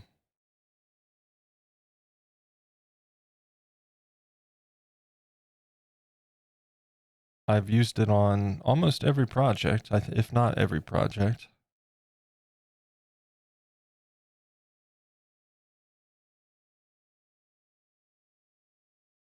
And I know you can get Liquitex on Amazon. A lot of hobby stores. That's where I found mine, was at the hobby store.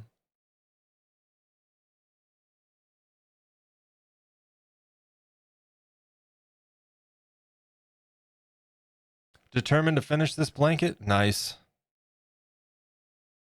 Powering through, huh? That's how I feel with these pumpkins.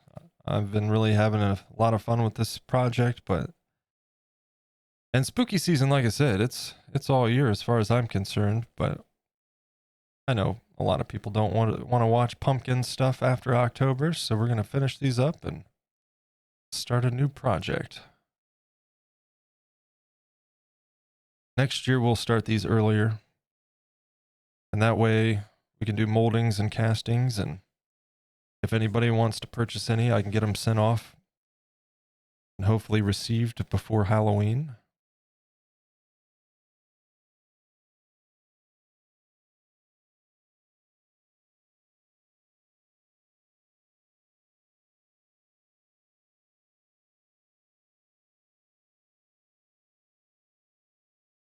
I think we can go ahead and do the stem here too.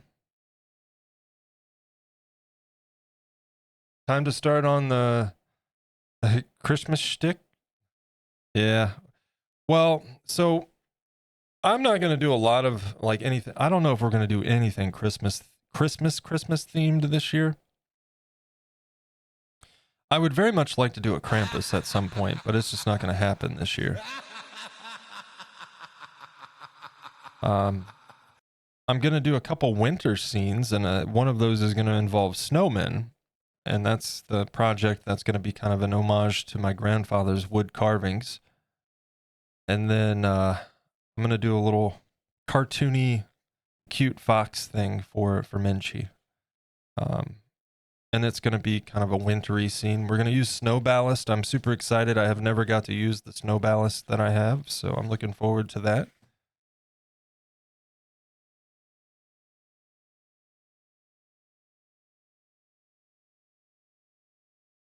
Been forever since I have used any Liquitex stuff.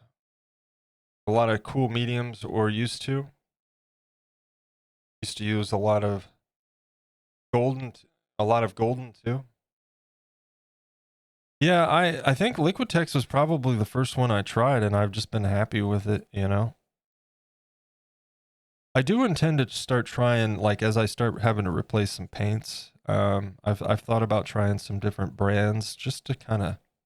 I've been happy with the paints that I've used. They're nothing special, but they do the job, and they do the job well. And so I've stuck with them. But as I start phasing these paints out, as I finish up a bottle, I think I'm going to start replacing them with some other brands just to try them out, see how I feel.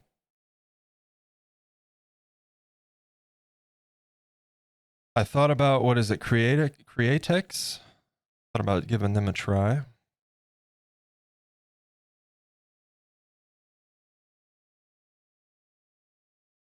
I did Corpse Sprite? No, I did a Santa Jack.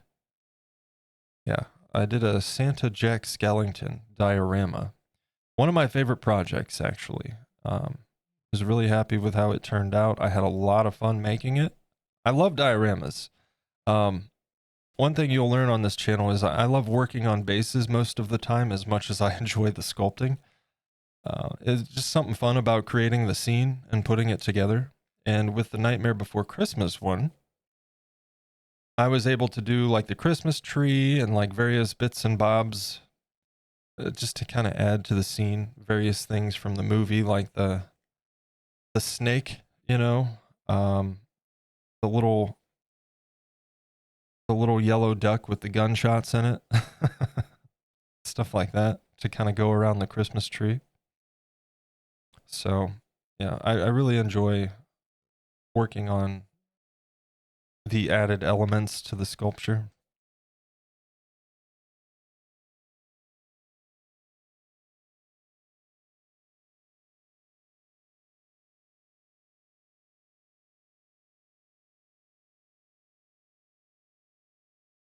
Maybe we'll hit the teeth with another gloss varnish coat too. In fact, we should, matter of fact, because we did the gloss varnish before I did the wash. So, yeah, we should definitely do that.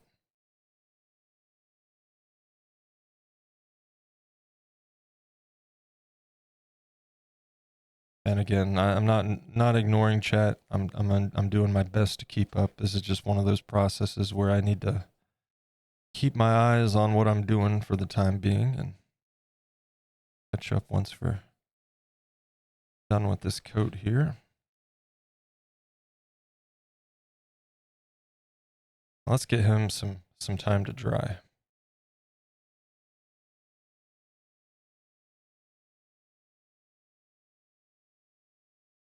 A vengeful knife wielding turkey who's escaped certain death and already has half his feathers plucked. A horocopia.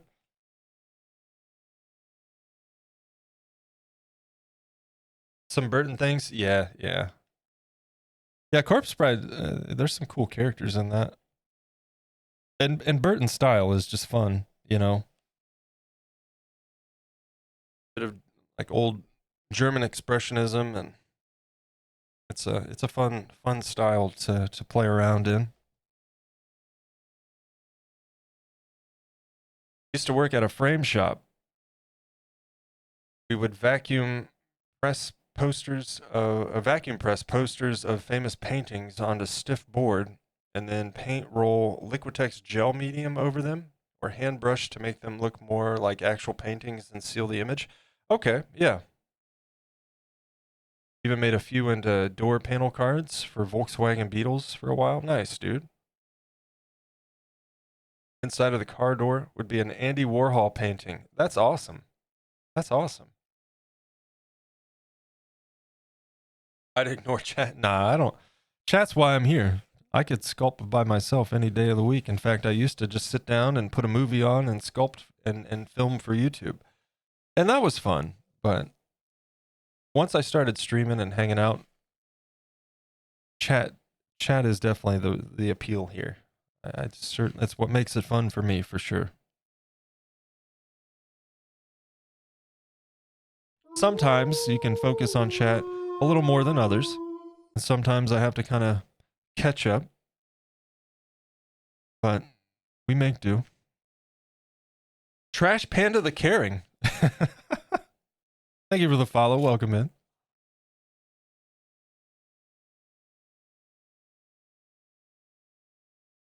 Those emotes are great. I love that moving eyeball.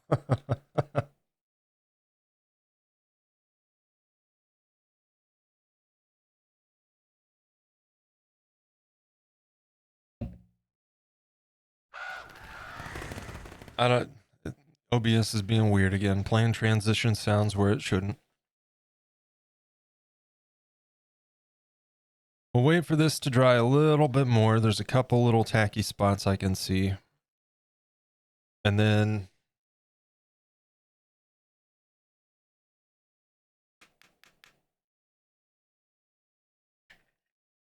I think we're just going to get this out of the bottle. I'm not even going to. We need so very little of it, it's not even worth pouring.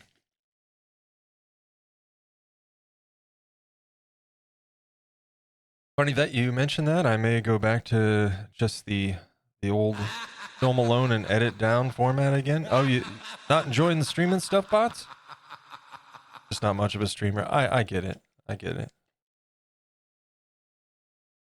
Epic Pumpkins, by the way. Trash Panda, thank you. I appreciate it. Yeah, I've been really enjoying this project. This is my favorite time of year, so. Well, up until the Thanksgiving Christmas part. That's the stressful part of this year.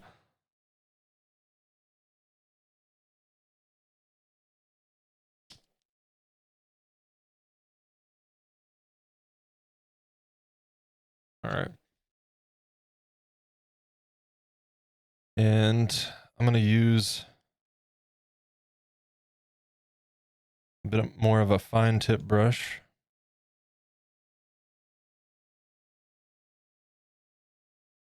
Which fell on the floor. I'll be right back.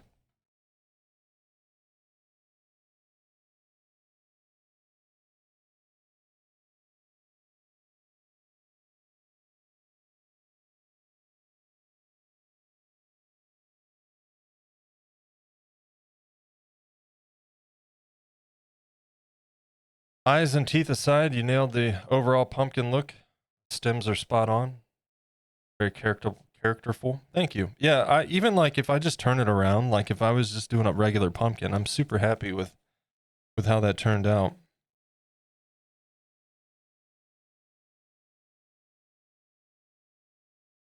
What I did, I started with a foil armature and just compacted that into our shape as tightly as possible.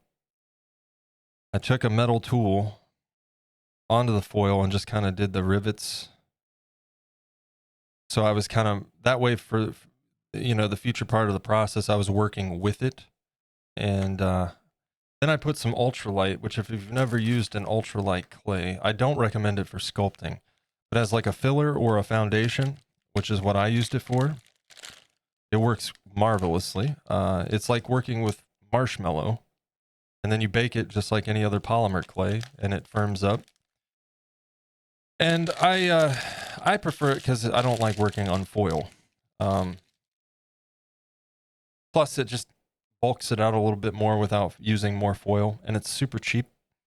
So I covered the foil with that, and then I redid our bevel lines here, and then baked it, and that gave us a foundation for the actual clay.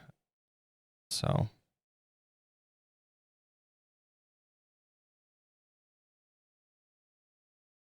let's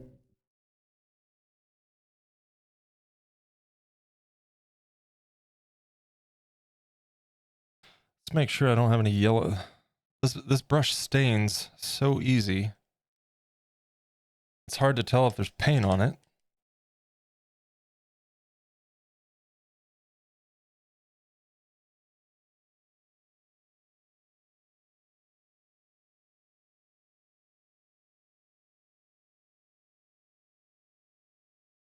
I think it's just stained.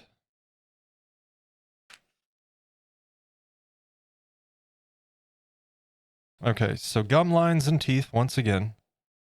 Just a quick coat of our gloss varnish here. In fact, I'm just gonna do this here. I keep imagining them having legs whenever I see the armature stems beneath sticking out. I just want to slap some dragon feet and claws on there.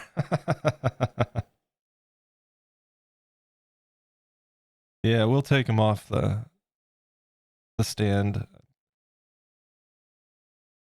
I just wanted to have them on something so it's easier to handle them. I don't have to like try, especially when we were doing the entirety of the painting with the orange, I didn't want to have to be handling it. I wanted a base that we could just have it set on and elevated for painting purposes. And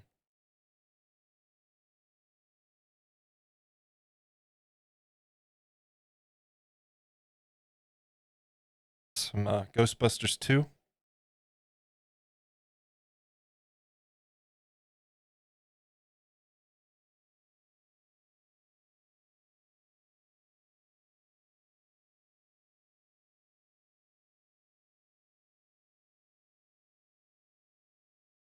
Yeah, yeah. Lessons learned in sculpting, One will work, but it's going to be a little bit floppy.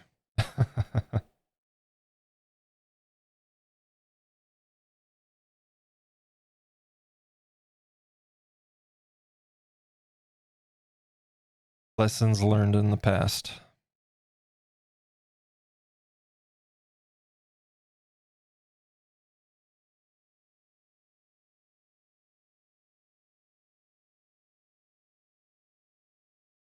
It's funny grabbing this one after that one because this is so much heavier.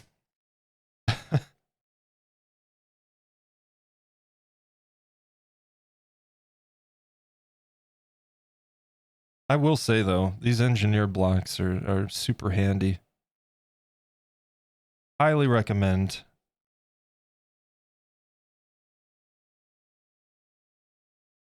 And it helps that they have some weight to them because if you're sculpting something bigger and using it to hold that, between one or two of these blocks, you can pretty much weigh it down.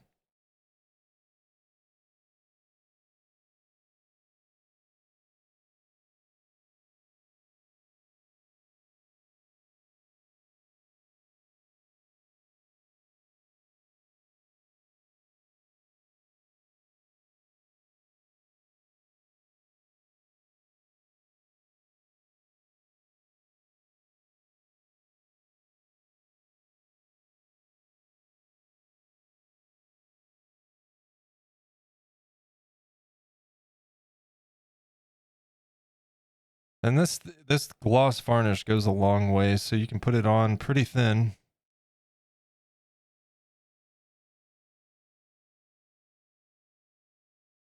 You don't need a large amount or anything.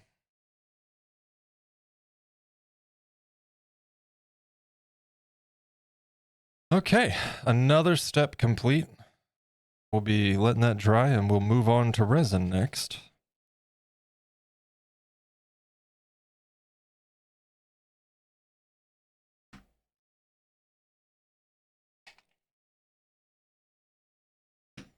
I'm gonna get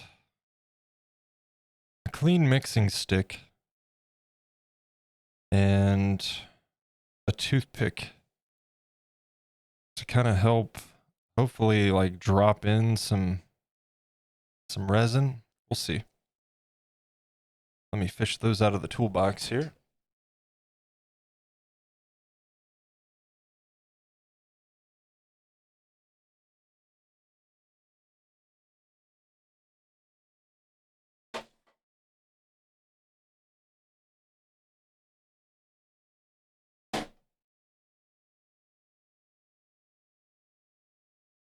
Yeah, bots, I could have sworn, man, on the deck of your scratch build, I could have sworn they used something like this and then, you know, like took one of these, scratched it up for your surface. So the fact that that's plastic, dude, that's crazy. It looked like it was literally made out of wood.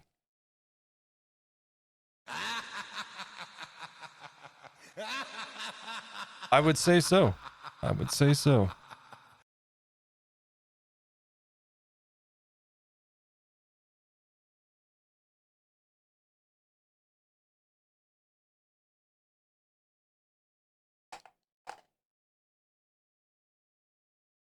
Okay.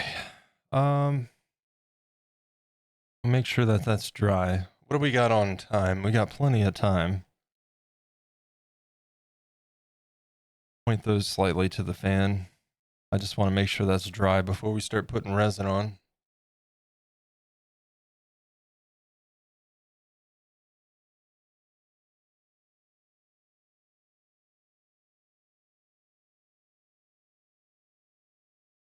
I did the tabletop out of wood, out of laziness, but the bench seats were also plastic. Nice, dude.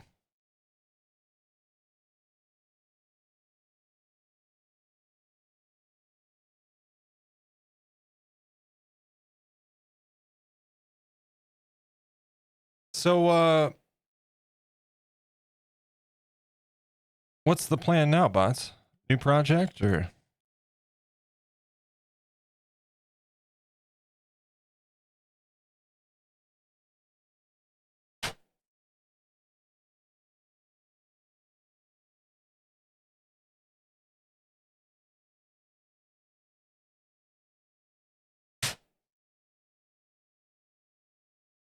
Little bubble.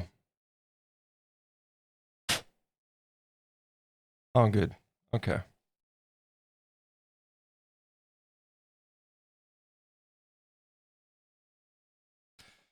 So, resin. How do we want to do this?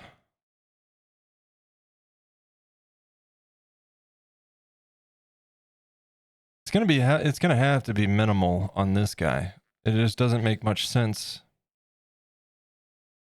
to have a lot here. Maybe put a little bit of resin in this bottom area of the gum line. But like this guy, I thought it would be cool to have like a glob of drool coming down.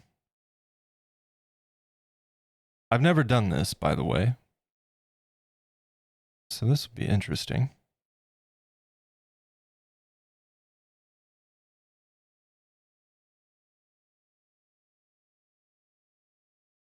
But I definitely think out of the corner of his mouth would be cool.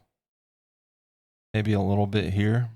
I don't want to overdo it because it's very easy to overdo this kind of thing. A little bit goes a long way. You start adding too much, I think it starts to take away from it. Especially with a closed mouth. Like if it was an open mouth, we could do like one thing I want to do in the future is do like a fishing line strand, like a very fine line that I can connect from point A to point B and run resin beads down that line to make it like a drool, like a drool strand effect between the teeth and an open mouth.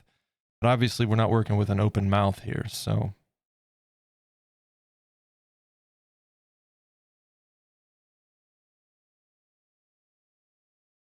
Taking a tiny pilot for a friend of him and his dog, an 18 millimeter, then some small wood panels, each with a, oh, excuse me. Yawn snuck out there. It got woke up too early today. Each with a building or two that can be assembled into a cityscape for gaming. Also back to working on my Battleship Turtle miniature game. Nice, dude. Need to start playtesting it. Local game store. Well, that's cool that you have a place that you can do that. Want to see some tongues out on your pumpkin next year? We'll see. One of the reasons why I wanted to do this, obviously, was to make it easier to paint, right? Another reason is it's kind of necessary for the molding and casting. I think that something like this would be incredibly problematic to try to cast. So that was this has been an exercise in finding a place where I'm happy with on that.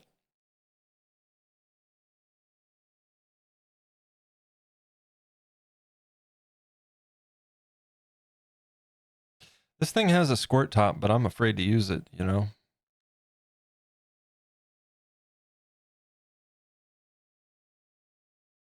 Yeah, that makes me nervous.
You can also try the UV resin in small amounts, like hit it with a light as you pour it. Yep, that's what I'm doing. Yep.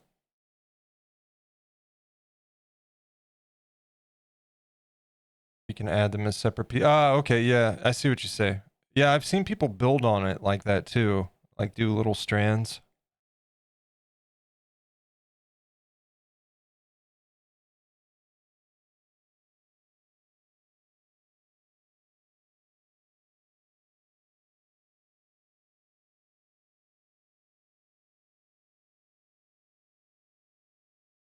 Yeah, we're not going to go overboard with it, so I might, especially on this side, on this other side, I might build up a little bit more, you know? Just a little glob over here.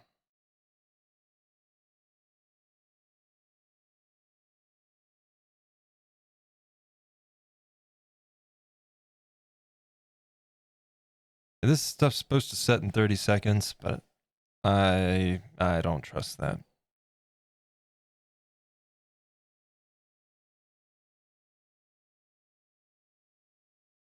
Better for what you're describing. Yeah, yeah. That's what I would do with that for sure, is do it outside the sculpt.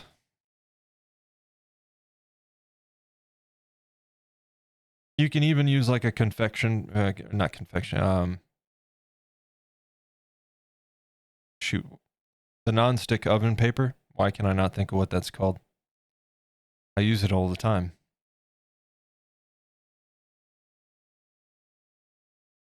Yeah, but anyway, you can just lay out beads on that, cure it, and peel it off.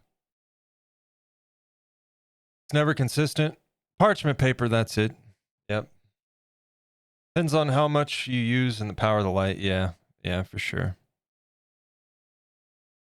And I never know with these batteries, you know what I mean? So I just use, well, I give it a little extra time.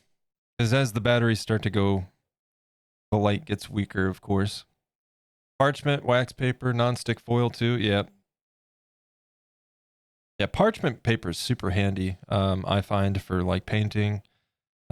It's a nice little surface if you don't want to get your table, you know, painted or anything.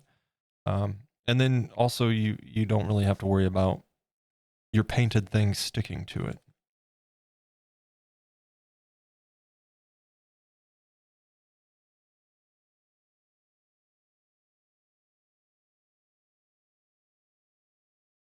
First things first, we're going to go across the bottom here. Just kind of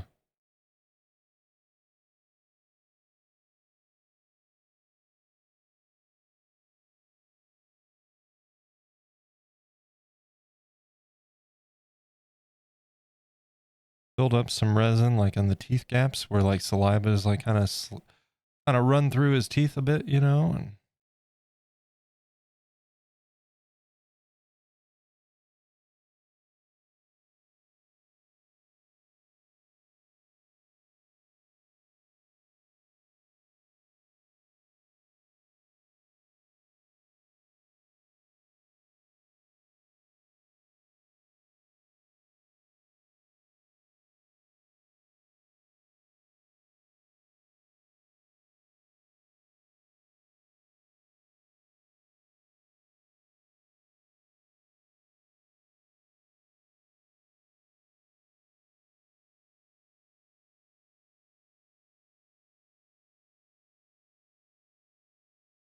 we call it grease-proof paper here.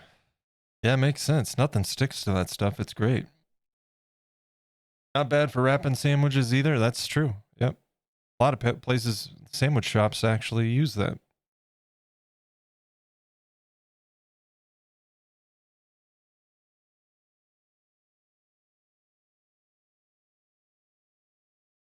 We could do this.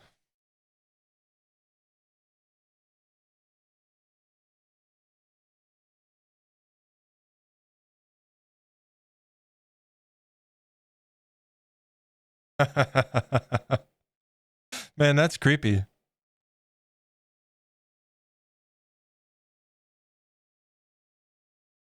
Turn the lights back on.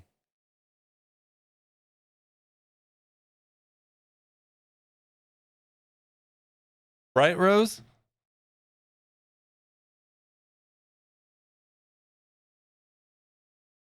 It's not even special paint. It's just certain colors tend to react to the UV light. Orange is one of them. That fuchsia color on the gum line that's mixed into the gum line, I should say, because it's not just straight up that color. But that one reacts for sure.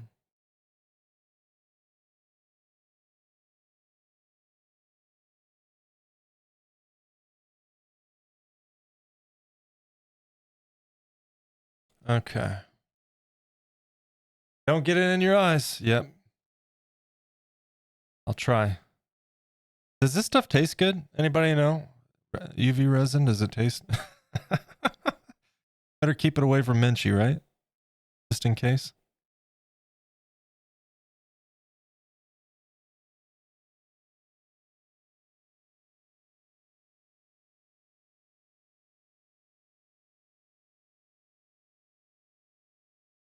Lick it.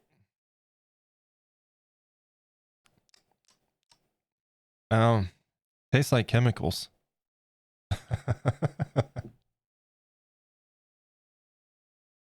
I didn't. It was the other side. It was the other side.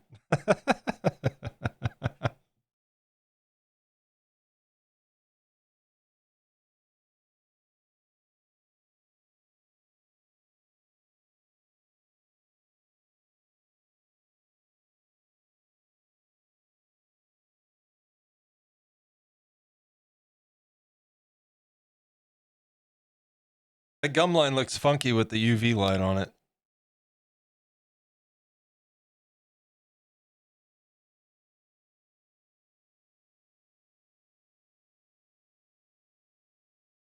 But now that we know, I think the showcase, I might have to try to do some light effects with the showcase video. That would be kind of cool. I've done some of that in the past.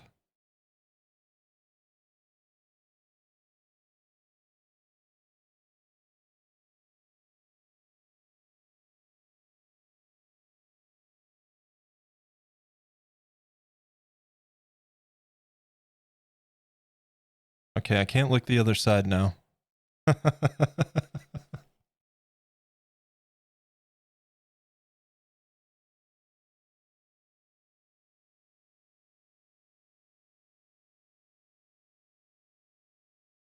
Chew the middle. That's a good idea. Yep.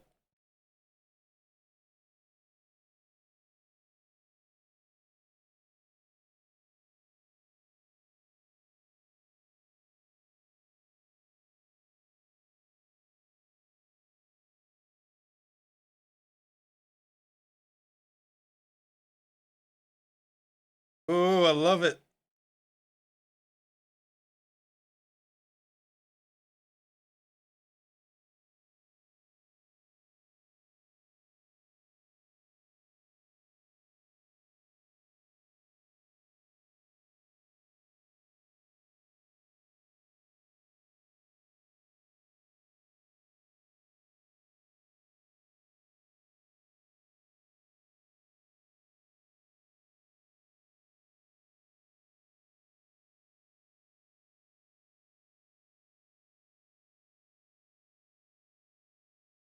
He's hungry like a wolf.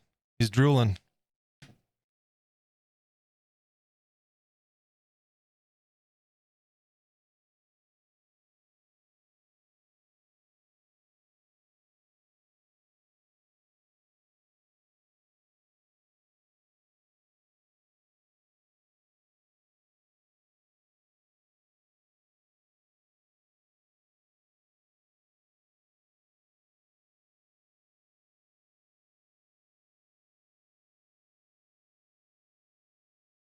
And I'm thinking like maybe a little bit pulled up around right in this region here.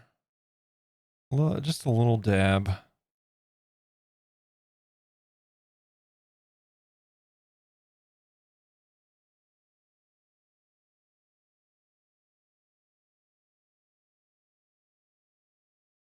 I'll tell you though, these little sticks, like a pack of these for next to nothing, right? Super handy. I use them for mixing paint, for stuff like this. They work great for application of UV resin, because you can kind of use it as a little bit of a spoon.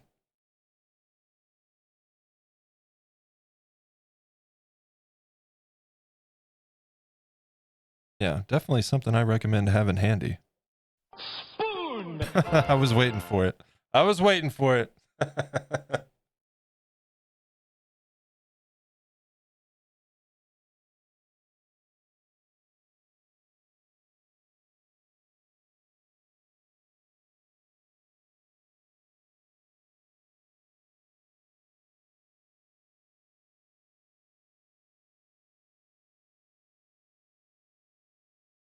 I'm debating whether or not I do a little bit more on this side. Like make another strand instead of just having one on each side. Have the more defined side a little bit more running down. Anyways, I need to get some back in here.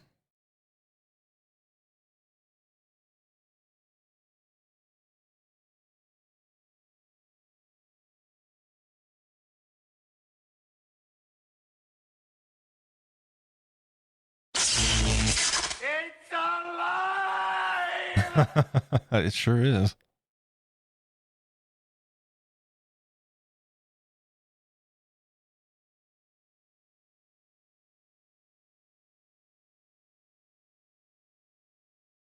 Captain Shires, what's up, man? Welcome in.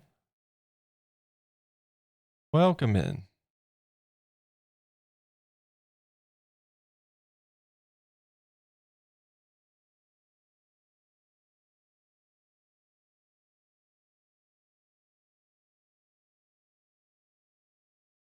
We are on the road to finishing these guys up. This is literally the last step is the resin. I'll do the felt probably off camera. It's not an essential step. It's just something I'm going to do.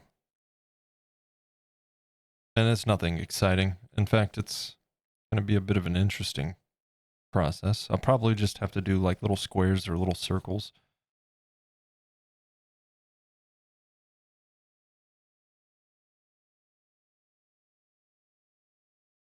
How be you, sir? I'd be all right. I'd be all right in spite of everything, you know?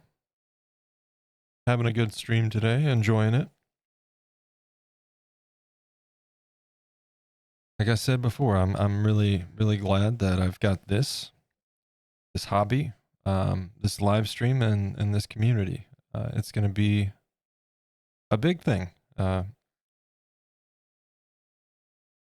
get through the next 4 years or more.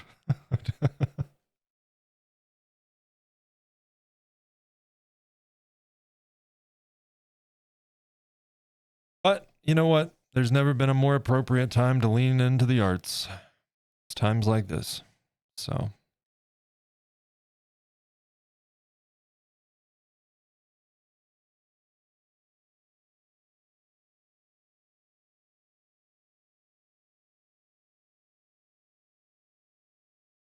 I mean, I'm really looking forward to the next project. Speaking of, actually, let me focus on this for a second and then I'll pick up right there.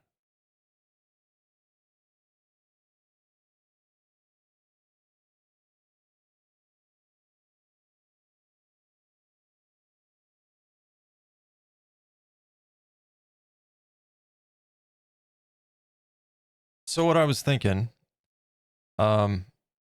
especially like right now, you know, it's been a long time since I've like drawn regularly and I'm not very comfortable with my abilities right now. I need to get some practice in and get back to form on that. But I do like sketching out concepts on upcoming projects, and I was thinking, um, for behind the scenes, like either for just patrons or for patrons and Twitch subscribers, maybe we'll do that for at least to start out. But have a special channel in the Discord where I can go live on Discord and stream like upcoming as we're getting ready to start a project and I'm doing concept sketches and just stream that in Discord for you know, either Twitch subscribers and patrons or just patrons, because Twitch subscribers get ad-free viewing and emotes and patrons of course don't. I don't know. I just want to make it fair for everybody. But that's an idea one way or another. If that's anything anybody would be interested in. Just make it like a hangout and sketch kind of thing. A little bit more behind the scenes. And that way we can focus on the sculpting stuff on stream for the most part.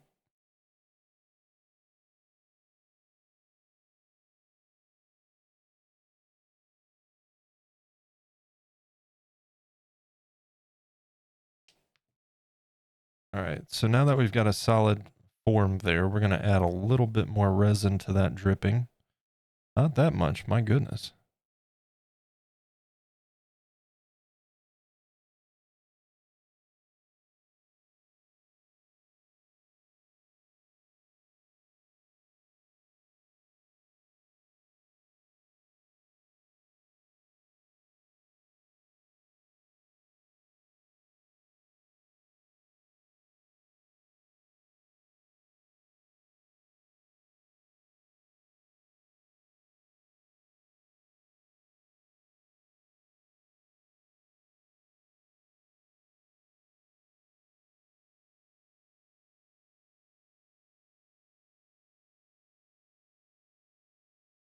A little bit of a look without the UV.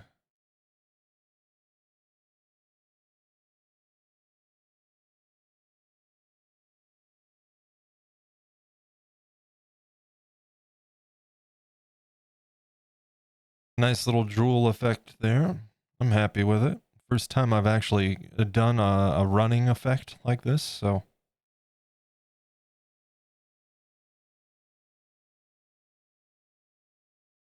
And like I said, we're going to kind of bridge the gap in the middle just a tad. Not an extensive amount of drippage or anything like that, just a little bit.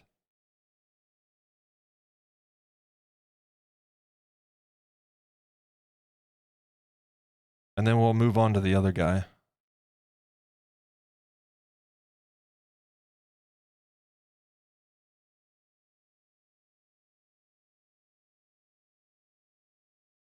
And we got an ad coming up. Of course we do. Of course. Well, at the very least, at least we won't have to worry about fighting the ad break as we end stream. That's always a frustration. We'll take a nice little break before we move on to the next guy and then come back from ads and get him done.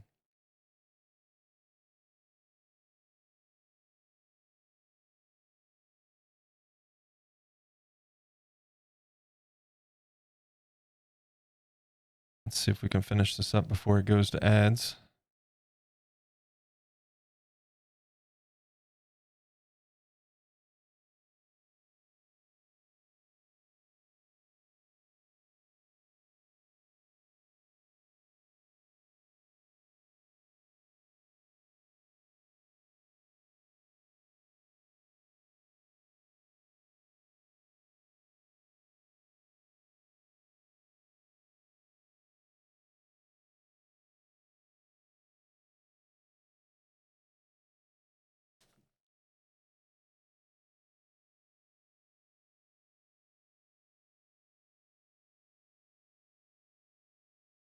Look at him drooling away. Yep.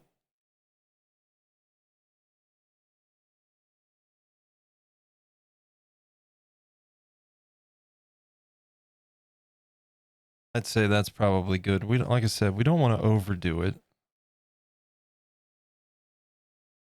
I don't want it to be like a major focus of the sculpt, just a little bit of a added detail.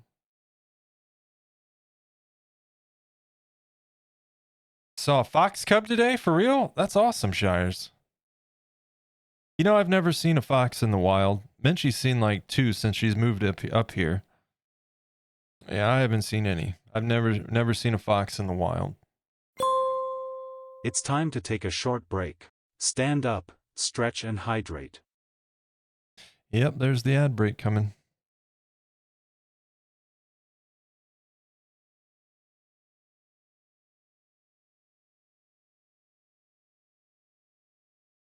I suspect Menchie's probably going to be streaming some this weekend, so if you guys are interested, she's going to be playing a variety of stuff on stream. Right now, she's working on Final Fantasy 16 and probably going to be finishing that up. But let me get a shout out. And by all means, she wanted this to be known, and that's fair. By no means feel obligated. You know, if it's something you're interested in, you know, I'm sure she'll appreciate it. In fact, I know she will. But don't feel obligated. You know, just a little shout out if you're interested and want to Want to drop a follow?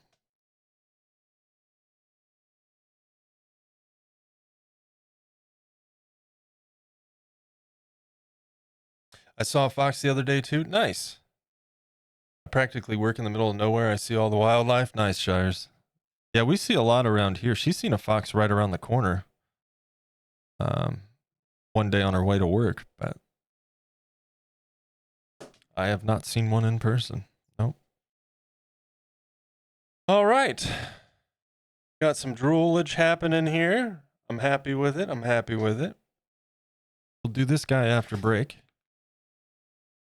Get a little bit. We're not going to go too extensive with him just because it doesn't really make much sense to considering the shape of his mouth and his teeth.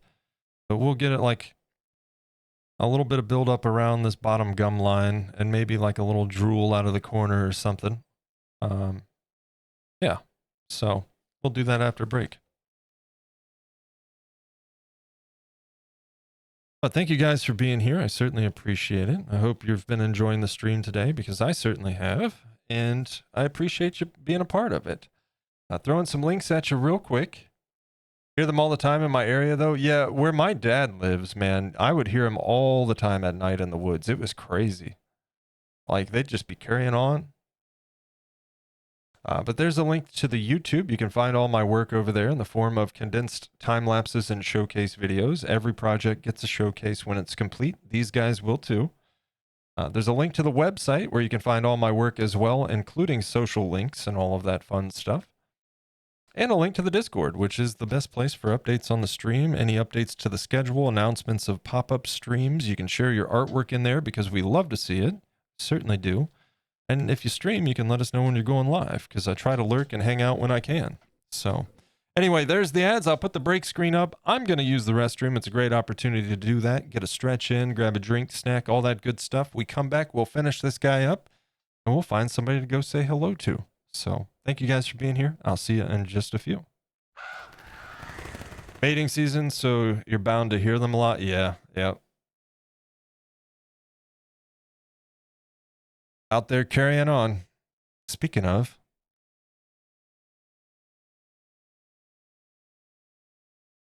that made me remember. I actually set up a special thing when Menchie comes into chat.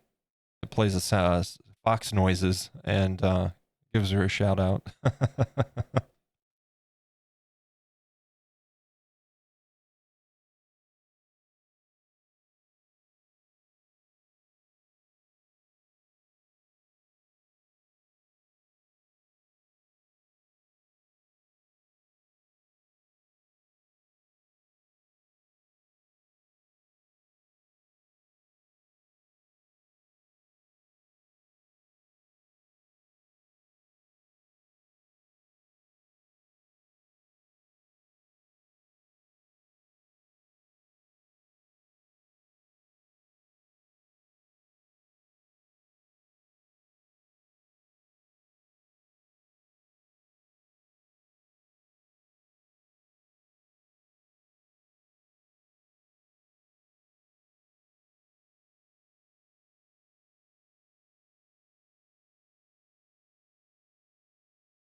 3 families I see normally.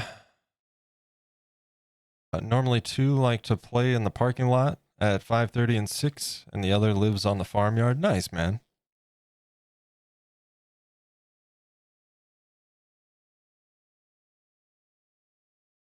Yeah, we get all sorts of stuff around. Excuse me, around here we got deer and skunks and possums and groundhogs and rabbits for days.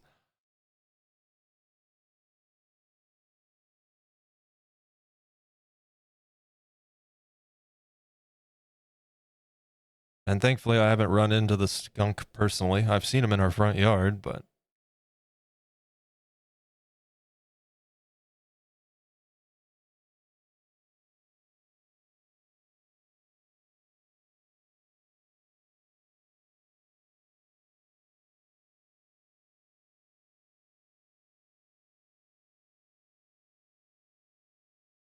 used to get foxes and badgers where I used to live. Ooh, nice. Badgers, eh? Welcome back. Let's get to it. Closest thing we have to that would be muskrat in the pond. We get some muskrat back there occasionally. It's our neighbor's pond, and she tries to keep an eye out for them because they are destructive to the bank of the pond and all of that, you know? So she'll have them live captured and transported elsewhere when they do show up, and they always do. Couple badgers and some very, very active moles. Dude, yeah, we've got moles. They tear up my yard out back. It's crazy. Couple of owls and even some birds of prey. Yeah, same. We've got a hawk, and she's got a nest across the road, and I see her on a regular basis. We have an egret that's been visiting the pond on a daily basis, and we've got a couple of geese that call the pond home every spring, and lay eggs and raise their young, and off they go. It's kind of cool watching them. I swear they have like get-togethers with their friends, because it's only the two geese that come back to our pond, and then they'll have like a little gander of geeslings. I don't know, whatever they're called. And then like we'll look out back and there'll be like two other sets of geese and their young out there, just like all hanging out, having a day, you know? Lots of deer and rabbits, same. Goslings, that's it. Goslings. Thank you, Rose.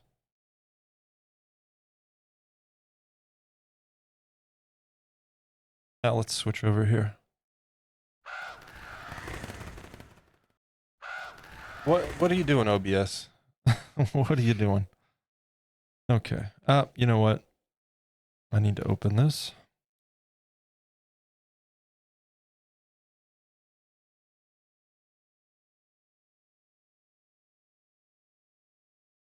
Oh, yeah, a couple things too, by the way, before we get into it here. I know Captain Shires is making it in here when it wasn't around, but I got stickers. They came, and I'm very happy with them, so I will be making more and ordering more through this company. Various designs, but this is the first, of course, just the logo. So now I have stuff to send out, and eventually I'll probably sell these individually on the website when I get a shop up and running on there at some point. But yeah, I'm really happy with these. So pretty cool stuff. And emotes. In fact, they're probably waiting on me right now to finalize the delivery. But emote delivery is happening today, so by next stream we'll have some new emotes. Now, we've got the spooky emote that was just for the season, right? Which would be this one. That one's going to get replaced, and it'll go away until this time next year, you know. So we'll replace that one, and then what I'm probably going to do is look through our existing static emotes and see what's used least often, and just kind of swap them out from time to time to keep things fresh. And then as we unlock more emote slots, we'll just fill them in. All of them will be on Discord, though. So you'll have that. They'll all be available on Discord once I get them up and active. But yeah, Rep Elisa got those done quick. She put the order in, what was it, Monday night? Tuesday night?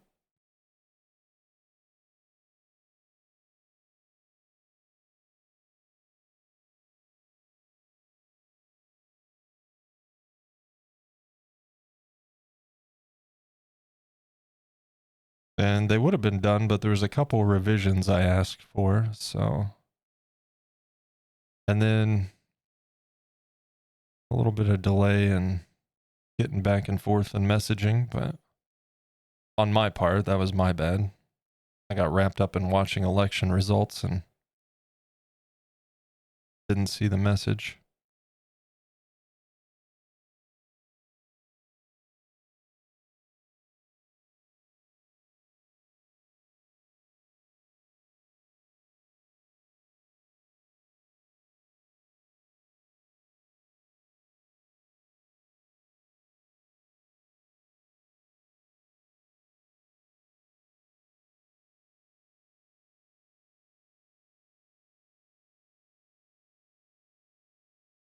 Want one already? Soon. They'll definitely be ready before the next stream on Monday. And the new project starting.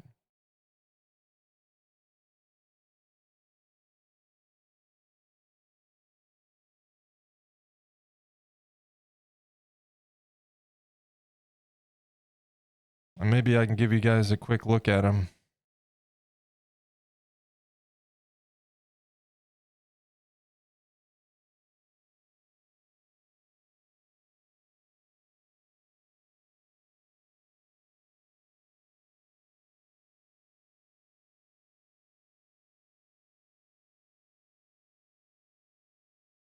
Stickers. I love collecting stickers. Yeah, me too. That's my plan for this, is to just cover this thing in stickers from other creators. And my own, of course. Gotta have my own on there, but you know.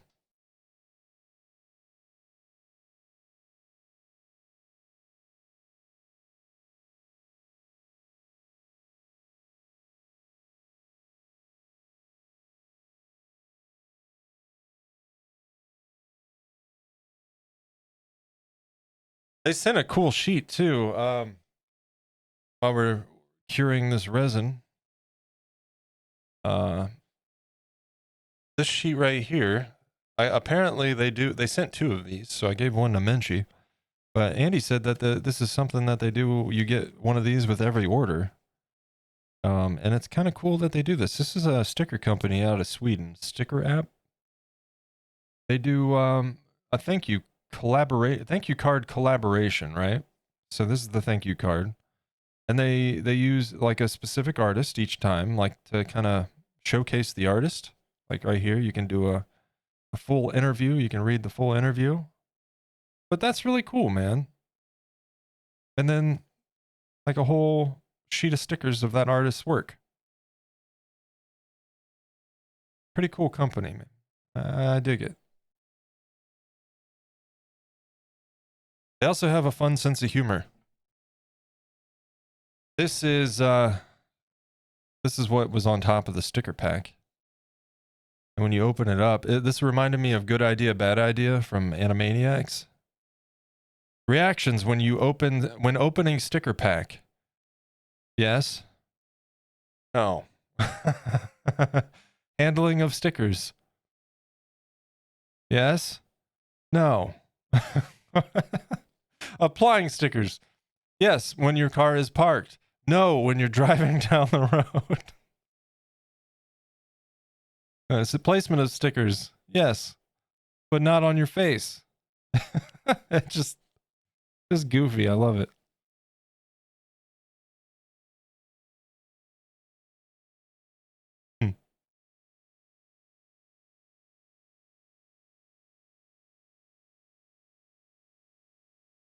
I'm planning on covering both my craft tables with stickers, then a clear vinyl or something to protect them. That would be cool. Yeah, I know what you're talking about. I've seen like people do that with like magazine clippings and trading cards, stuff like that. Very cool. In fact, is it Bill Makes Stuff? He's got something like that on his desk, I think. Thought it was pretty cool.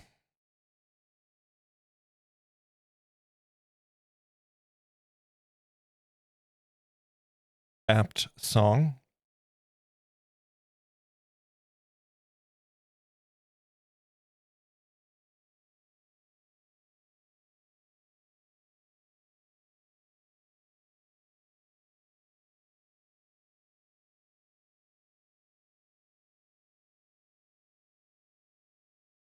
Yeah, I don't like that.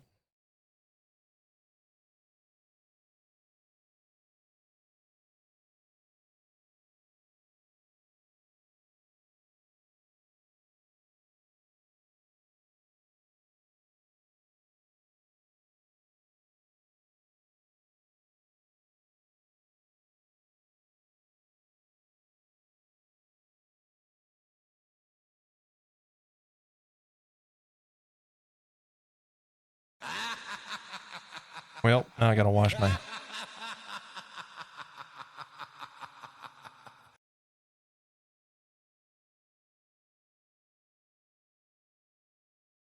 I have a 6 foot by 2.5, a 4 foot by 2 to cover, so need lots of stickers. I would say so. We might do some giveaways, you know, just that'd be a fun, easy thing. It wouldn't cost me a fortune to ship, that kind of thing. Maybe we'll incorporate some on-stream contests of some kind.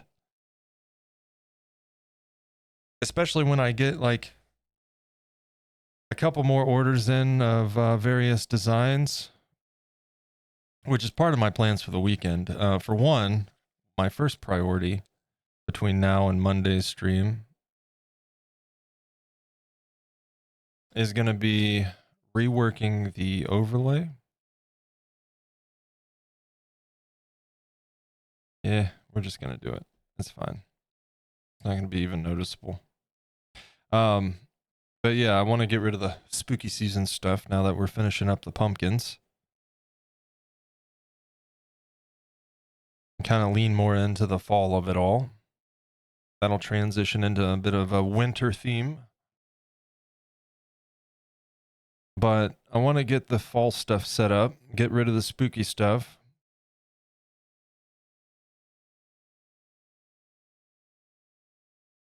And I would like to get another sticker design put together. So just because I'm not streaming, I'll definitely still be working on stream stuff.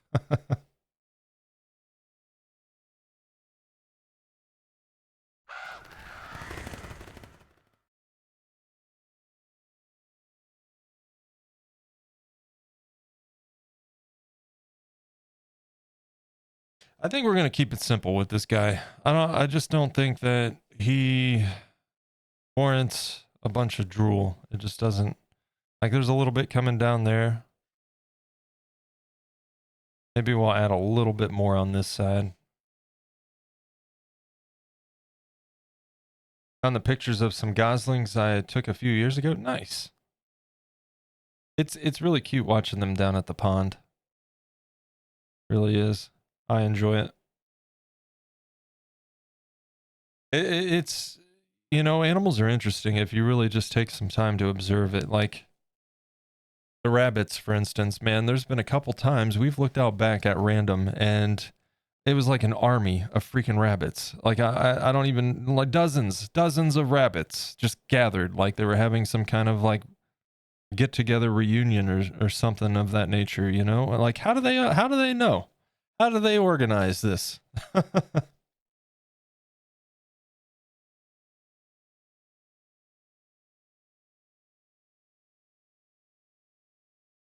Oh, battery. Uh-oh. Uh-oh.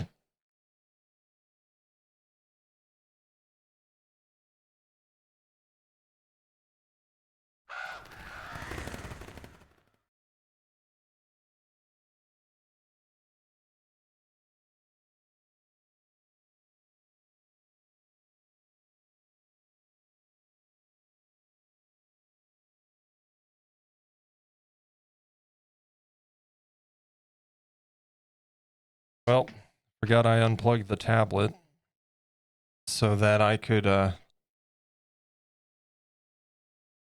charge up my little handheld or my little shoehorn light here. Shoe light, I suppose, not shoehorn.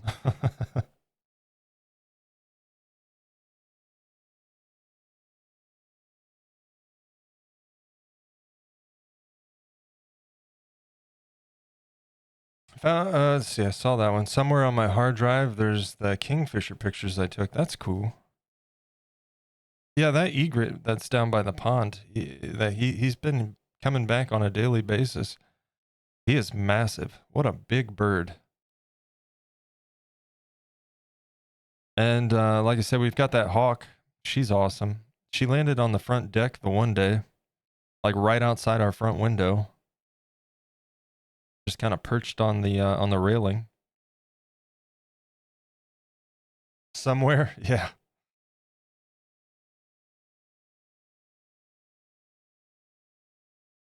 Okay. I think. Yeah. That should do. That should do it. I also should probably shoot the showcase for this weekend as well. Get that done so I can start editing it and get it out next week. That sounds like a plan. Trash things.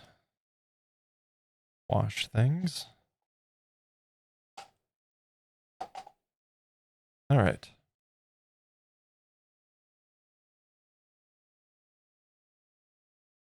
Shall we take a look with no lights again for people that didn't get to see it?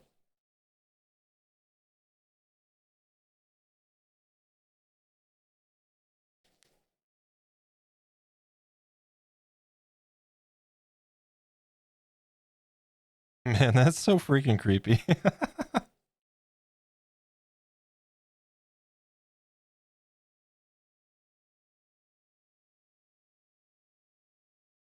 That is creepy. I love that the eyes, some of the eyes don't react, but some of them do. Look at that. Look at that. That is awesome. I love it.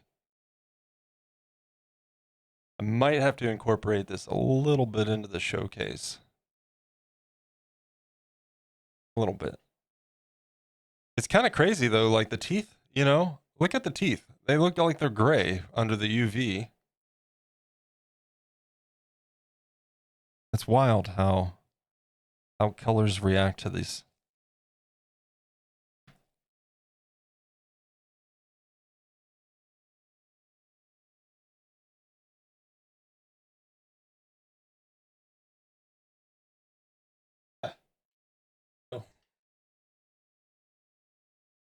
All right, so a little closer look with the drool and our finished pumpkin.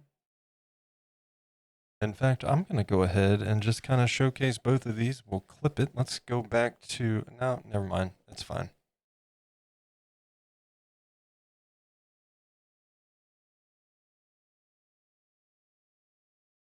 Our finished pumpkins for 2024. Doing more next year, starting earlier next year, and hopefully doing some molding and casting and have some of these guys for sale.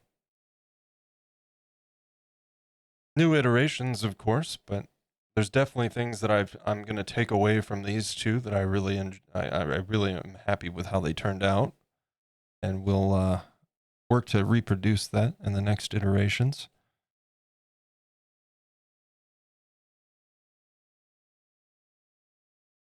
And we can go ahead and pop them off these stands. It's so much lighter.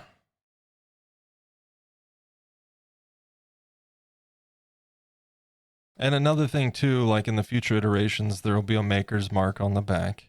I knew I was going to keep these though, so I didn't worry about it.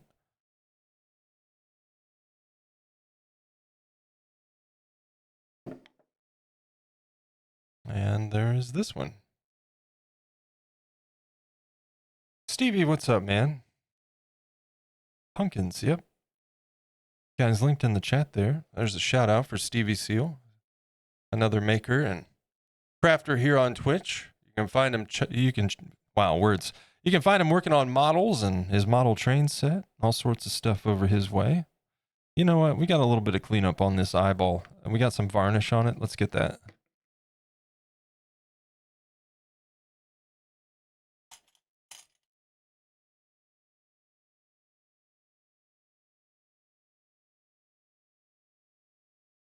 Yep, that's varnish.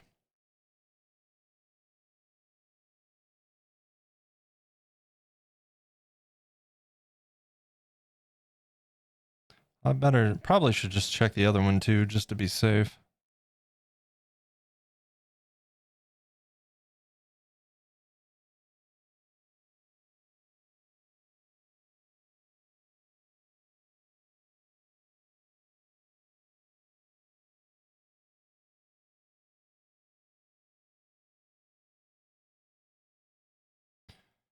Another apt song. Why is the spooky sculpts playlist playing relevant songs? Because reality is spooky. Is that why?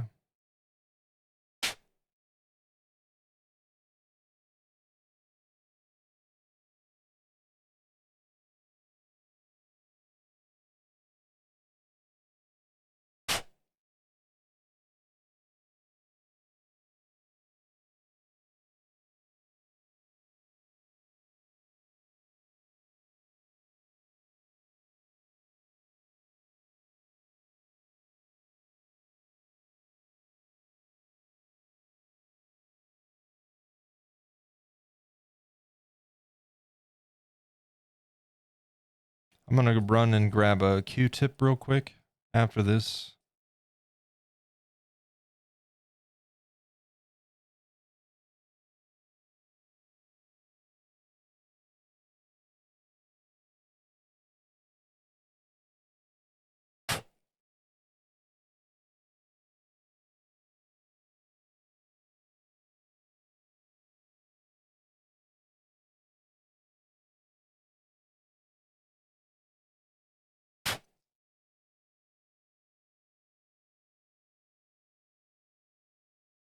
Not much, thanks. Really burnt myself tonight. That was fun. What? How'd you burn yourself? I don't recommend doing that. That's not fun.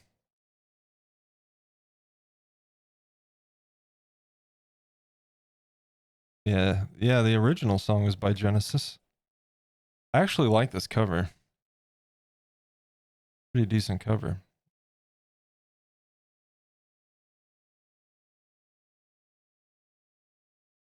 If it's the right video I'm thinking of, it's a pretty cool video too. Yeah, I think it is. It's got the animated guy in it.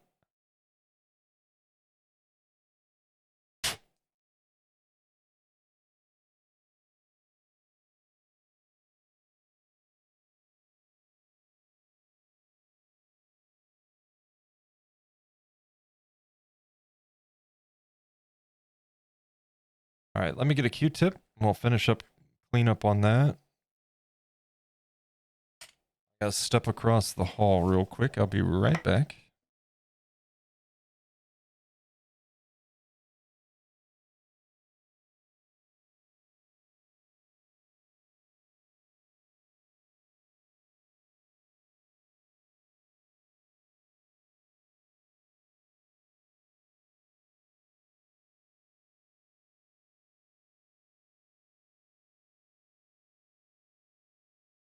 Knock the soldering iron over. Oh man.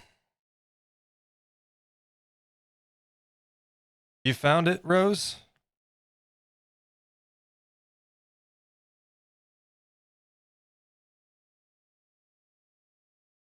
Just put some alcohol on here is all.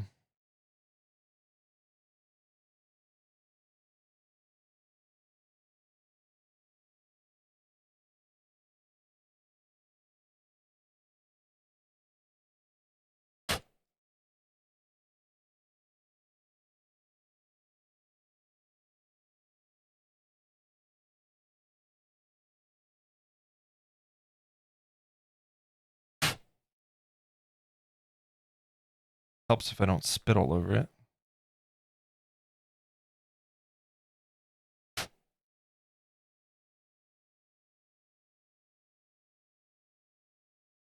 Yep, there's a spot right there. The varnish is a little bit more difficult to see. Kind of only shows up in certain light.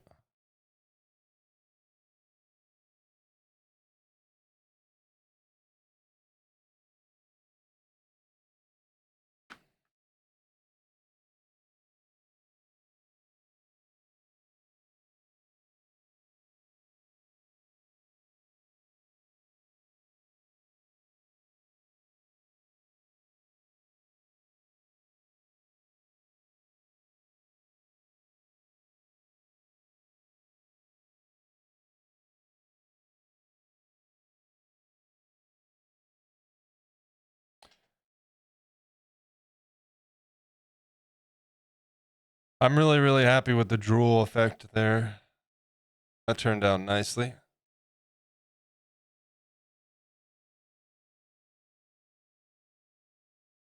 And the entire shape of the pumpkin, I'm super happy with. Like, if you just take the face away and they're just pumpkins, I'd be happy with that, you know?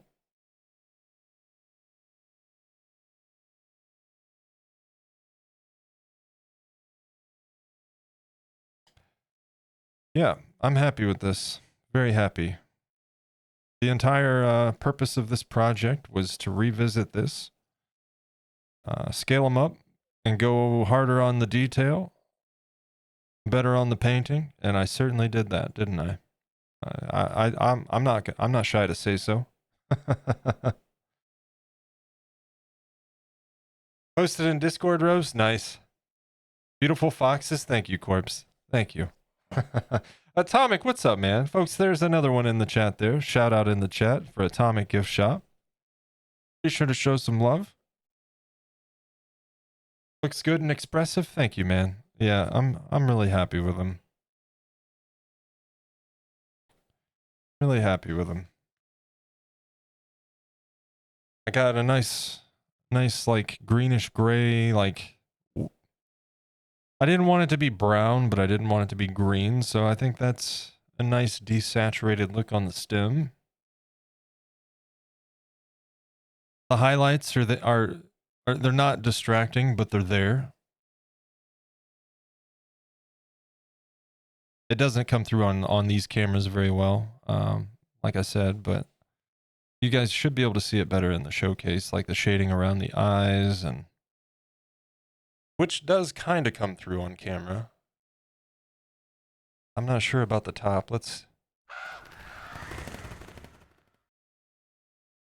Yeah, a little bit. It's still kind of hard to see though. Like the brown outline along the outer edge of the eyeball and the shading underneath it. It's there, but you still can't see it the best on camera. But there it is. There it is. Another project complete.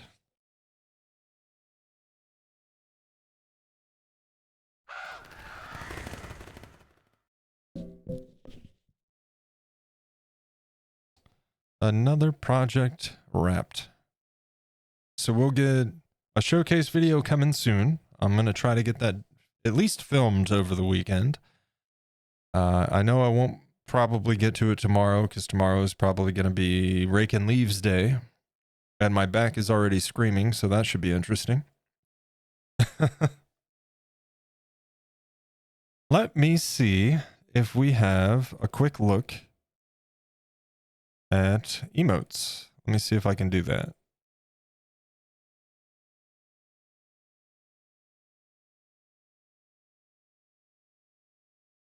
What did I do? There it is.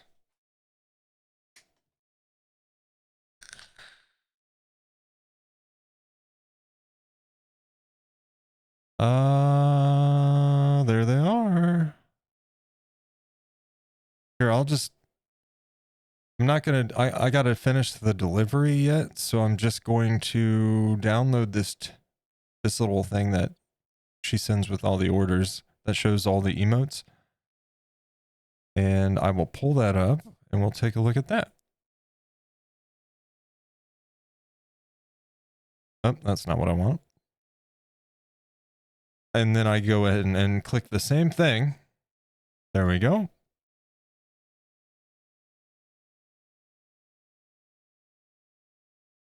Oh,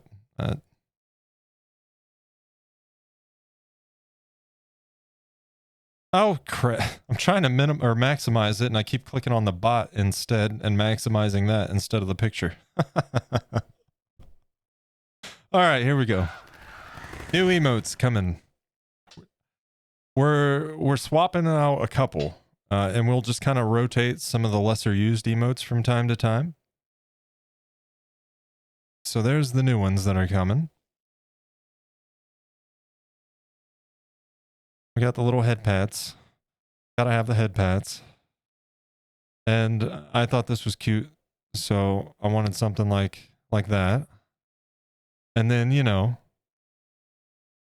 I'm not sure what that is. I think you use that to blow bubbles, right? That's for blowing bubbles.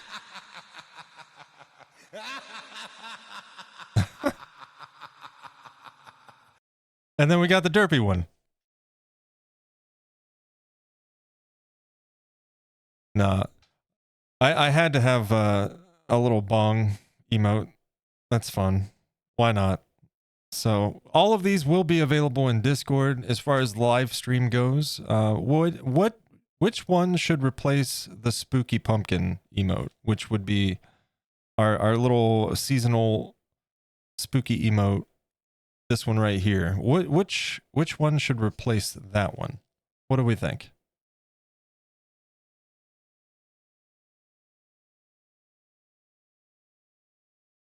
it's up to you guys. And then I'll probably do a poll. Boy, I don't know if I can. Let's see. I don't know if I've ever done a poll on here. How do I do? I think derp. Let's see. Sub only chat. Manage poll. Here we are. Create a new poll. Which emote should we swap with the spooky emote? And we've got, we'll just call the little starry-eyed one like, what should that be called? Like awe? Like AWE? Or adored? Adore. We'll call it adore. Adoring. There we go. And we've got head pats. And we've got the bong. And we've got the derp. Not the serp, the derp. Allow additional votes. No. Duration. We'll just make it go for 2 minutes while we hang out here. Start poll. Poll management. View results. Well, okay. There we go. Can I get rid of that? There we go.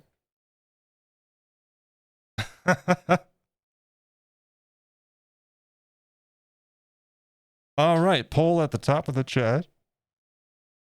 Check that out. Cast your vote, which we will. And then as far as the other ones go, like not all of them will go live on Twitch right away.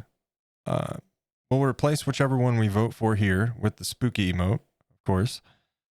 And then I'm going to look through like usage statistics on the emotes, and whatever's used the least, I'll probably swap at least one or two. And then all of them will be live in Discord right away. And then moving forward, as we unlock new emote slots, we'll just fill those in until we run out and I have to order more. And in the meantime, we'll just kind of swap them from time to time. Does that sound like a plan, just to keep things fresh? And by all means, in Discord, if there's emotes that you do not want swapped, like, please don't swap this one. Tell me, and I'd be happy to oblige. There's certain ones that I won't swap. Certain ones that are used quite often. But yeah, I think that's probably the best way to approach it for right now. She did these in like 2 days, dude. She's fast. Also, I think I heard a Minchi. Yeah, see, like, I don't want to get rid of the high one, you know, like the waving. That's a static one that I've got set up for followers. But of course, we do have the animated waving emote, which is the one I always use, for instance. This one right here. May I please have a drink, please? Absolutely, K-Sac. Go ahead. I'll join you. And the vote has concluded. You guys voted for the derp. So we will replace the spooky emote with the derp, and I'm going to make a note of that. It shouldn't be necessary, but just in case. Spooky to derp. I did hear a Minchi. All right, so we'll switch that over, and then, like I said, I'll look through the emotes, find something that's not used very often, and we'll swap out one or two more. And you'll see all of them available on Discord by the end of the evening. Another round of votes? Didn't you have enough of those?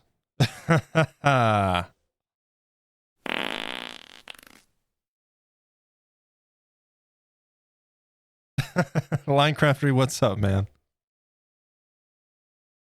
Guys, linked in the chat there, Linecraftery is an incredible artist, a traditional pen and ink artist, and you should definitely drop a follow and show some love, or that ghost is going to get you.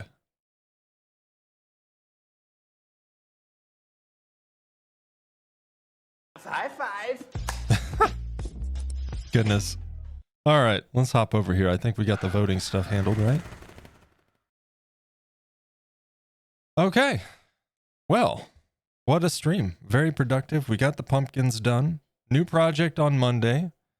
all kinds of stuff. I'm excited for the future of the stream. I don't know about you guys, but I certainly am. We got a lot of fun stuff coming up with the community, with the channel, with projects, and I'm really happy to be doing this and happy to have you guys along for the journey and part of the community. So thank you. Let's take a look. I'm gonna pull Twitch up over here on a different window, and we will see who's live. And now just a reminder, my usual streaming days are Mondays, Tuesdays, and Thursdays. Occasional pop-up streams will happen when you know there's work that allows for it and time. But as we're closing out this project, we'll start a new project on Monday. No pop-up streams this weekend. That being said, there's a very good chance you'll catch a couple, at least 1 or 2 streams from Menchie, I'm sure. And let's see who we can go say hello to today. Wonder if there's anybody new we could go say hi to that we haven't had a chance to raid.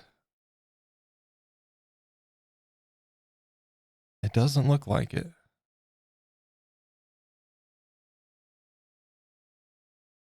Why does this name sound familiar? Hold on a second.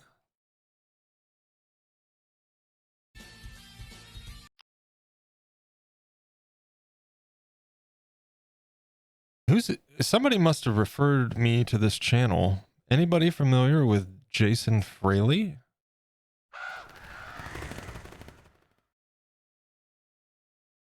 Jason Fraley? William Babel? I'm not familiar. Atomic. Jason Fraley's doing some sculpting. It looks like some pretty cool work. Let's take a look. You got any pic? Ooh. Oh. Ooh.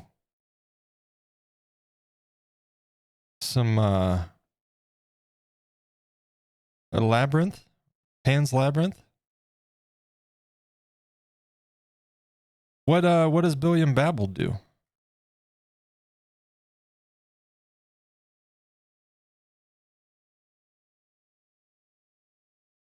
This is definitely an option, I think.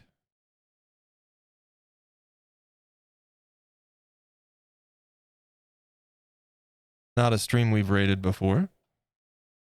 Jason's in my list as well, so our paths must have crossed. Billiam is drawing and chill. What would you guys rather? Is some sculpting or some drawing? That's up to you guys. I'm fine with either or. What would you guys prefer?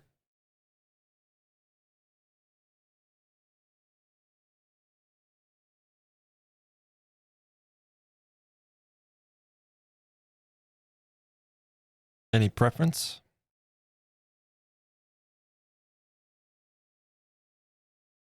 Billiam? Let's see. Billiam Babel.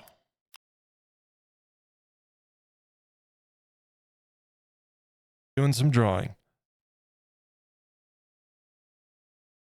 All right, well, let's do it. Let's go say hello to somebody new. I'm not familiar with this channel. I'll be sure to drop a follow when we get in there. It's always fun to meet new people. Oh, right. Oh, right. I'm going to just go ahead and copy this for the raid menu. We'll get that ready to go.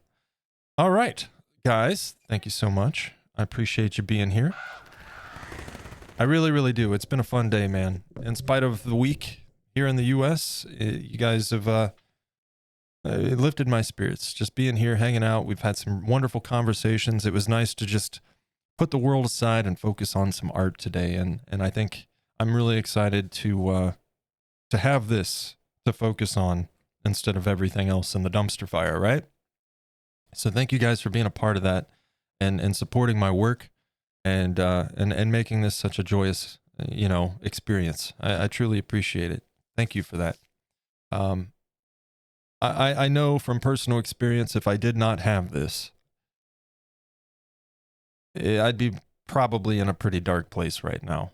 And having this to focus on and having this community, that's a game changer. So thank you. Thank you very, very, very much. Like, honestly, from the bottom of my heart, for being a part of this community, for showing so much support for the stream, for this channel, for my work.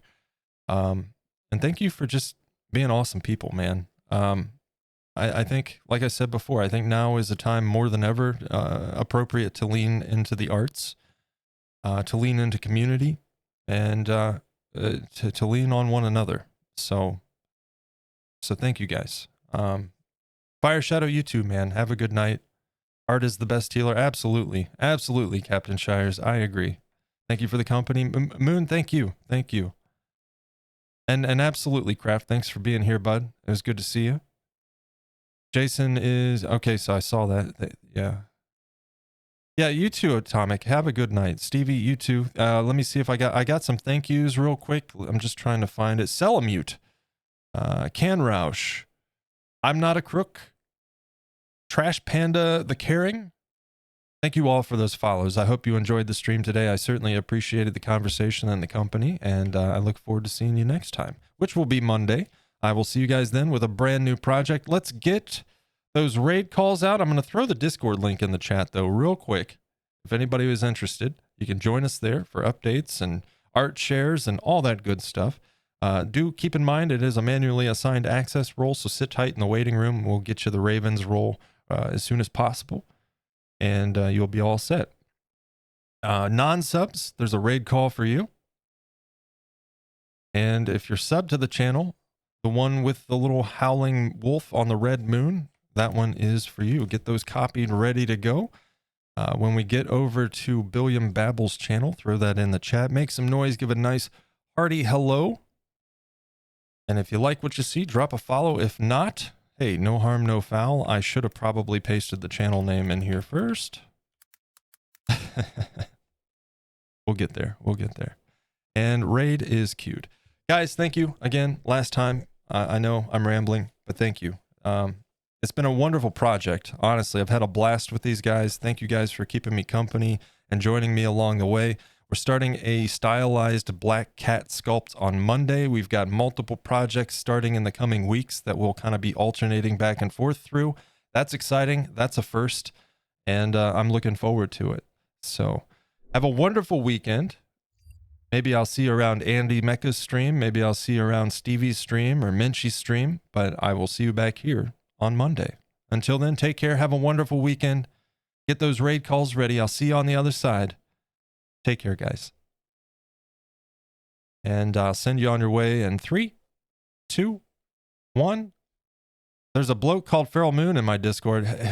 Watch out for that guy. He's trouble, Stevie.